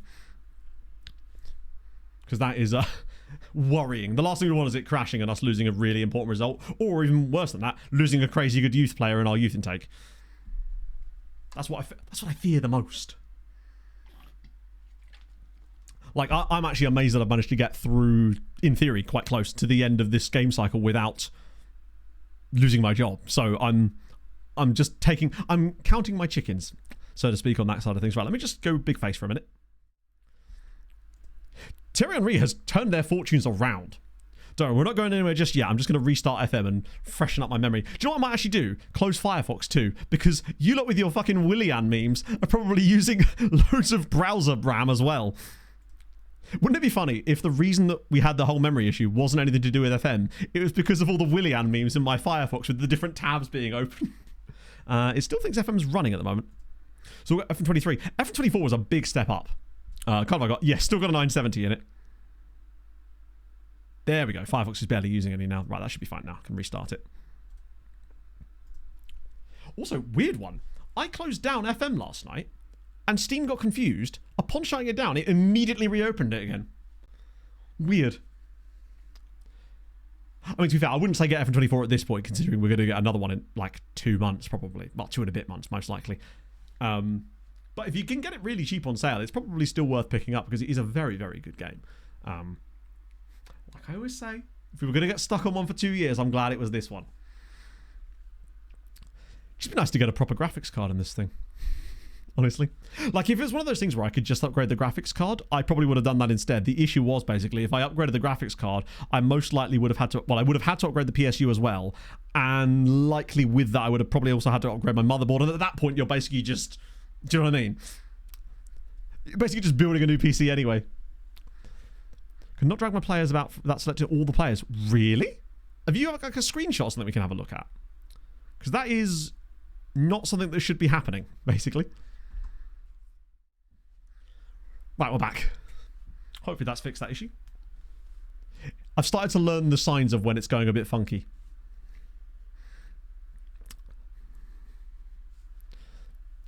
Always another bottleneck, yeah, exactly. Because the PSU on this is fine for the things I have in it, but it didn't have a lot of ceiling in terms of graphics card upgrades. And I'm not sure the motherboard would have been great for it either. So it's probably just going to be a case of just build another one. Thankfully, it's an expense. But the thing about expenses is you still have to actually like buy them in the first place. Oh, we've actually got 2 more games.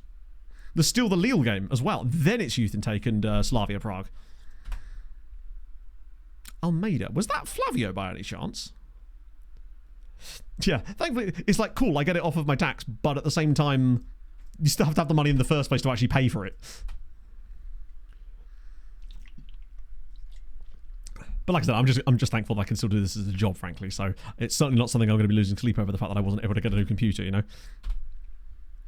What about the fatherboard? The fatherboard is not present, sadly. He's a deadbeat. Useless. It is pretty... God, imagine how long this season would have taken us to get through, though, if we were still playing with the number of leagues we had switched on last season. Because, I mean, I don't know how many games we've played today because of the yapping, but it feels like it's still been quite a lot. A farterboard, that's pretty much what I've got right now, honestly. Nah, I mean, I shit on it, but actually, the stuff in this was pretty solid for when I built this in 2019, other than the graphics card, obviously. Like, the specs were really, really tasty for the time, and honestly, the processor's still really decent. Could do with more RAM, but the processor's a really solid processor. Everything else is fine. Like, the motherboard's decent. I've never had any massive issues with it either. Other than that time when I tried to add more RAM to it and it didn't post, and I suspect that was more likely that I had faulty RAM sticks. J-Wing, thank you for the follow. Marseille 3... See, oh, we'd have played Lorient. Oh, that's really annoying. If we'd have actually beaten Marseille in the Cup, we'd have had to play Lorient. Finally got a lower league one. Exactly. I'd have just downloaded some more. Or stole it. I'd have downloaded it from Pirate Bay. The new FM, no. That was the plan, but it's simply not possible. I'll probably wait a little bit, try to build some funds, and then try to get one where I can pay monthly or something. So at the very least, I can sort of... It's because these are quite large lump sums, basically. And frankly, it shouldn't be too bad because the specs, I suspect, will be similar to the ones they released for FM25 anyway. And it wasn't like it was going to be crazy high spec. 2D mode? A small boost for PC fun so you're not stuck playing in 2D Thank mode you, Backbus. in That is very kind of you. FM26. The Klarna... No, that's the thing, really. You joke, but almost exactly something like that is probably going to end up happen. Provided I can get something on 0% finance, it should be okay.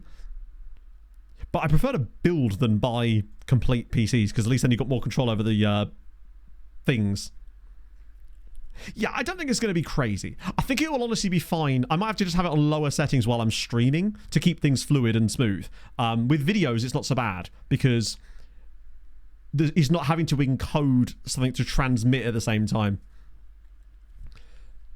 Kind of long in the tooth. Yeah, I mean, like, this one's lasted 6 years, which is pretty good. Oh, PC building's really fun. Kind of stressful the first time you do it, though, I've got to say. Like, trying to avoid not busting anything on the most expensive part of the PC, the processor, was a bit stressful, but we got it in all right. And that's the main thing. Oh, wrong one. I was about to just scout again all the guys that we already have full knowledge of. Is that a Curacao guy? Oh, it's Aruba. Even better. One of these days I'm going to get full knowledge of Trevor Williams. It just isn't the day. Yeah, I mean, obviously I don't like paying for things on finance, but if I can get it on 0% finance, then I'm willing to sort of do that, because the way I look at it is it will be... Wait. There's another one. He's nowhere near as good as the other guy. They are, yeah. They're a lot more modular than they used to be, and a lot more... The guy, like the guides you can get online as well. Like, I pretty much had all the parts that were used in an exact guide I just happened to be following, and I hadn't seen the guide video until I'd already bought the parts. I just bought exactly what was good for price per performance at the time. Although I think I upgraded a little bit on the processor, because there was one processor particularly, there was an AMD one at the time that was just like in every single build, but I got one that was slightly better than that because I figured I'd need it for the video rendering, and it really did help. Actually, you know what? For the time being, hang on, what's that guy's name? Oh, Hans Peter Schegg, yeah. I'm just going to send these guys around again. That way we can progress to youth intake and stuff. That way we're not missing these guys, but we can assess these guys when we've got more time. How many games have we actually played today? So it was like 1, 2, 3, 4, 5, 6, 7, 8, 9, 10. We're still on 10 games, and we've got to do 2 more. Having about 6. Oh, yeah, because you can get better deals as well. Yeah, I haven't got round to the idea of doing a water-cooled one just yet. This is just lots of fans. But it would be quite useful in a situation like this, because it is so hot in this room that these fans are just going to be blowing hot air at it. I don't know what my CPU temps are right now. This CPU does tend to run a little bit hot anyway. Oh god, who's going to be mentored into something good right now? Gets forward whenever possible. Don't hate it. I love being told that about Karapchaya every single year. Or month. In fact, hang on. Is that a Romanian Player of the Month award that they do? That's so strange.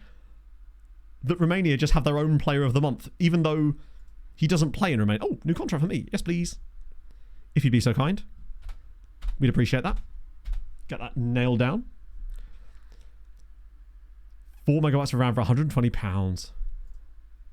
See, my dad was always into PCs, but as far as I know, he never actually built one. Like, in the same way that... I guess it's a lot easier now, because everything is just not fully modular, but as close to it as you're going to get. Oh, if Nice could take some points off PSG, though, that would be tasty. Hang on, are we officially now... Or have Monaco not played? No, we are officially now... Oh, no, it's still 7 points. Christ on a bike. Still 7 points clear, but that's all right. Where are we expecting... Plus 17. We've had some people this season that have overperformed like crazy. Who's the most? Barnetche's overperformed by 6. Bashir has overperformed by nearly 6. Nagalo by 5. Bauer by 3. Anyone underperforming? Velazquez, but I'm not super fussed about that. Morel probably could have done with a few more goals, but that's all right. Nagalo should be back soon. He's nearly capable of being on the bench. So I think he'll be back for Slavia. Like, I won't risk him against Lille here, because the last thing we need is him getting more injured. Although I will put Karapici on the bench in this game. Feel free to spam me now so I don't forget. Someone will put something in chat and I'll start talking about that and forget entirely. Oh, I didn't look at Comrades thing. Speaking of that, Adam Cooper's got some coaching licenses now. Just quickly show him as well. He's got some work to do.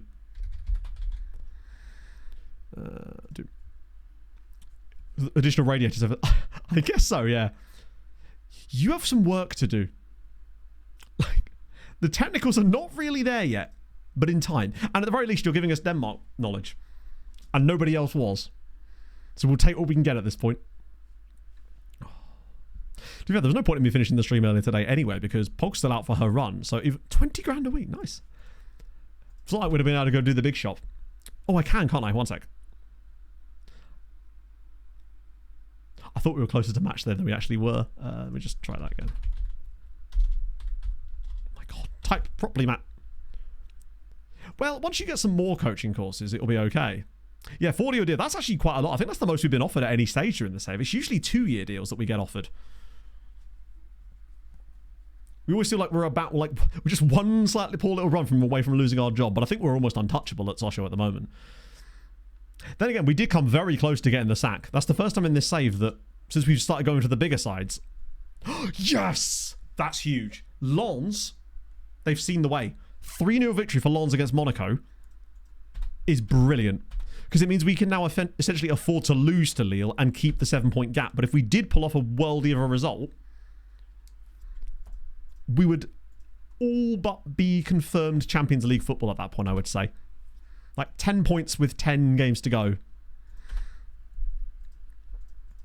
Poachable territory, true. Like, we were offered a load of national team jobs in the summer, because obviously after the major tournaments, you get that rife of them. I always find it weird that you don't have to interview for national team jobs. Oh, we fulfilled the promise. Tremendous. So I don't think we have any outstanding promises, do we? Nope. Look at me, fulfilling players' promises. I'm a new man, chat. Barca's, yeah, we're right, we did get offered the Barca job, didn't we? God, look at Rezic. 6.2 average rating in the last 5 games. If we had anyone who I felt confident playing in there, I would start them instead, but Nagalo still isn't fit yet. So he's just going to have to start again. I don't want to put Smates in there, and Ualabi has done nothing to show me anything either. There's only one man for the job, and it is Nagalo. Right, where's Karapici gone? Did I not move him up? One sec, chat. I swear I moved him up. Unless he's injured or something. Hang on, let me just make sure that he's not...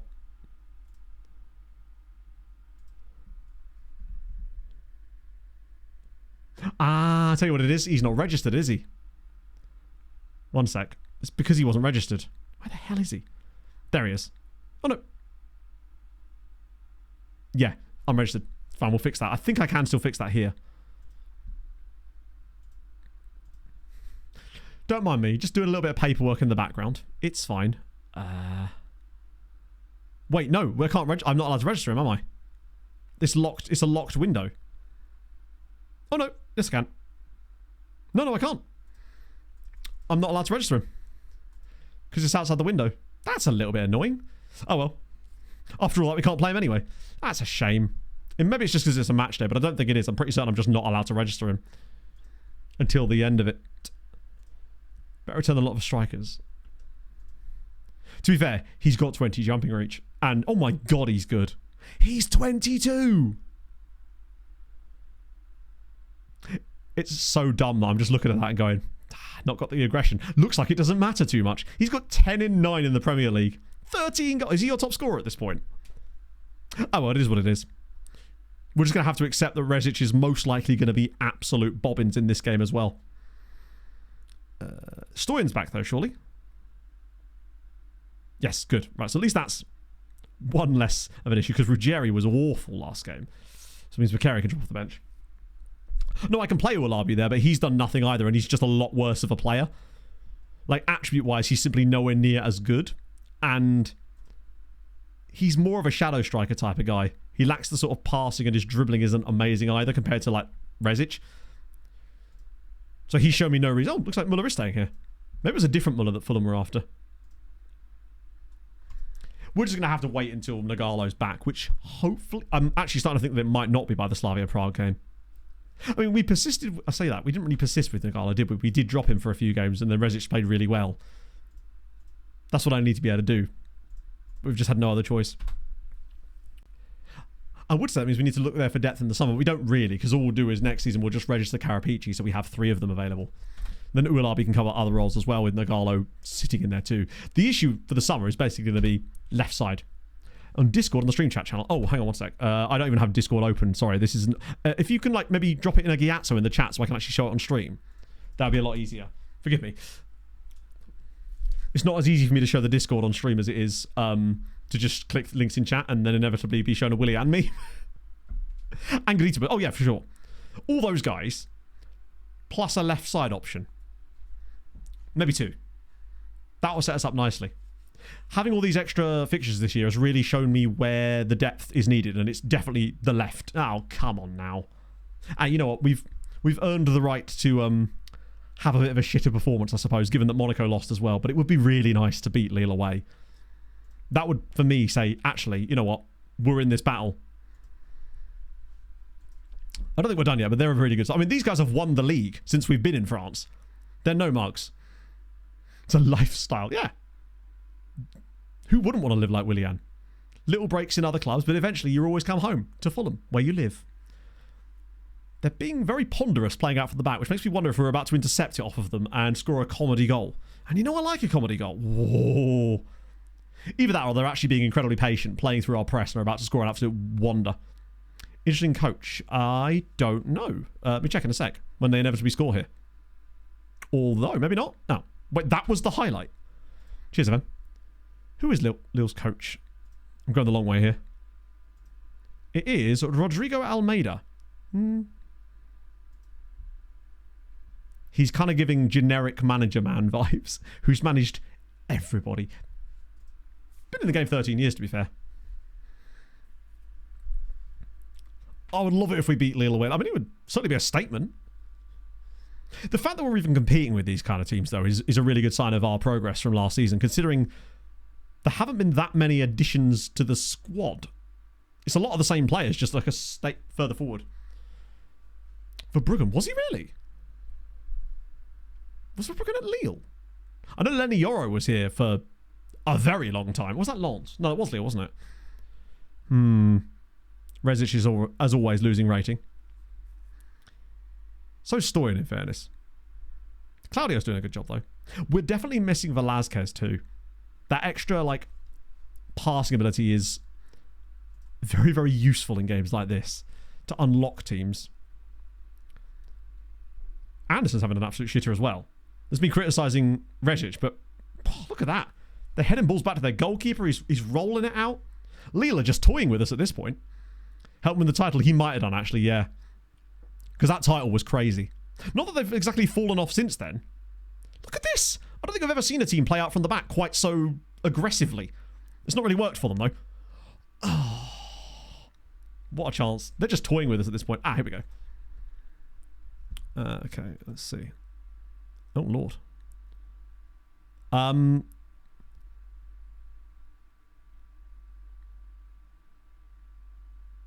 So, I think the biggest issue is you need to click on the player's name and drag it rather than just dragging a random part of the screen. Because if you, for example... Oh, wait, we equalised? Chat, we've equalised. And look who it is. It's Peter Bashir. Still doesn't work. Oh, in that case, I don't know then. Because in theory, if I, for example... Well, that does work, actually. Huh. Yeah, then in that case, I don't know. I'm sorry, I'm not familiar with that skin either. So it could be that, but it's unlikely that if it was working before. Peter Bashir scored again.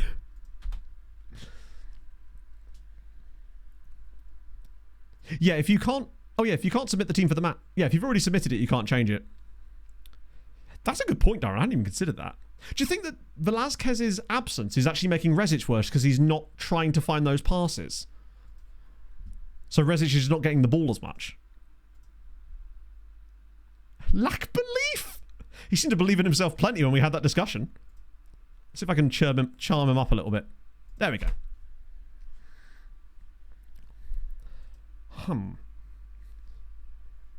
Has Benache actually scored our last 4 goals in the league? Because he must be verging on top scorer at this point, right? Bonnet. Honestly, if we do anything except lose here, we're in golden territory. Stuck on the submission squad. So it's finished the game. You haven't by any chance backed out of... Oh, for God's sake. It's playing the hits today. Backed out of the match before continuing on the final processing screen, because that can happen too. I believe it can soft lock there if you don't go to the end of the match screen and you click a player or a club and don't go back to that screen. I'll show you at the end of the match. Right, changes. Tristan's been dreadful, man. That's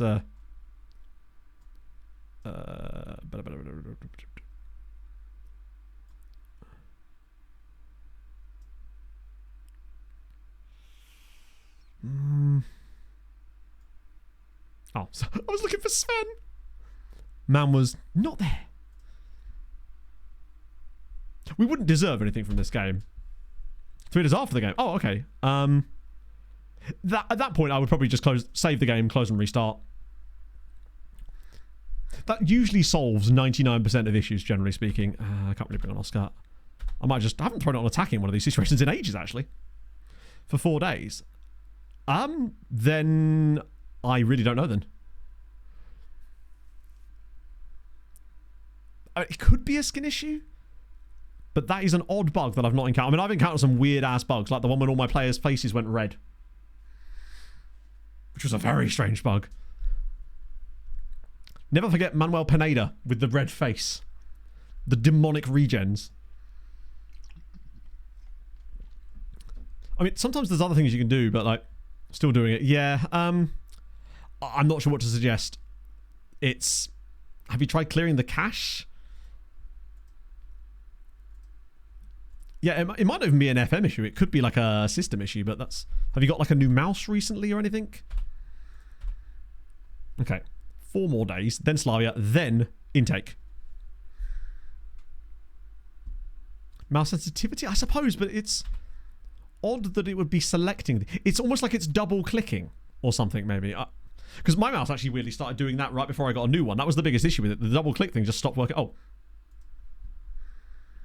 Oh, yeah, he's an incredibly, well, he's a little bit lacking on the tent poles, but he's still a solid, he's solid. Really good heading, actually. That's weird. His heading's really good for a player that has no ability to jump and therefore will never win a header anyway. Round 1 again. Okay, so we stay 7 points above them, unfortunately. Like sticky keys. Oh, okay.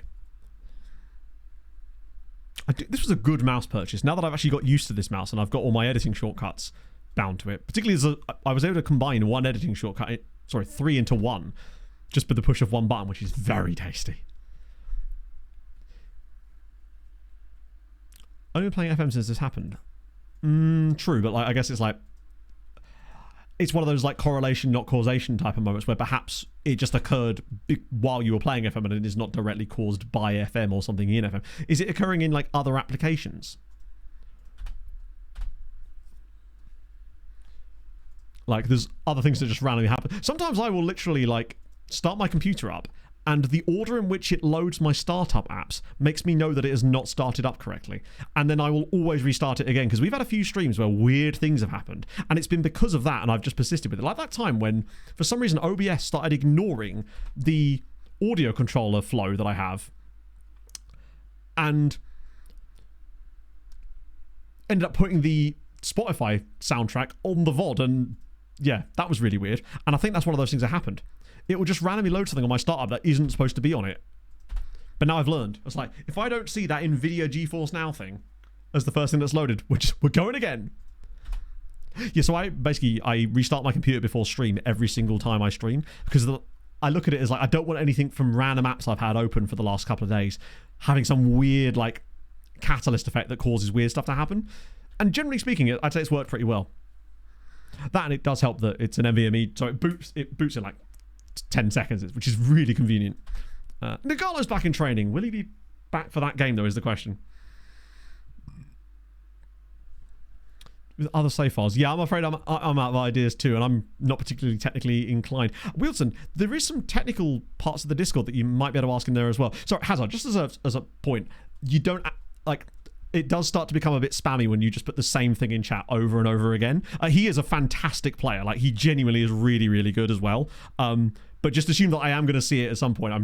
It just sort of spams the chat a little bit with stuff like that, with links all the time. God, he's really good. Plateau. Yes, we do like a bit of Plateau. Haven't had any good players from them in this save yet, but time will tell. No worries, man. FM exists. I don't think FM has those settings, right? As far as I know, God, Anderson's tired as hell, but we've got no choice but to play him, do we? Not even a Willian link, I know. If you're going to spam me, do it with Willian. Is he available? I mean, he's available off the bench. Actually, wait, is Carapici available for this game? No, because I wouldn't have registered him in the squad, would I? Shit. I was wondering if he might count as under 19, but he's not been at the club long enough. Anything with drivers? I doubt it would be. And if it was, it would be the mouse drivers, presumably, right? Who do I even take off the bench here? I guess if I'm going to take... Yeah, I suppose it would do Ulabi, wouldn't it? Yeah, have a look. Do you mean... Yeah, considering I shut all of my Firefox tabs. Yeah, that is a frustrating situation, but I don't have an obvious answer for you. Is Velasquez?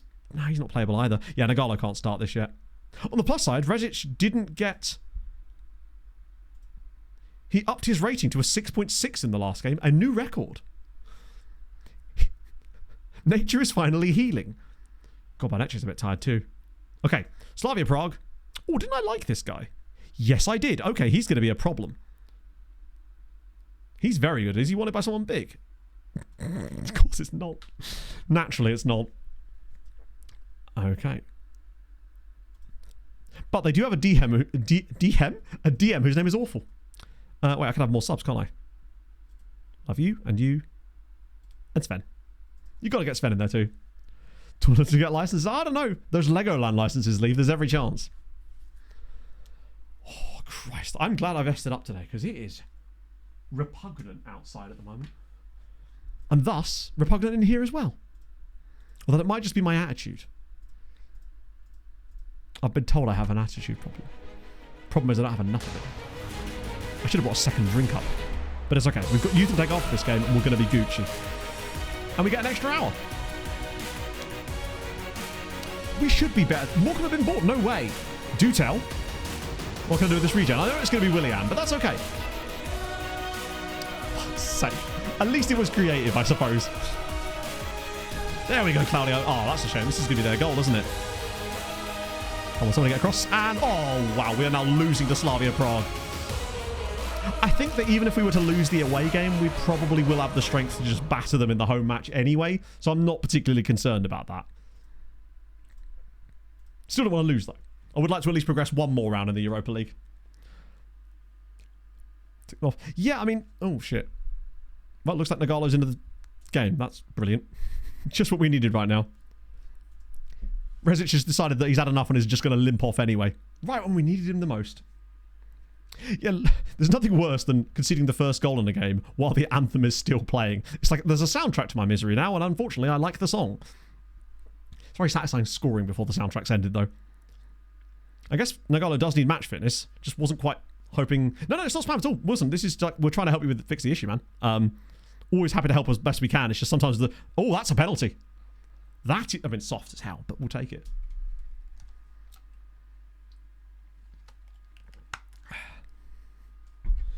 Like, we're always trying to help as best we can.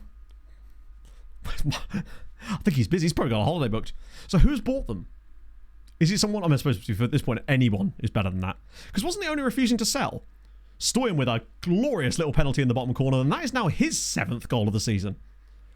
Was it I said that we were going to get 5 different double-digit scorers? Didn't think Stoyan would be one of them, but I do think Peter Bashir very much could be.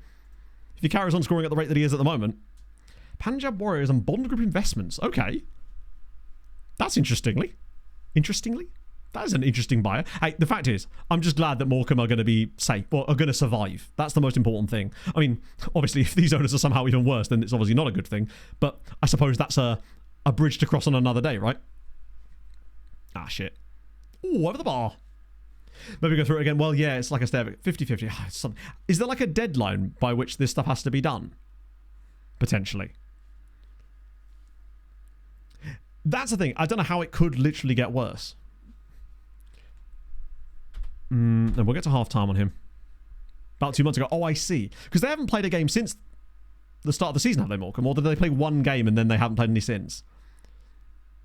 Oh my god, I thought Peter was about to score again. Oh, so close. Previously wasn't... But why would you not sell the club if you don't want it and it's going to go to the wall if you don't? What incentive is there not to sell the club? Or is it just because he's a massive piece of shit? Which I realise is not a loose term with football club owners. Ooh, are we going to get a second goal straight from a kickoff? Don't type in it. If he falls his deck a bit. Oh, I see. Right, yeah. I see. Oh, that's a naughty tackle on Shasley there. Right, this should be enough for us to go and turn this into a comfortable win, which will hopefully allow us to rest players for the second leg. Mate, do you want to run any faster over the dead ball? Might actually get Ruggieri on now. You could have been killed, yeah. 1-1-4-2. You're probably right, actually. Now, I think that there's a quality gap that's enough, especially now with 10 men, that we should be able to get at least one more goal. But then, as you say, full-time 1-0. Oh, yeah, no, yeah. If we're finishing like that, that's exactly what's going to happen, isn't it? Now that I've seen that, I've changed my mind. We are very much not going to score any goals. Okay.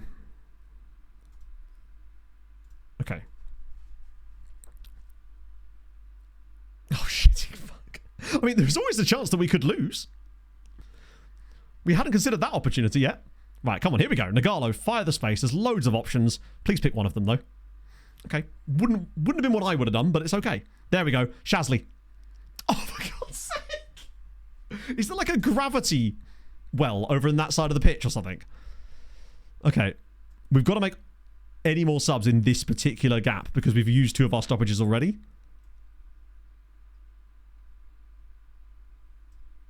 you know what? I'm risking it. I'm risking the 5th sub here. Let's go. Because I wouldn't be able to use the 5th sub anyway, so I might as well use it here.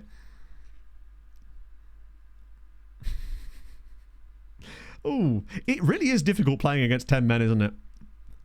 Particularly when the game is not... If you're already winning, then it's fine. But if you're playing against 10 men and they are either winning or drawing, it's nigh on impossible to score against them. But if you go down to 10 men, oh yes, get ready for goals. Bauer's going to draw that over the bar. There is someone in the crowd over there that is doing something that is pulling the ball that direction. Because every single chance and shot we've had has gone in exactly that place. I was kind of hoping we could score 3 or 4 second half goals. Muller them off the pitch. Right, here we go. Peter Bashir. I'm calling it now. Stoyan, Bashir, Prophet. He's been the hero lately, and I can see him doing it again. I mean... Don't know if that needed help, Felix, but sure. Now that's theft. I've just witnessed a theft. Like, that's definitely bouncing in, isn't it? Because that hits the other post and... maybe not, actually. We've got the winner, though, which is the crucial thing. That's going to up the XG a little bit. Yeah, just a little. Lovely stuff. He's David Nugented him on the line. We still probably should have scored more, but we at least got the win, which is good for the coefficient. That's a good point. He's still aiming for the left-hand side. Imagine if he'd missed. Do you remember that clip that went around a few years ago of that happening, I think in like a college US game, where the ball is crossed to a guy in the box and it's already going in, because he's already gone around the goalie, and the guy tries to take it off the line and whack it in, but he actually ends up putting it wide. I think I might have sold him on the spot if he'd done that. City are 2-0 down. And, oh, this guy's really good, isn't he? Yeah. God, I wish we'd been able to sign him. Late corner, yeah. Okay, great. Habida's making progress. Good to see, bud. And Nagalo actually got through the second half of that game without being injured. He's now absolutely dead on his feet. But he'll be fine. He can play the next... not this... Shines. I mean, did he shine? Would we say that he shone in that game? That's almost like Obama putting the medal on himself meme. Red card controversy. Nothing about that was controversial in any way. So then, chat. Intakes probably coming on the 9th. What do you reckon? No, we're not going to the next gen today. That'll be next stream. Along with the rest of the season, probably. Because, yeah. I still think 5-star intake, best player will have... No, I'm going to say it. We're going to have 5-star. Our best player is going to be 5-star potential. Prediction was 5-star or 4.5 with 2 A-rated fullbacks and a number 10. That was the prediction. Watch the intake not come until like after the next game. So we actually have to do another game. Well, I'm certainly not going to have to progress much from after stream. Okay, Jelena. I feel like there was ever a chance for us to get one that's going to be a 5-star. It's this year because we've got maxed out youth recruitment and junior coaching. And our squad still isn't like elite yet. So the players are going to look better by comparison. Van Aanholt, yeah, he's been cutting about. Ooh, hello. I think if PSG win this, it could be quite good for us. 4-star PA would not be bad. Oh, okay. Didn't know they had hands. It does feel like we're ready for disappointment, but I got to believe, right? They are, generally speaking, they're off. Usually they're off about the ratings of the players, not always the positions, but come on. Intake, please. It was the 9th of March last year. And we've moved... Well, it was the 9th of March for the other teams. We've moved up. Quality should be... I mean, we've had somewhere the quality's dropped off, but usually that's because we're really good. Tomorrow... To be fair, if it is tomorrow, that's fine, because it should still be before the match. I don't think it's likely to be any later than that. Things might have... Maybe there was a leap year or something, so it shifted a day. Because last year, ours was, I think, the 10th or the 11th. Gangol, anything good for us there? Monaco draw again. Oh, this is beautiful. In fact, Monaco are no longer even the threat. The threat now comes from Lens. They've come out of nowhere. Yeah, it looks like it is going to be the 10th of March. Squad's got better. Exactly, yeah. But I still think like this is the year where our squad is still... Oh, here we go. Must be in here. There we go. Right. Come on. Friendlies are cancelled. Come on. Give me that 5-star youth intake.